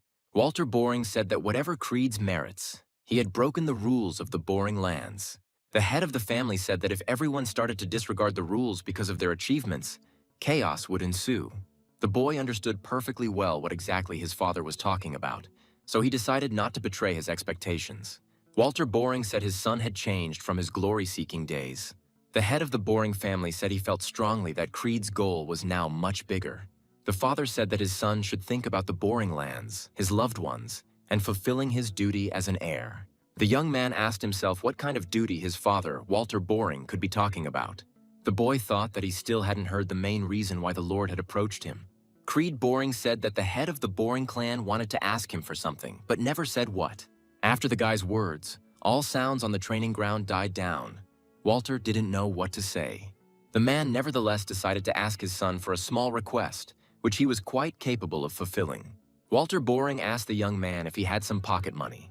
A short time later, Creed Boring approached his own garrison near the Forest of Monsters. The subordinates immediately lined up to greet their young commander. The young man realized that he had finally received the complete trust of those who had recently doubted him. The young heir to the Boring Lands asked how his subordinates were doing and whether they were satisfied with everything. The mercenaries shouted in unison that everything was just fine with them and that the young master was worrying in vain. Kira said that Creed was looking better already. Jillian asked how the young master was feeling. Creed Boring apologized for keeping them waiting and asked how Rachel was doing, if everything was okay. The legendary mercenary became silent, but soon said that he never thought she would be able to walk again. Jillian said that it was all thanks to the young heir to the Boring Lands. Creed agreed because he was truly the only person who could help. The young heir, Borigov, said that he urgently needed to discuss something with his subjects. The youth declared that the Boring Lands were in danger due to their very disadvantageous position. The old mercenary understood what the young master was getting at. Everything really was exactly like that. Valinda did not expect to hear such harsh words. She did not quite understand what the young man was talking about. The Cerberus commander understood only one thing. A major battle was coming soon that could not be missed. The young Boring heir decided to tell everything he knew about the attack on his sister. Creed Boring said that the Boring's enemies wanted to kill Elaine and use it as a pretext for war. The young man also spoke about the body of the Grady family heir being found, and also about the fact that they were being followed. The guy said that people who harbored grudges against the Borings had been operating in their lands for a very long time. The young Boring heir is confident that they have neither the time nor the resources to repel the attack. Valinda said she wanted to rest after the creepy forest, and Kira said you won't get bored at the Borings. Jillian is sure that the Boring Lands are simply an ideal target, incapable of fighting back adequately. The young man said that everything was exactly as the old man said. They would definitely not leave the Borings alone. The mentor is sure that the boy should have immediately informed the Lord and his vassals about such an incident. The young heir of the Borings is sure that even among the vassals there may be spies of Duke Delphin. The guy is sure that by saving Elaine he bought time, but after finding the runestones, everything changed. The young man is confident that his enemies will no longer hesitate. They have already begun to act. Everyone realized that the meeting had reached a slight impasse, leaving everyone deep in thought. The Cerberus squad leader said that Creed Boring just had to tell them what to do. The mercenary said that it was always interesting to be around the young master. They would definitely get out of this. The legendary mercenary said that he had already dedicated his life to his master and that he would be with the young man until the end. Valinda suddenly exclaimed, "Who else but her could protect the young master from all troubles?" The guy understands that his team is already strong enough to deal with even powerful enemies. The young man thought that the main enemy of the Borings was the entire Duchy of Delphins. The young Boring heir knows that Duncan and Amelia are just doing their dirty work. Creed Boring said that they were now heading to the Scarlet Flame Tower to sell the stones. The mentor asked why the boy didn't turn to the Crimson Tower, which was more profitable in all respects. The young man said that in the Scarlet Flame Tower there would be fewer unnecessary problems prepared by the enemies. The old Rat Task commander said that when transporting valuable cargo, uninvited guests often appear. The boy knows that the Scarlet Flame Tower is trying to restore its former glory, but it is very difficult. However, the young man admits that he is going there not out of caution, but because of one girl. Meanwhile, in one of the halls of the Scarlet Flame Tower, a girl was sitting, telling fortunes. She still couldn't decipher the words of her mentor, who left a real riddle for her. The girl asked in a barely audible voice when the light her teacher had once spoken of would appear. Sometime later, the young heir to the Boring lands arrived at the Scarlet Flame Tower. The detachment of the young heir of the Borings slowly rolled carts loaded with high-quality runestones. Ordinary mercenaries admitted that they did not even expect to see such a tall and beautiful tower. The rank-and-file mercenaries understood that the Boring lands were hopelessly lagging behind the rest of the kingdom. Creed's subordinates said that they had now seen the place where all magical items were created. The mercenaries shouted, "Are these real magicians in front of them? Let everyone see these miracles." The men didn't understand how these people could use magic without scrolls. It was impossible. The mages looked with hatred at the passing villagers, who were surprised by ordinary things. The miracle workers knew that such simpletons could only come from the most wretched lands of Ludania. The mages decided that they should no longer be seen by such rabble that visited their city. The ordinary mercenaries shouted that these sorcerers had just disappeared, that they were showing such tricks. Many of the guy's subordinates found such abilities to be incredibly cool. Creed said they used invisibility magic. It seems young Boring's visit is not welcome. Valinda said that even though it had lost its former grandeur, the mages of this tower were still impressive. Jillian said that the lands of Brevard are the richest in the entire kingdom of Ludania. The Boring heir thought that this mighty tower should not have fallen into disrepair. The guards watched as the carts filled with runestones rolled up to the tower gates. The young man said that they had arrived at the place, and Kira said that his neck hurt from looking up. Valinda asked why she didn't see any guards. Was there really no one to guard this place? The girl said that there is only armor lying around here. Could it be that the guards left their post? The young heir to the Boring lands heard the cry of the magician, who ordered an immediate stop. The mercenaries saw how the guards' armor began to rise into the air and come together into one whole. The magical armor gathered in front of the Boring caravan and blocked its path, crossing weapons. The mages shouted that without permission, entry into the Scarlet Flame Tower was strictly prohibited. The guards shouted for the caravan representative to state his name and the purpose of his visit to the Great Tower. The man thought that with such security in these carts, there was something cheap that would not interest them. Valinda said that this armor moved so unnaturally, as if they were some kind of dolls. The old legendary mercenary shouted that it was Count Boring's heir, Creed Boring. Jillian told the guards to call the person in charge of trade. They brought excellent goods. The magician shouted that they were not interested in this proposal and told them to turn around immediately. The young man's mentor shouted that these guards didn't even see what exactly they had brought for sale. The guards said that only materials from low-level monsters could be brought from the Boring lands. The man shouted that he saw no point in wasting time on people like them and ordered them to get lost immediately. Valinda screamed, "How dare this worthless magician call the young master of Boring a beggar?" Jillian asked what the young heir to the Boring lands would order. It seemed they didn't want to let them through. Creed Boring decided to have his say and asked if the mages of this tower had vision problems. The guy said that since the guard is a magician, he should be able to see the quality of the goods in the carts. The man said that he saw no point in looking into the poor people's carts. There was nothing good to be found there. The mage suddenly realized that the young Boring heir was holding a stunning runestone in his hands. The guards exclaimed, Could all these carts really be full of these excellent runestones? The young man asked if the Great Scarlet Flame Tower was not interested in purchasing these jewels. The magicians apologized for not recognizing such important guests of their great magic tower. Silver introduced himself and said that he was in charge of trade at the Great Scarlet Flame Tower. The young man said that they had a lot of goods, and he wanted to meet with the one who would complete this deal. The young heir to the Boring Lands said he wanted to meet with the head of the magic tower. The treasurer said that he would report to the head immediately and asked him to wait a little in the guest room. Valinda asked if the mages couldn't treat them with dignity right away. Creed Boring heard strange sounds coming from the neighboring rooms of the magic tower. The young man asked if something had happened there, and the magician asked them not to worry. The attendant of the dear guests said that these were the usual sounds of magical research conducted by the students. Meanwhile, a trio of experienced magicians entered the room where this strange sound was heard. One of those who entered said that he had already told the girl more than once not to even think about entering this laboratory. The guy is sure that she is just taking up space here and hasn't learned how to use magic yet. The heir of this tower was accompanied by those who said that Alfie could not be considered a disciple of the tower. The second attendant said she should be grateful to be there at all. The girl said that she also had the right to use this laboratory. All students were equal. The guy asked if it was true and thought it was a great opportunity to teach her a lesson. The heir of the magic tower said that he agreed to consider the girl a full-fledged student of the magicians. The guy is sure that if this is really the case, she will easily repel such a simple attack. The man who entered told Alfie not to hesitate and to quickly show him her protective magic. The girl realized that she was in big trouble because she could not use magic. The heir of the Scarlet Flame Tower said that this is Fire Throw, the magic of the first circle.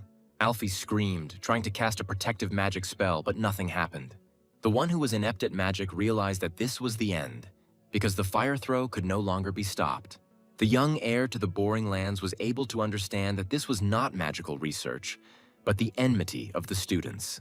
The young man easily dispelled the small fireball that was intended to set the girl on fire. The arrogant students immediately realized that someone had stood up for the stupid girl. The young heir of the Boring said that it was now clear to him what kind of magical research was going on in this tower. The young man asked if such humiliations were really carried out in the magical tower of the Scarlet Flame. Meanwhile, in the meeting room of the head of the Scarlet Flame Tower, his cry, full of surprise, was heard. The man shouted how his subordinates could allow this to happen, how the runestones could run out. Harvey shouted, "How could they have come to this? The gap with the Crimson Tower would only widen." The head of the tower shouted that he had told everyone in advance to stock up on stones, which is what the elders were doing anyway. Advisors said they had tried to arrange supplies but had been met with a resounding refusal. One of the old men is sure that it is not about the runestones. The head of the Crimson Tower has reached the 7th circle. Harvey shouted that if he had the runestones, he would have caught up with that guy in a flash and overtaken him. The man thought that Helmet had bought up all the runestones so that they wouldn't fall into the hands of the laggards. The treasurer burst into the conference room and called out to the gentleman, saying that it was a very urgent matter. Harvey shouted that his subordinate was showing the height of disrespect. What kind of impudence was this? Silver shouted that there was an unprecedented amount of first-class runestones down below. The treasurer is confident that the head of the Scarlet Flame Tower needs to come down immediately and complete the deal. Meanwhile, on the first floors of the Magic Tower, a skirmish between Creed and Harvey's son was escalating. The Boring heir realized that this was clearly not the warm welcome he had expected. The young man easily cut down every flame that was thrown by the arrogant student of magic. The son of the head of the Scarlet Flame Tower did not stop. He used more powerful magic. The young lord of the Boring Lands knew that such magic could not harm him. Creed Boring cut through the fireball flying towards him to protect himself and the girl behind him. No one could believe what they saw, how some unknown guy could dispel magic with such ease. The heir of the Scarlet Flame Tower shouted out who the bastard was who dared to cut his magic.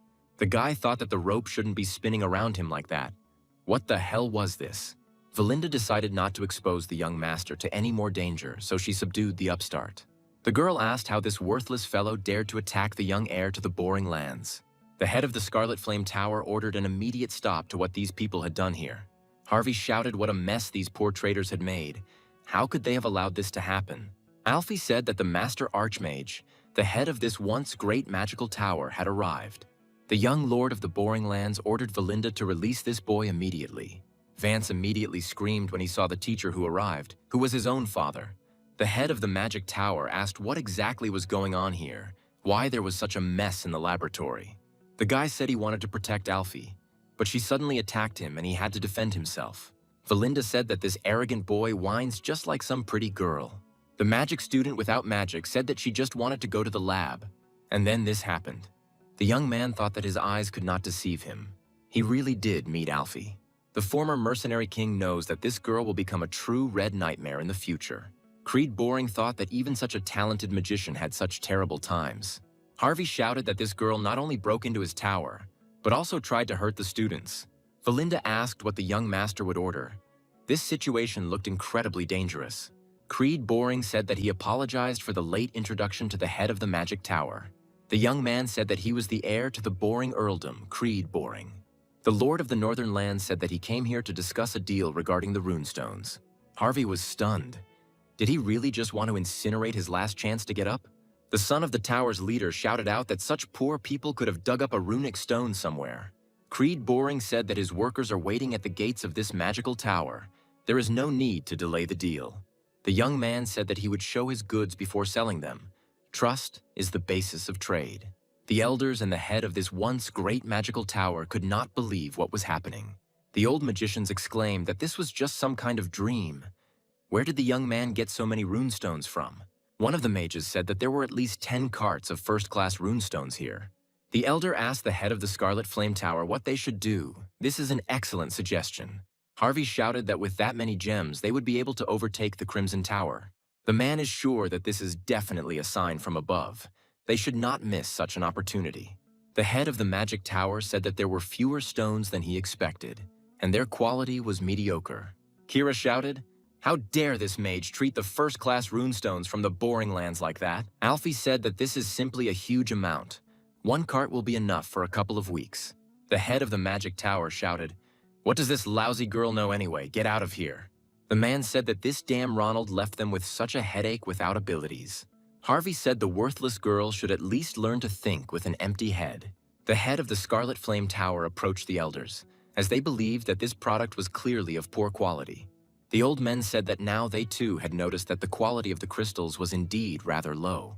Valinda shouted that the young master had obtained these stones with such difficulty, and they were called fake. The elders said they weren't concerned about the difficulty of obtaining the goods, as there were so many scammers out there now.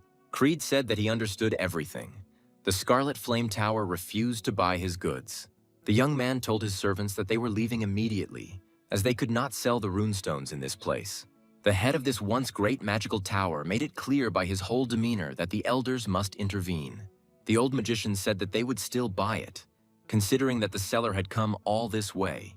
Harvey said that he could not argue with the wise magicians, and with his great mercy, he bought the stones.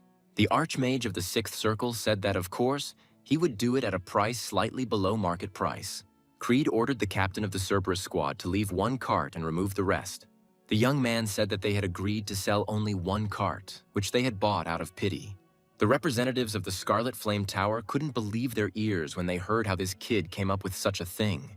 Kira said that he forgot about it, how inconvenient it turned out, but they weren't planning on buying here anyway. The commander of the mercenary squad, Cerberus, ordered his men to remove all the carts except the ransomed one. Harvey shouted out what was going on, and the young Boring heir said his men were mistaken. The guy said that they were going to the Crimson Tower and stopped here to get some cash for the road. The man thought, how dare this impudent man say such a thing, right in the face of the head of the Scarlet Flame Tower. Harvey said they had just met, so he joked and suggested they go up to the conference room. The young heir to the Boring Land said he was willing to come into the room to negotiate the deal. Sometime later, the young man was already sitting opposite the head of the Magic Tower, surrounded by old men. The Archmage of the Sixth Circle asked permission to introduce the elders of the Scarlet Flame Tower. Harvey said they had reached the 5th lap, and Creed Boring said it was an impressive achievement. The young master said that it was an amazing power, as expected from the 2nd most powerful tower. The man said that the Scarlet Flame Magic Tower still holds the lead in the north. Valinda said that Creed was unnecessarily offending the mages, and Jillian said that he should have his own opinion. Harvey said he'd had enough of the empty talk about how much he wanted to sell his junk for. The man said that the goods were generously priced here, and the guy wouldn't get even half of it anywhere else. The young man said that he would take twice the market price because he knew his product. The old men shouted that this guy doesn't understand how the world works, which is twice the size of the market. The head of the tower said that he didn't know who taught the boy to bargain, but he was doing it completely wrong. The young man stated that he considered such a price to be quite fair for the Scarlet Flame Tower. The old men shouted that the boy did not quite understand where he was when he was mocking them. The head of the Scarlet Flame Magic Tower told the young man to listen to him carefully. The man said that it irritates him when a guy starts showing off without understanding anything. Harvey said the guy was too young and therefore entitled to make mistakes, which was understandable. The head of the tower said that out of the kindness of his heart, he was forgiving the young man, who should become more serious. The man said he was willing to pay a little more than the market price if the guy sold everything. Creed Boring said he offered a very competitive double price, but the buyers were not in the mood to talk. Harvey yelled at the boy to stop right now as they weren't in the mood for a serious conversation. The man said that the guy was in too much of a hurry because the tower was not refusing to make a deal with him. The young boring heir thought that this was exactly what he had been waiting for. They would definitely buy the stones. The subjects of the young lord of the Boring Lands did not even know whether it was Harvey's desperation or Creed's persuasiveness. The man said that the guy definitely has character. The Scarlet Flame Tower is ready to give in. The young man said that he was willing to sell the first-class runestones at double the price. However, Creed Boring said that he was only selling 1 cartload of crystals for the agreed price. Harvey asked what young Mr. Boring was talking about. He had to sell them all the carts. The young man said that their tower was being bought at double the price, which meant that competitors would be happy to offer triple the price. The head of the Scarlet Flame Tower shouted out what he was talking about, who would pay triple the price for the junk. Creed said he saw no point in talking to those who were not prepared for serious negotiations. The man shouted for the young man to stop because the magic tower was ready to buy at an exorbitant price. The guy realized that he had successfully put pressure on the Archmage. This was a very pleasant deal from which everyone would benefit. The young man said that now they understand each other. This is a worthy decision of the best tower of the north. The head of the Scarlet Flame Tower told Creed Boring to sit here. He is now organizing the money. The man thought that he had allowed some redneck to manipulate him. Why was this happening? The young lord of the Boring Lands said that he had one more small condition. Archmage Harvey couldn't stand it and shouted at the guy, asking what else he had in mind. They had already agreed to everything. The guy said he saw a girl named Alfie. Creed Boring wants to take her with him. In the meeting room of the great magic tower of the Scarlet Flame, everyone present fell silent. The man asked if he had heard correctly that the young gentleman wanted to take that very Alfie. The young man said that the Archmage understood everything correctly. Creed wants her to become his personal mage. The young boring heir knows what Alfie was able to achieve in his past life. The king of mercenaries told his comrade that he did not know how to cook meat. It would burn. The man was indignant because Creed forced the one-armed man to cook. Was he really kidding? Boring asked if his comrade was forgetting himself, and he shouted that he had not said anything bad. The man asked if Captain Creed knew about the girl Alfie who burned down the north of the kingdom. The heir of the dead Boring family asked if she was the one nicknamed the Red Nightmare. Boring's subordinate said she had reached the 7th circle, Captain, as you can imagine. Creed said that the 7th circle and the nickname Red Nightmare sounded too strong. The subordinate said that she had completely lost her mind. The girl was studying mana development techniques. The man said that she burns everything everywhere and kills everyone. The lords are ruined, but no one stops her. The king of mercenaries thought that this girl was very interesting. There had been no magicians like her before. Creed said that she is a 7th circle mage who uses techniques instead of magical power. The former heir of the Boring family thought that the Red Nightmare could be a good help. The mercenary king said he wants to see her as a comrade. Creed thinks everyone will be for it. The young man thought that he hadn't been able to meet her then. Alfie had lost control and died. The heir of the Boring family realizes that she has the talent to reach the 7th circle without learning magic. The young man decided that if he channeled the Red Nightmare a little, she could shine even brighter. The guy's subordinates decided that the girl didn't look special. So why would Creed need her? The elders decided that they had cared enough about her to remain loyal to Ronald. The Archmage said that Alfie is an excellent mage who is valued by the Great Magic Tower. Young Master Boringov said that he was also taking battle mages from the 3rd circle. The guy said that the Borings would need them to protect the lands and future territorial wars. The elders were outraged. What other territorial wars? The young man had completely lost his mind. Creed listed the conditions: triple market price, Alfie, and the placement of mages on the Boring lands. The young lord of the Boring lands subordinates realized what exactly he had planned. The elders of the great magical tower of the north did not understand how such conditions could be set. Harvey realized that this brat was completely insolent, since he was asking him for such conditions that were impossible to fulfill. The man showed his rage when he released some of his mana to intimidate the obnoxious man. The young, boring heir did not even move, because he did not see any threat to himself. The boy's servants saw how powerful streams of the Archmage's mana smashed windows and overturned furniture.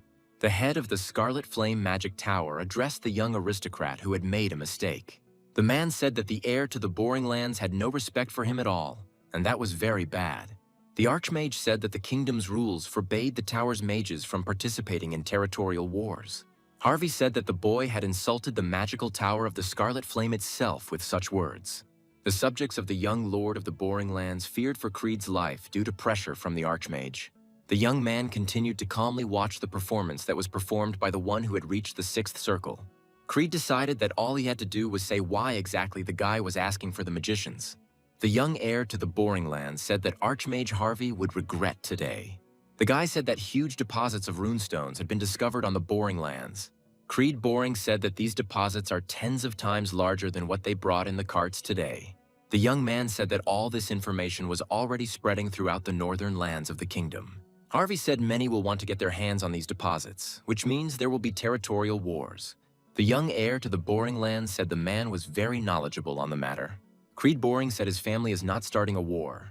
They are just asking for help until they get stronger. The guy said that if the Scarlet Flame Tower helps the Borings, they will supply stones only to them. The young man is confident that the Scarlet Flame Tower will soon surpass the Crimson Tower and become the greatest. The young, boring heir decided that such details would change the furious man's mind. Harvey thought this opportunity would guarantee a prosperous future for Scarlet Flame Tower. The man didn't like the fact that he had to agree with the words of some brat. However, the Archmage of the Magical Tower of Scarlet Flame accepted the proposal of the young heir of the Borings. The Archmage decided that his son simply had to go to the northern lands of the Borings. Vance shouted that it would be better if his father sent another magician instead of him. He didn't want to go to the wilderness. Harvey said that he was sending his son as the most responsible and talented magician from the tower. The man is confident that this experience will help his son manage the tower when he becomes its head. The head of the Scarlet Flame Tower said that in just a year his tower would surpass the Crimson Tower and become the best. Harvey said his son only needed to hold out for a year, during which time a lot would change. Vance placed his complete trust in his father, who convinced him to travel to the fading lands of the Borings. However, the guy could not even imagine how big the difference was between his idea and reality. When the Tower Mages arrived on the Boring Lands, they saw a mansion built in an ancient style. The young heir to the northern lands of the Borings said that he was glad to see the magicians sent to help. The magician said that there is no luxury here, but it is quite practical, and the space is organized based on proportions. Vance thought that this was some village that he had to come to because of a big request from the teacher. The heir to the Scarlet Flame Tower introduced himself, and Creed told the mages not to relax prematurely.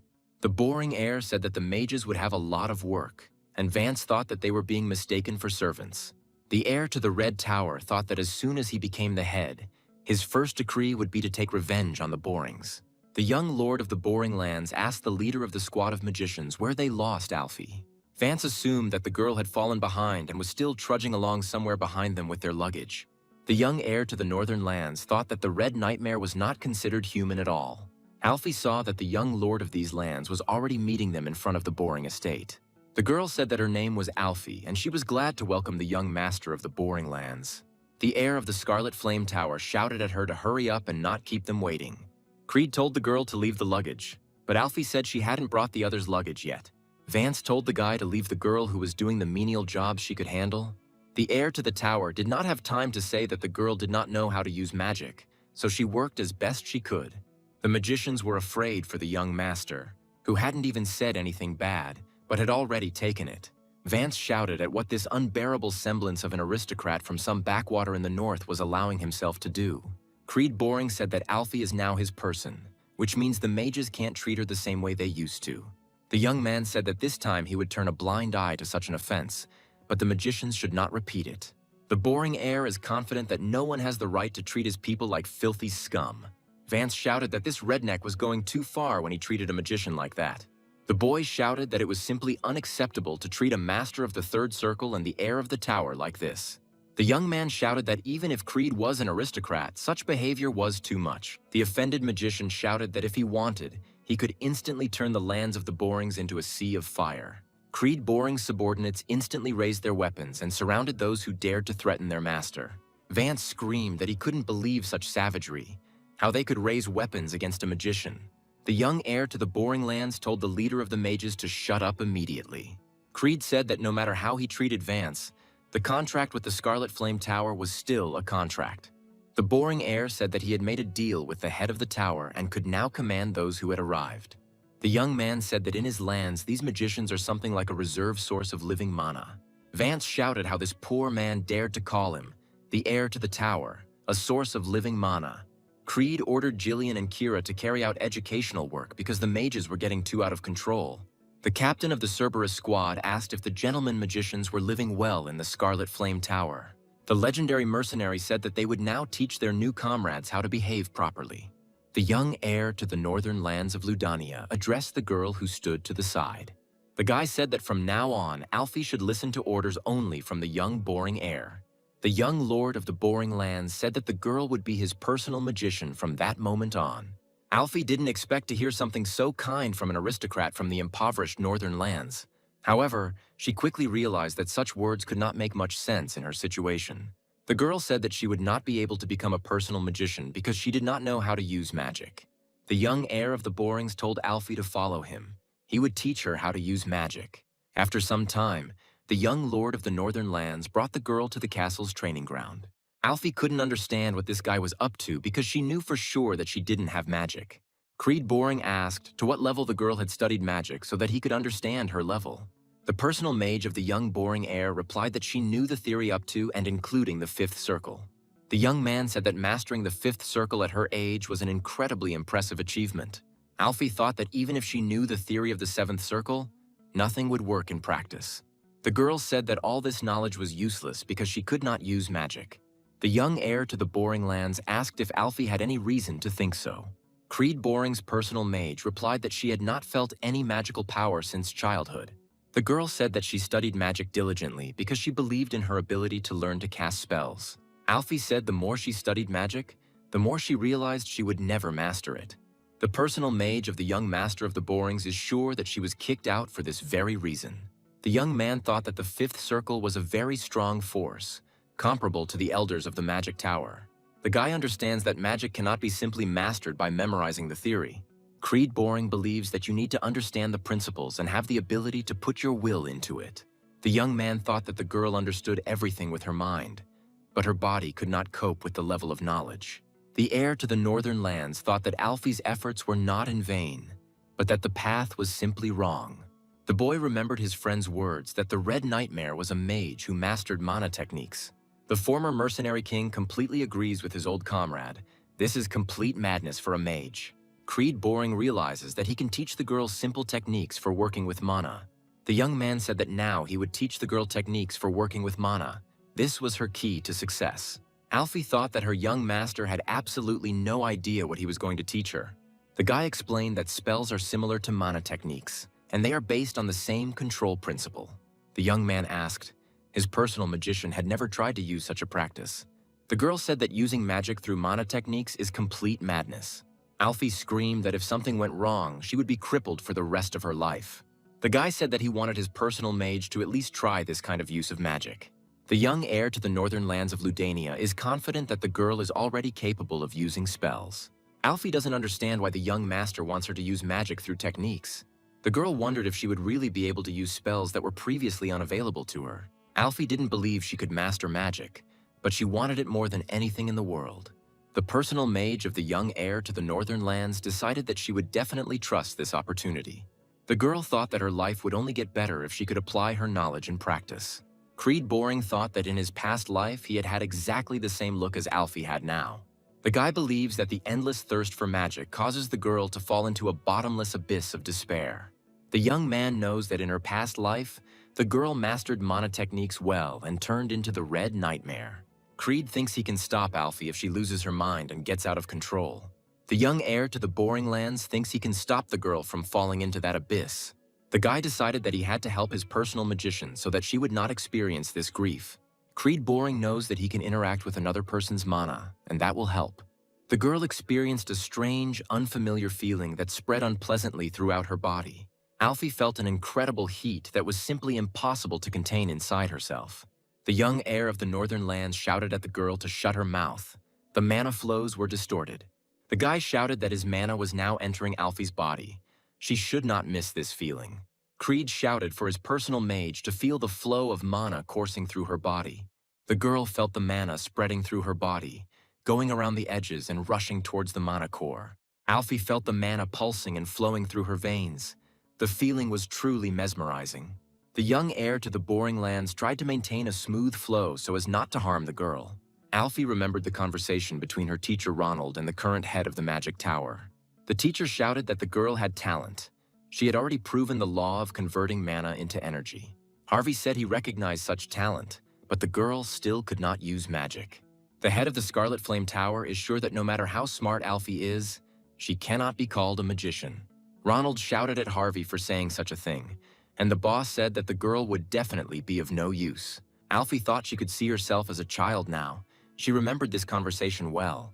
The girl looked back and saw another childhood memory of herself apologizing. Alfie said that if she had more talent, the teacher definitely wouldn't have had to leave the tower. Ronald said that he was not leaving the Magic Tower, but was going on a long journey. The teacher told his student, without magic, to raise her head and look at the boundless, pleasant sky. Ronald said that in this world, darkness cannot last forever. Sooner or later, light will come. The teacher assured Alfie that the day would surely come for her too when the blinding radiance would descend. Ronald was sure that the light would come to his smart student, and she would definitely master magic. The girl thought that her mentor was indeed right. Now she was observing this light. The personal mage of the young Boring heir thought that her teacher was absolutely right. Alfie understood perfectly well that a light had indeed come to her, which had dispelled all the darkness. That night, somewhere in the domain of Count Grady, the pain-filled cries of guards could be heard. People were shouting that this psychopath had already killed 4 people. What kind of monster was he? The man shouted that these weaklings seriously thought of defeating him with these useless pieces of iron.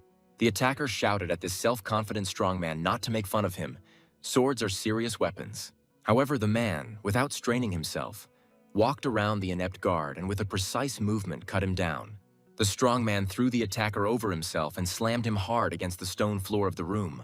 The second guard decided that now was just the perfect moment to attack from a blind spot. However, the man heard the sound of his opponent approaching and decided to act preemptively. The strongman swung his limp body to knock down the man running up and get rid of both of them at once. The blow was so strong that the guards broke through the wooden wall and flew outside the house. The man said that he hadn't even warmed up yet, and all his opponents were already down. The strongman's subordinates said that these scum tried to interrupt the feast of the greatest warrior. The servants said that in these parts there would be no one equal to them in strength. Victor would quickly defeat everyone. After some time, the man lay on the shore and waited for a fish to catch his hook. The strongman heard someone's voice behind him. The stranger asked him how his training was going. Victor did not answer the stupid question, but asked in response what had happened that was so important. The man said that they had received orders from Earl Duncan to set out immediately. The messenger told Mr. Victor to hurry up. The Count must not be kept waiting. The strongman slowly reached for his piece of armor. Even he couldn't disobey Duncan's order. Victor didn't ask where they were heading because he knew only one thing: war was coming. The strongman told the messenger who informed him of the Count's order that he was ready to set out right now. The man added that the order came at just the right time because he was already dying of boredom. Meanwhile, in Walter Boring's chambers, all voices fell silent. The Lord received a letter from a neighboring county. The man read the lines and tried to understand what was on Count Grady's mind. Walter realized that Creed Boring was accused of murdering Earl Grady's own son, Gil. Lord Boring ordered an immediate meeting of the council. They cannot allow such slander. Walter Boring stated that war had been declared against them, and this required immediate and decisive action. Rudolph shouted that these Gradys were completely crazy. When would Creed have even managed to kill Gil? The advisors shouted that the Gradys wanted to start a war under false pretenses and that they needed to be taught a lesson. Homer shouted out what benefit they could possibly hope to gain by fighting the impoverished lands of the Borings. Creed Boring theorized that the true cause of the conflict was a massive vein of runestones in the forest. The young man remembered that 2 vassals had recently set out on an embassy to the lands of Grady. The advisors were outraged. How dare the guy so easily accuse his vassals of betraying the county? Walter thought that it was not uncommon for actions taken for the good of the estate to result in a serious crisis.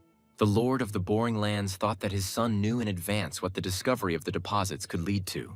Rudolph shouted that the Boring troops were superior to the Grady warriors in any case. Experience decides everything.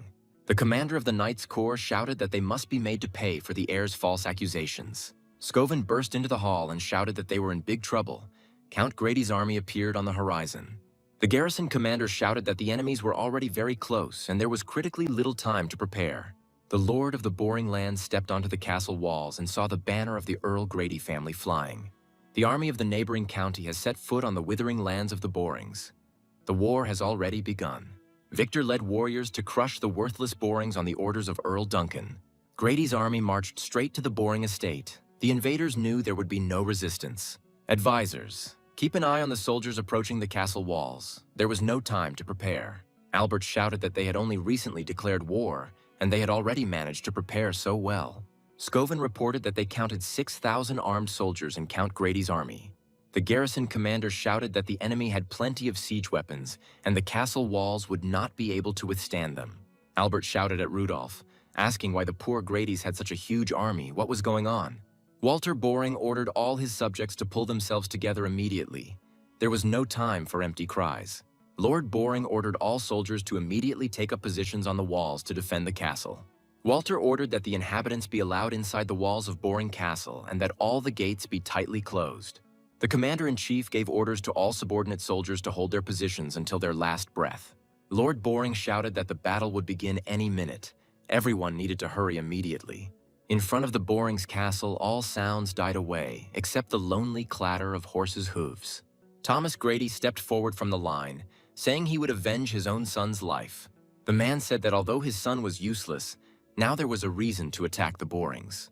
Earl Grady exclaimed what a magnificent castle his brother Walter Boring had. Thomas ordered Victor to follow him. He wanted to talk to his older brother. The Lord of the Withering Lands of the Borings approached the invaders and asked what madness was happening here. Thomas Grady asked what kind of madness the Earl of these worthless lands was talking about.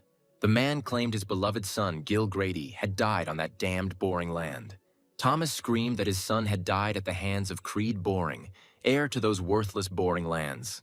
The intruder on the Boring lands asked what parent would not be angry at the death of their child.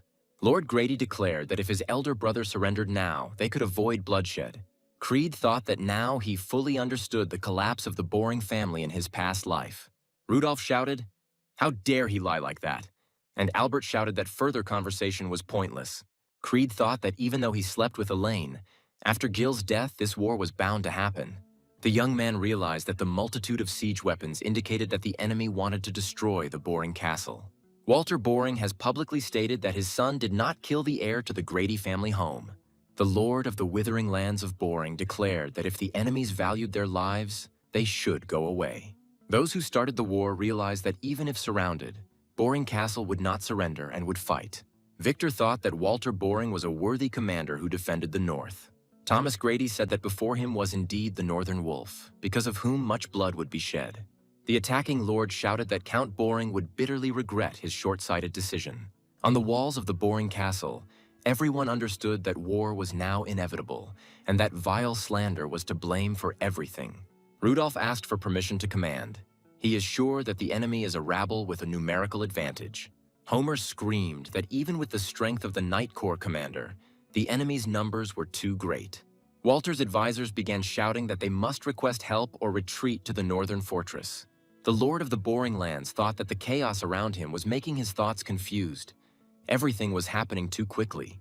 The commander-in-chief understood that they had only just declared war on them, but they were already fully prepared for it. Walter guessed that such a number of troops was beyond Grady's capabilities, and that someone was supporting them. The young heir said that they needed to prepare for defense. There was no need to plunge into chaos. The guy said that the enemy had almost 7,000 soldiers, against 2,000 soldiers from the Boring troops. The young man said that the difference in numbers was 3 times greater, but the Borings had a castle. Creed Boring said Grady's troops were fully trained and their morale was very high. The guy is sure that the best solution now would be to immediately request help and defend the castle. Walter Boring said that this is what people usually do, But he sees no way out of the current situation. The young heir realized that his father must know about the plans the boy had set in motion. The young man whispered that he had guessed about such an outcome, so he had prepared his subordinates in advance. The lord of the fading lands of Boring realized that his son's calm was not at all accidental. The young lord of the Boring lands decided to act 2 weeks before the clash occurred. The guy understood that he had to do everything to turn around the lousy situation at the front. The young man understood that this war was inevitable, so he told his subordinates everything. Jillian realized that dark times were coming for the already weary northern lands of Ludania. The Cerberus squad leader lost his former cheerfulness because he understood the seriousness of the situation. Valinda emphasized that the war had already begun, and the Borings would be notified of this at the very last moment. The young Boring heir said his mentor had assessed the situation correctly. The young man turned to his subordinates, preparing to explain the plan of action and each person's role in it. The guy said his men would launch a surprise attack on the enemy army's supply forces. Creed Boring is confident that if they cut off the enemy's supplies, it will be difficult for them to continue a protracted war. Valinda said that the castle was already full of Count Grady's troops, and it was impossible to leave the castle unnoticed. The young man asked Kira and Jillian if they had forgotten to follow his recent instructions. The captain of the Cerberus squad said that he had already placed a squad of mercenaries in the creepy monster forest. The old legendary mercenary said that they gave everyone a dark poncho made from ent iridum. The guy noted that you can't hide a large army, but a small detachment under camouflage is harder to detect. The young man said the only problem was that they didn't know the location of the supply detachment. The young heir to the Boring lands ordered his mentor to correct this misunderstanding. Valinda confirmed that the task was completely clear to her, and the young master had nothing to worry about. The young man thought that this was not an easy task, because the girl would have to infiltrate the enemy camp. Creed Boring thought that his mentor was the only one among his subordinates who could do something like this. The guy thought that there was one last step left in his almost flawlessly thought-out plan. The young heir to the Boring lands understands that Alfie will put an end to this senseless war. A few days after Creed Boring outlined his plan, the mercenaries went into action. Paul, a former vassal of the Borings and commander of the supply detachment for Grady's army, was celebrating in his tent.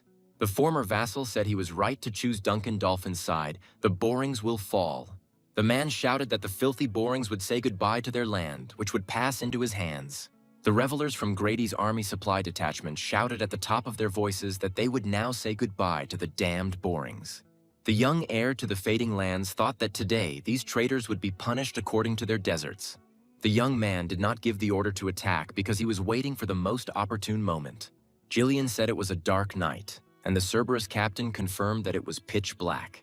Creed Boring said that today was perfect weather for launching a surprise attack on the enemy. The young heir to the Boring lands ordered his subordinates to take no prisoners that night. The guy said that not a single one from the enemy camp should meet the dawn. Everyone should die. The young lord of the Boring lands noticed that the sentries had relaxed and gave the order to move out immediately. The guards at the camp of Grady's army supply detachment met Creed Boring's mercenaries with horror on their faces. The Cerberus commander rushed forward, cutting down enemies who didn't even have time to understand what was happening. The young heir to these lands did not lag behind. He had to lead his people into battle. Jillian bore the brunt of the enemy's attacks, clearing the way for the young master. Some of Grady's knights still try to raise the alarm and notify the others about the attack. However, Creed Boring's subordinates continued to rush forward, stepping over fallen enemies. The young man gave the order to act according to the plan. No one should escape from the enemy supply camp.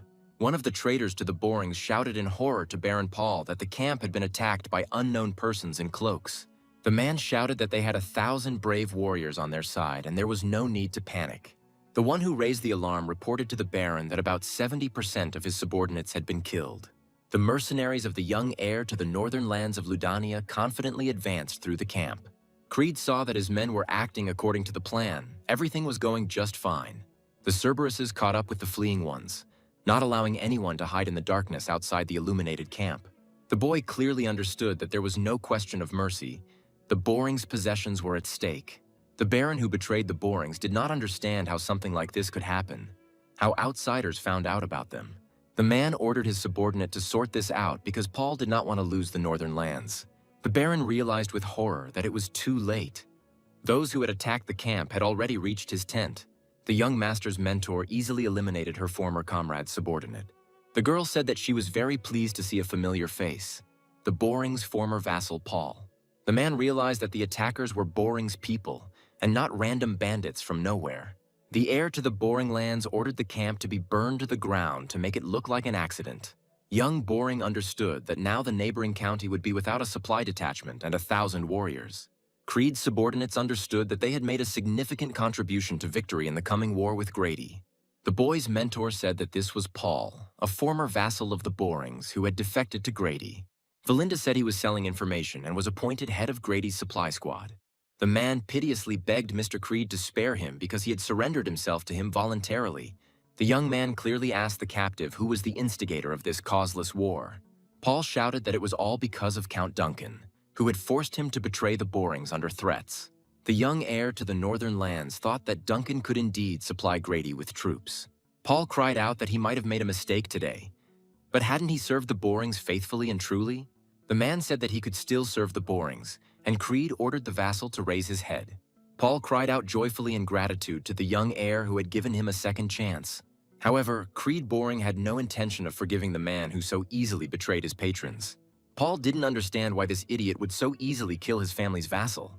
The young man said that he was not going to deal with scum who were ready to betray him at any moment. The young heir to the northern lands said that the fate of those who betrayed the Borings was predetermined. Creed understood that time was still passing, and he needed to return to the castle as soon as possible. Valinda thought that the young master had killed a rather important person without thinking. The Cerberus commander approached the heir to the Boring lands and asked for his instructions. The young man said that they were heading to the besieged Boring castle to defeat the enemies. The guy said that Grady's army should have already begun attacking the estate, which means they need to hurry. Creed stated that they would strike behind enemy lines and sow chaos among their ranks, and victory would belong to the Borings. The young Boring heir ordered Kira and Valinda to head to the left wall of the estate. The young man said that he would take the right wall, but he had a special order for Jillian. Creed said that the legendary mercenary will attack the headquarters and he will have to fight with a large army. The guy said that they had the element of surprise, but it was a risky attack. Would the old man be able to handle it? Jillian replied that he would naturally overcome any adversity if my lord ordered him to. The Cerberus squad leader noticed that this old man was so funny, as if he could do anything. The mentor asked Creed Boring which of his subordinates he would send to the gates of the Boring castle. The young man replied that no one should go to defend the estate gates because it was unnecessary. The guy's subordinates wondered why he was talking like that. Was it really not necessary to protect the entrances? The guy said that this war would be the starting point in a new history of the Great Boring lands. The young man is confident that they will be able to crush such a powerful enemy and prove their invincibility. The head of the Boring family ordered everyone to get ready immediately. Shells were about to rain down on the walls. Everyone saw how accurately the catapults of Grady's army struck. The assault had begun. Rudolph ordered the soldiers to fire crossbows to prevent the enemy from approaching the fortress walls. The defenders shouted that Grady's army was already climbing their walls. There were too many enemies. Walter Boring ordered his subjects not to be afraid and to go on the attack. The castle walls would withstand any assault. Thomas Grady laughed as he heard the Borings' cries as they tried to keep his soldiers from getting past the wall. The man said it was very exciting. It was clear at first glance that it was all over for the Borings. Lord Grady of the land said he did not wish to delay and ordered the catapults to prepare a second volley. Victor thought that he was now witnessing the end of the Northern Wolf. Surely there would be no worthy resistance. The commander of the army, appointed by order of Earl Duncan, realized that his hopes were not justified. In his opinion, the rulers of the Boring lands surrendered without a fight. They didn't even go beyond the castle walls. Rudolph said that the walls would withstand such an attack, but the gates would definitely be broken through very quickly. The man asked the master what he would order them to do, how many men to send to defend the gate. Walter Boring said in a calm voice that the castle gates would have to be left undefended. The commander-in-chief ordered that only the walls of the estate be defended. The gates were not so important. The head of the Boring family asked Scovin what was going on with the reinforcements and why the messengers hadn't returned yet. The garrison commander reported that all the places where they sent messengers responded with a refusal. Rudolph was indignant at how no one would be able to help the failing Borings. One of the guards from Grady's army reported to the count that they were having problems with the supply detachment. The soldier reported that the supply detachment had been attacked by unknown persons and was now out of contact. The speaker said that the soldiers who were sent to get supplies have not yet returned. Thomas Grady ordered his subordinate not to jump to conclusions. The Borings were not to leave the castle. Victor looked in the direction where the supply detachment's camp should have been located and saw smoke. The man wondered if there was anyone left in the Boring Lands who could develop a strategy. Victor said that it was quite interesting because he did not expect to meet a smart opponent. The head of the Grady family shouted what they should do now. Mr. Victor must give a clear order. The strongest knight sent by Count Duncan said that they should not be paid attention to.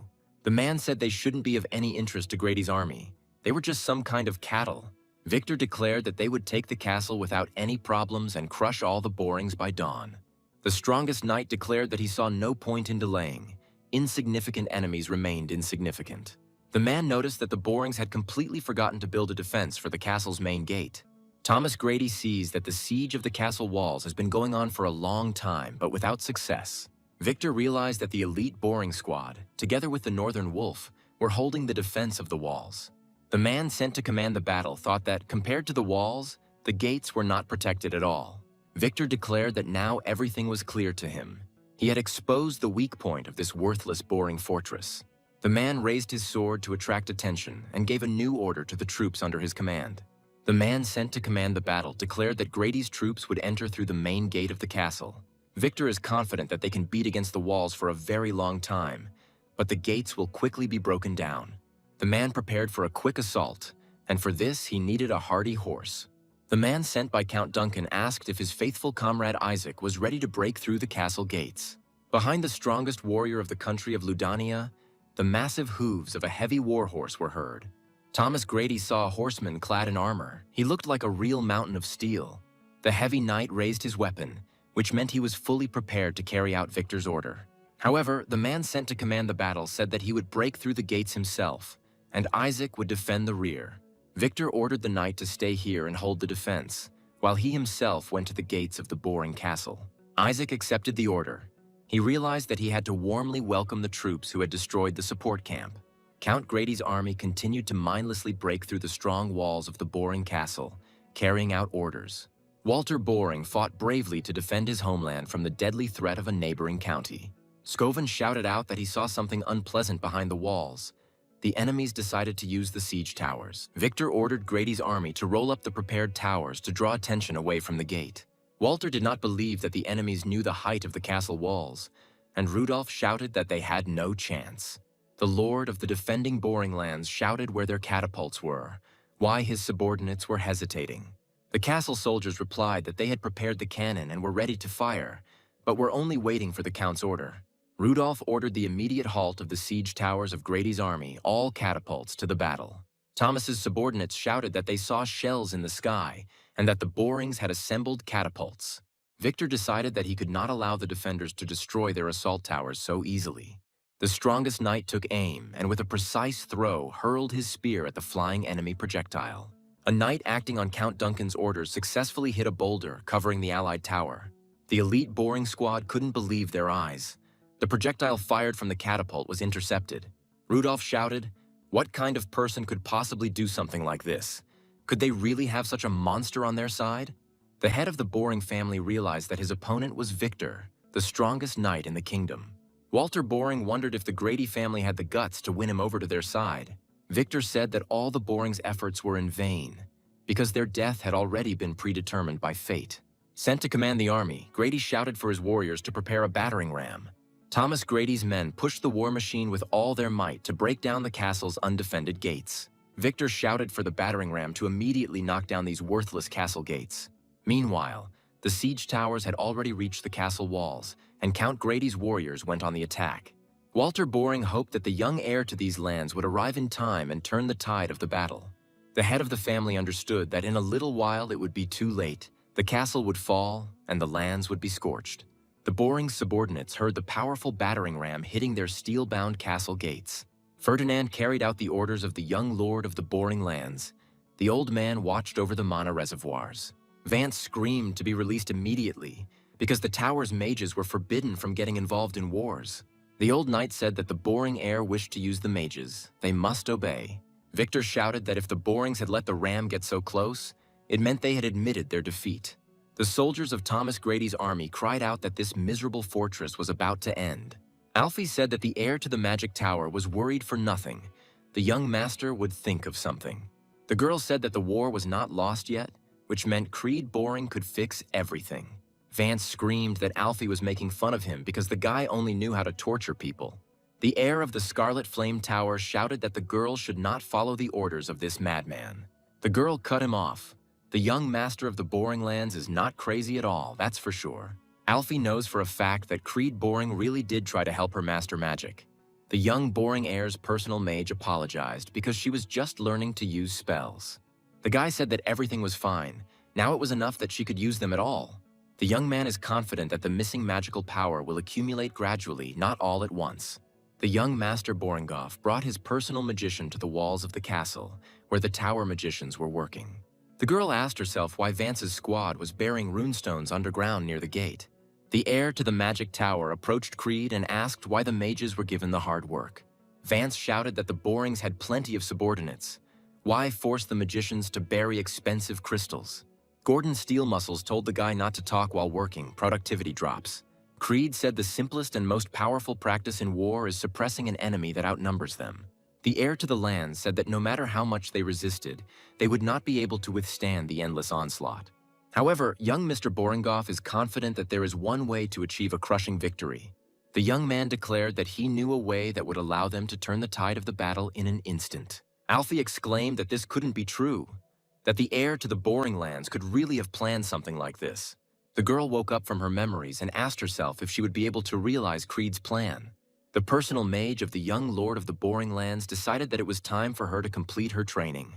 The heir of the Scarlet Flame Tower shouted that it was impossible, that what was planned could not be realized. Vance shouted that simply transferring mana would not help a man who couldn't even cast spells. Alfie ignored the screams of the tower mage, who shouted that she had gone mad, just like Creed Boring. Meanwhile, the Boring heir was rapidly approaching the estate, ready to engage in battle. The defenders of Boring Castle shouted that they were obliged to hold the gates until the appointed signal. Rudolph shouted for the head of the Boring family to turn his attention to the rear of the enemy army. The commander-in-chief of the Boring Castle defense saw the cavalry rapidly approaching. The man said that he was familiar with this detachment. Could it really be that his son had managed to arrive before the gates were broken through? Walter Boring shouted that it was Creed. His men had managed to deal with Grady's supply detachment. Thomas Grady's subordinate ran up to report to the man sent to command the invaders. Victor realized that he had miscalculated when he firmly decided that he should not worry about the rear of the army. A soldier in Count Grady's army reported that an unknown cavalry had attacked from the rear on both sides of the army. Creed understood perfectly well that he had made it at the very last moment. The battering ram was already at the gate. The young heir to the Boring Lands drove into the rear of the attackers, crushing everyone in his path. The young gentleman rushed forward, clearing his path from the enemies who were storming the castle walls. Thomas's soldiers cried out that it was an attack from the rear, but they were told that the Borings would not receive reinforcements. The attackers shouted for the crossbowmen to quickly take down this knight before he crushed their ranks. Creed Boring noticed the threat in time, and the squad of crossbowmen quickly turned towards him. The young man instantly directed his horse into a powerful jump, trying to soar as high as possible. The soldiers under Count Grady screamed in terror as they saw the enemy's horse flying across the sky. The young Boring heir saw that he had managed to take Thomas Grady's gunslingers by surprise. So Creed didn't hesitate. As soon as his horse stepped onto the ground, the boy swung his massive sword. The former mercenary king, son of the Northern Wolf, showed everyone how the Boring warriors fight. The soldiers of the army that attacked the lands of the Borings could not believe what they saw. What kind of monster entered the battle? Creed Boring raised the blade of his sword, drawing the gaze of every soldier on the battlefield. The young heir to these lands ordered his warriors to immediately stand in line and raise their heads. The young lord shouted that it was now their turn to attack the enemies. The Borings would not forgive slander. Creed Boring instantly raised the morale of his men, who immediately rushed into the attack after him. The plan of the young heir to the northern lands of Ludania worked brilliantly, and both flanks of the enemy were pushed through. Meanwhile, at the headquarters of Thomas Grady's army, the screams of dying soldiers could be heard. Count Grady's men were shouting in panic that the headquarters was under attack and they needed to regroup immediately. Jillian ordered Gordon and Thorne to spread out and disable key facilities. A mercenary nicknamed Steel Muscles shouted that Grady's army would soon have no headquarters. Thomas shouted in rage, asking what was going on here. Why did some unknown people take them by surprise? The old legendary mercenary did not waste any time. He immediately identified the enemy commander. Jillian ordered Thomas not to resist. Now he was effectively a prisoner of the Borings. The count of the army that attacked the lands of the Borings shouted that this would not happen while his warriors were alive. The old man quickly realized that he had overlooked one very powerful piece on Count Thomas's board. Isaac intended to knock his enemy out of the saddle with one swing, but Creed's subordinate parried the blow. All the soldiers in the camp saw two strong warriors engage in a fierce duel. The old commander of the legendary Rat Task group realized that he had a very strong enemy in front of him. The knight noted that such audacity would be hard to find, to attack an army headquarters with a small force. The man defending the rear of the headquarters, on Victor's orders, introduced himself to his opponent as Isaac Pass. The man said that he wanted to hear the name of a strong opponent. He was used to knowing enemies. The old legendary mercenary said that he no longer had a name by which to introduce himself. Jillian said that he was just a weapon of the young master of the Boring lands. Meanwhile, at the left wall of the Boring fortress, Creed's subordinates were still pushing back the enemy ranks. Valinda told the Cerberus squad leader to prepare to receive new guests. Kira quickly reacted that he should provide a little help to his master's mentor. The guy swung his arm to take out two enemies with one blow, literally flying towards him. The commander of the Cerberus squad skillfully defeated Count Grady's warriors, who did not even have time to offer resistance. Valinda shouted at Cyrus to be careful when swinging his sword. Blood was flying in all directions. Kira told his aunt to dodge. He was in too much of a hurry, and the girl was outraged by his attitude. Meanwhile, on the right side of the fortress, defended by the Borings, Creed Boring fought. The warriors storming the castle saw the abilities of the guy who was crushing their allies left and right. The young Boring heir ordered his men to show no mercy to Earl Grady's soldiers. The young Earl of the Boring lands said that he would destroy the siege tower so that the enemies would not climb the castle. Creed Boring's subordinates shouted that they would destroy these bastards for their captain. An officer of the army that attacked the castle promised a cruel death to anyone who turned their back on the enemy. The man ordered his subordinate spearmen to immediately close ranks and keep the formation unbroken. The young Boring heir did not slow down, urging his horse straight towards the soldiers' spears. The spear squad decided that the dark horse of this war was finished. Creed Boring was doomed. However, the soldiers quickly realized that their spears had not even touched the steed of the desperate heir of the Borings. Thomas Grady's subordinate troops cried out that the youth had disappeared right before the blades of their spears. The young heir to the Boring lands pushed off his horse to find himself above the heads of his hesitating enemies. The soldiers could not expect such a clever maneuver because they had never encountered anything like it. The youth charged straight at the central spearman in the row, using him as a support. Creed Boring swung his sword in a wide arc to cut down all of Count Grady's soldiers at once. The former mercenary king demonstrated unrivaled skill in fighting dozens of people at once. The soldiers who had attacked the Boring lands were already beginning to realize that they were in a deadly trap. They thought that the storming of the castle was a miscalculation by the command, which did not develop a better plan. The young man saw that he had almost reached the tower, where soldiers were climbing the walls.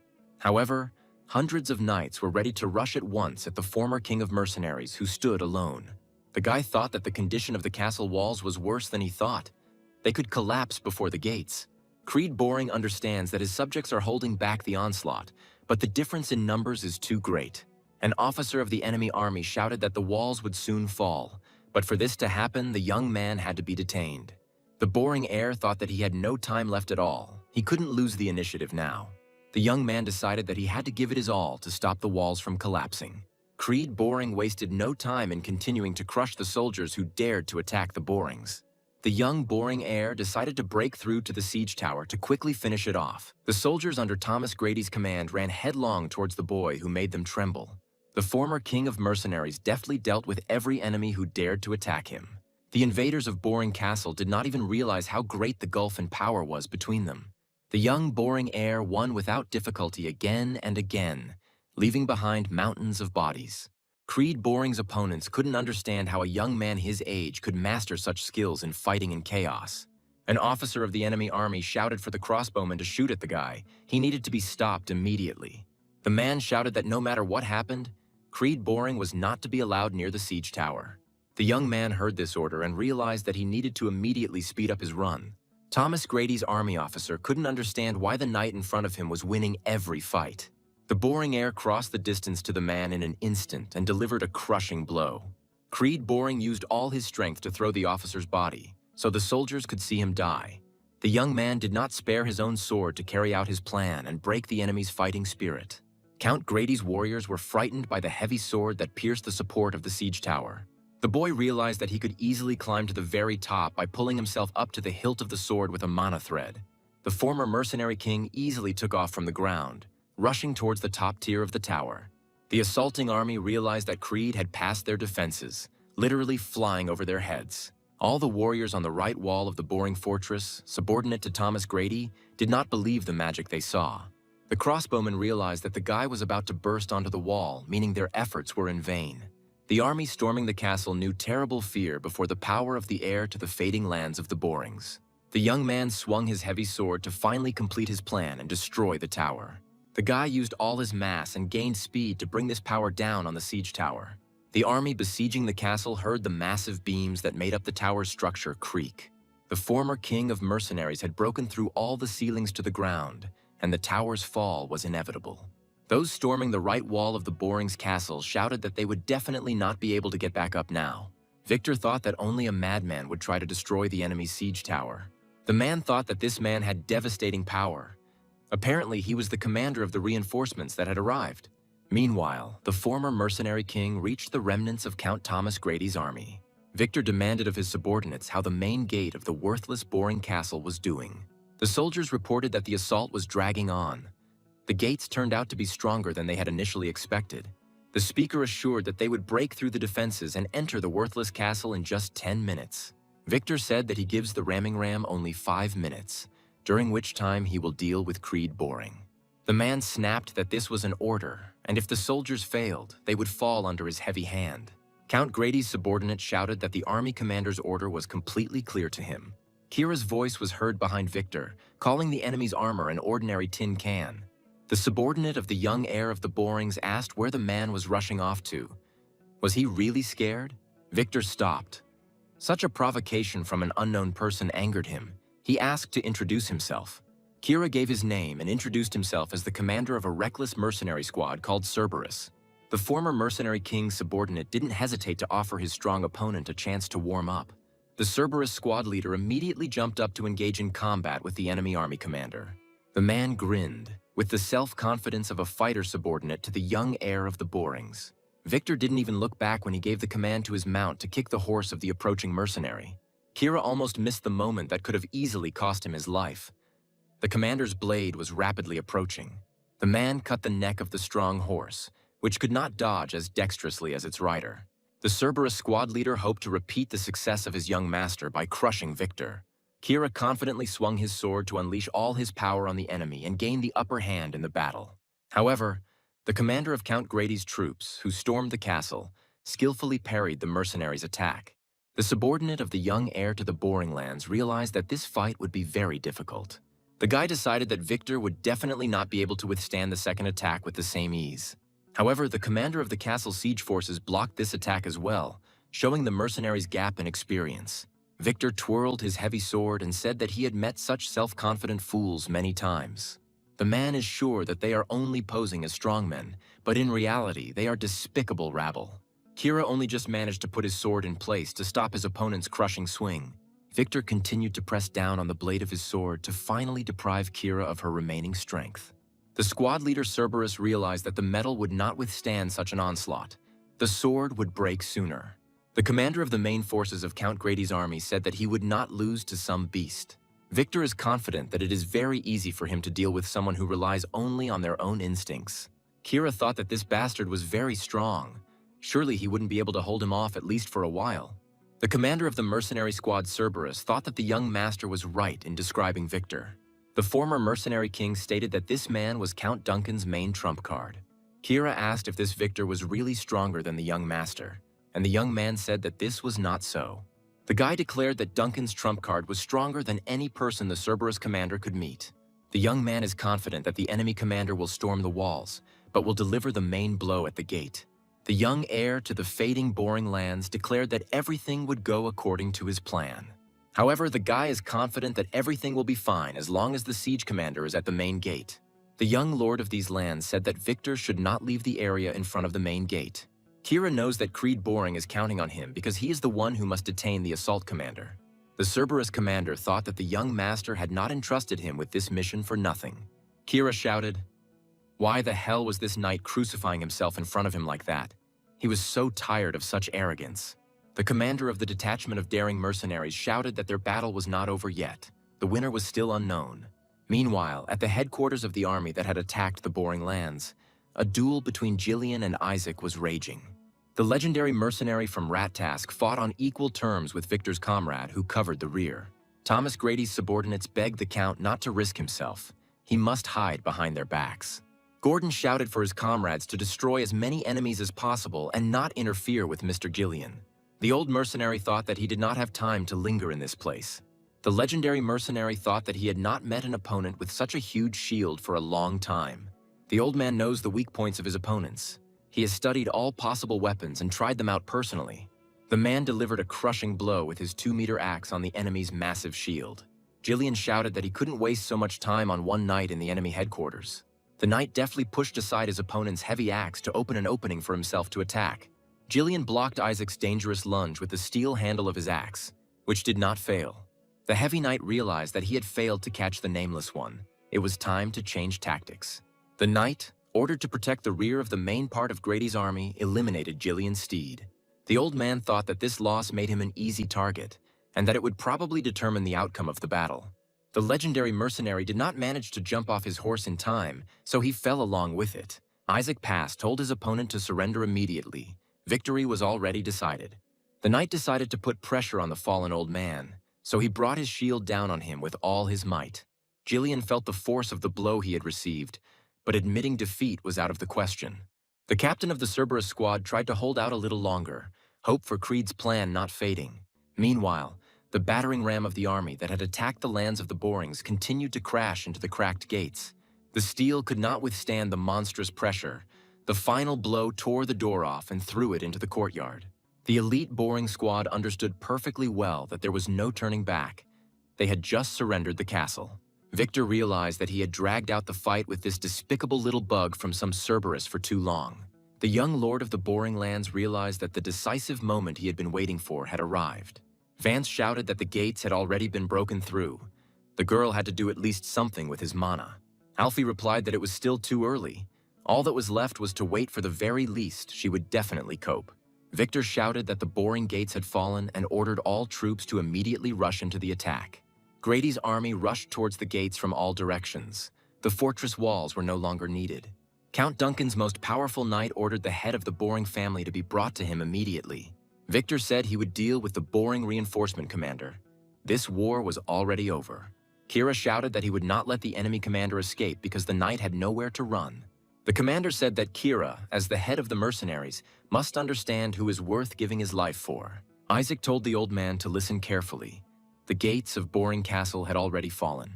A heavy knight on a sturdy horse declared that the Boring Lands had just lost this war.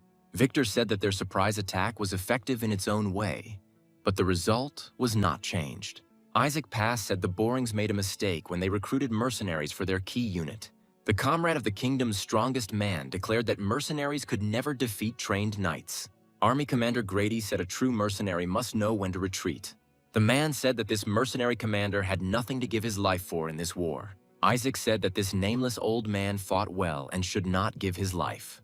The Cerberus commander stated that only he could decide whether he should give his life for the young master. Kira shouted that whether it was another mercenary or knight in front of him, the outcome of the battle would always be the same. Jillian shouted that there was something more important on the battlefield than the life of some unknown mercenary. Creed's subordinates declared that this thing was victory, to which they would also contribute. The comrade of the continent's strongest knight shouted that the excuses of the losers were worthless. The legendary mercenary, who wished to remain anonymous, deftly wrapped his enormous axe. The old man realized that he had successfully blocked the weapon of his opponent, who had become too arrogant. Jillian used all his strength to snatch the weapon from the hands of the heavy knight on the powerful horse. Isaac wondered how the old fool had been clever enough to grab his weapon with an axe. The legendary mercenary decided to repay the enemy in the same coin, preparing his strike. The old man cut the strong horse's neck to force the heavy knight to dismount immediately. Isaac Pass collapsed to the ground, his heavy armor preventing him from getting up quickly enough to defend himself. The man roared. How dare this pathetic old mercenary do such a dirty thing? Jillian prepared for the final blow that would mark his victory over the enemy. However, The comrade of Ludania's strongest knight did not give up. He tried to cover himself with a massive shield. The old legendary mercenary stated that every defense has a weak spot, and there are no exceptions to this rule. Jillian stated that he gave his life to become a weapon for the young master of these lands. The old man finally prepared himself for the decisive blow, which could no longer be blocked by the clamped shield. The mercenary who once commanded the legendary Rat Task squad declared that he would bring victory to the Borings. Isaac Pass screamed in rage at his own helplessness, realizing his helplessness at that moment. The mercenary didn't hesitate. With a precise movement, he thrust the dagger into the viewing slit of Isaac's helmet. Meanwhile, the commander of the Cerberus squad rushed towards the strongest knight of the kingdom of Ludania. Kira understood perfectly well that he was no match for Victor and could very well die in this fight. However, the Cerberus commander remembered that the young master had ordered him to detain the strongest knight. The guy thought that if he managed to land even one hit, it would already be a huge success. The former mercenary king asked what exactly the Cerberus squad leader wanted to know. Kira shouted that the young master had forgotten his dodge maneuver used in Mariana's confession. The mercenary asked to be taught this incredibly cool move so that he could use it too. The young heir to the fading boring lands said that the movement itself was not really that important. The guy said that if a strong opponent is fighting him for the first time, it's quite possible to fall for it. Kira, remember well the words of the young gentleman who shared his special fighting technique. Victor said that this mercenary reminds him more and more of a wild animal that rushes forward. The Cerberus squad leader remembers the main condition of the reception. The enemy must underestimate his capabilities. Kira already understood that it had been completed and even secured, which meant it was time to give it his all.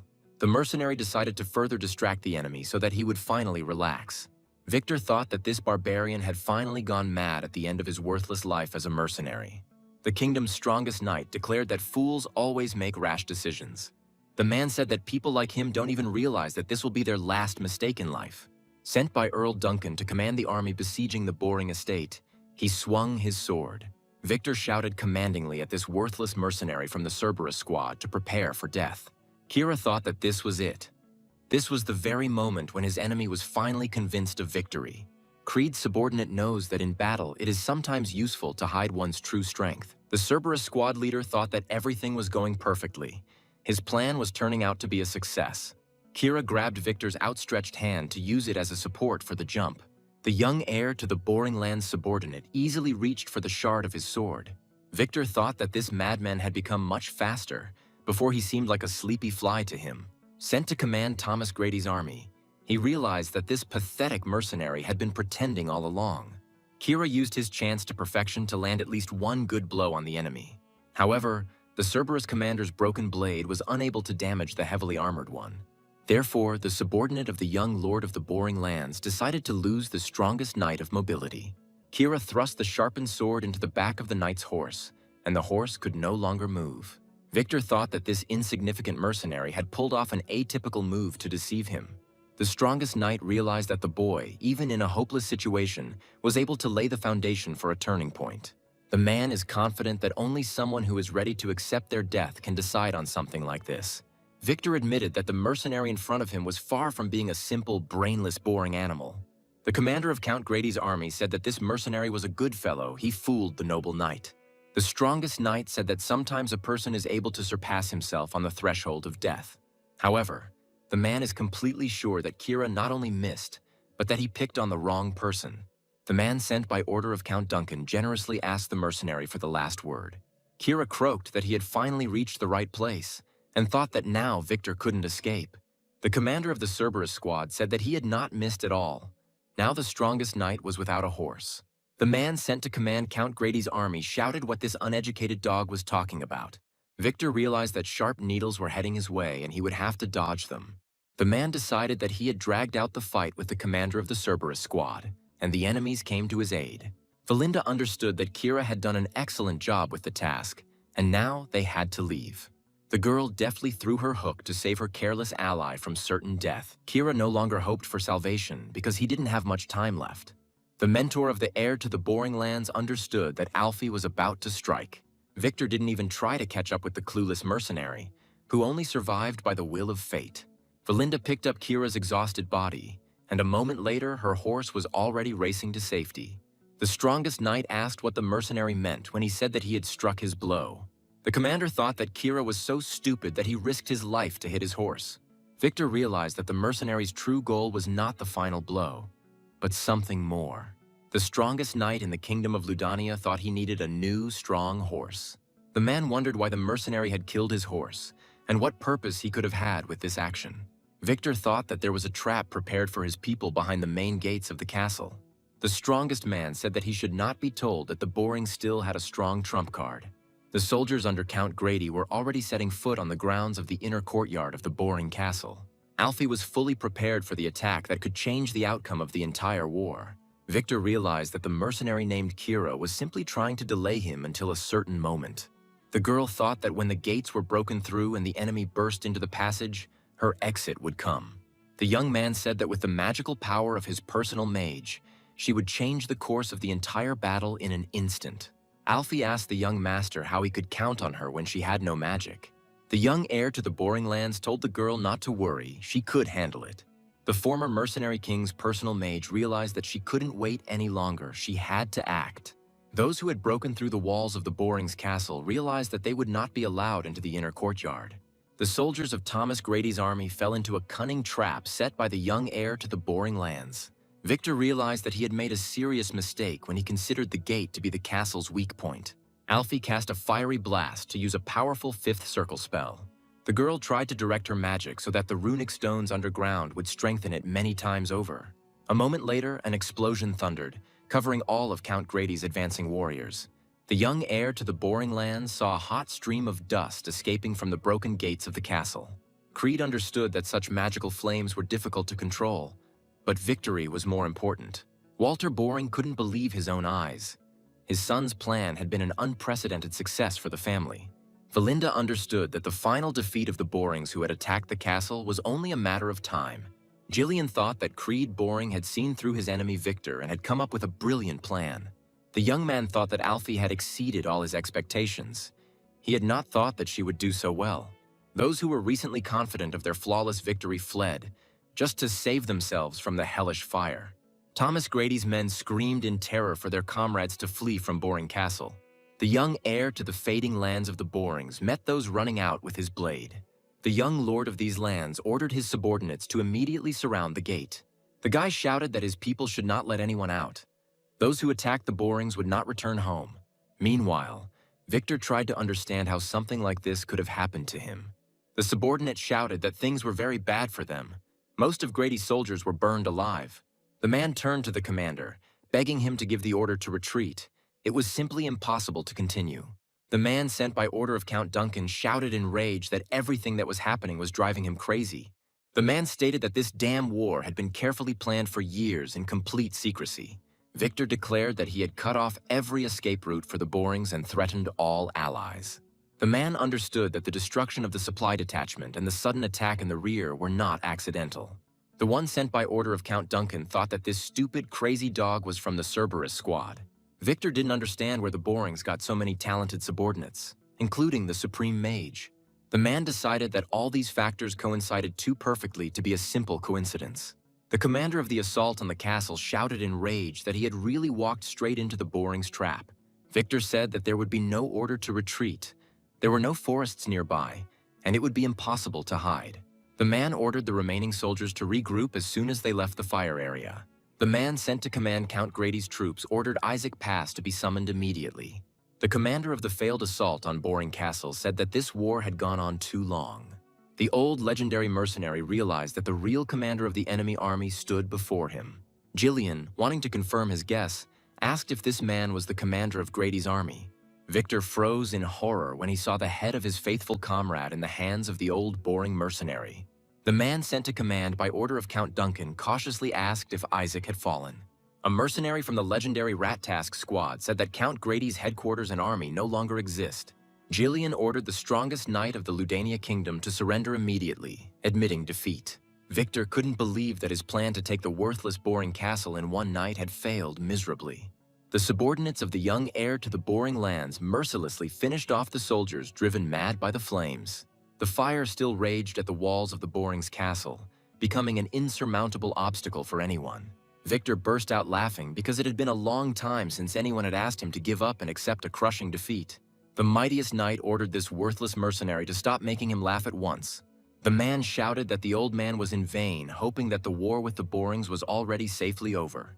Victor shouted that he would personally cut everyone up and put an end to the Northern Wolf family.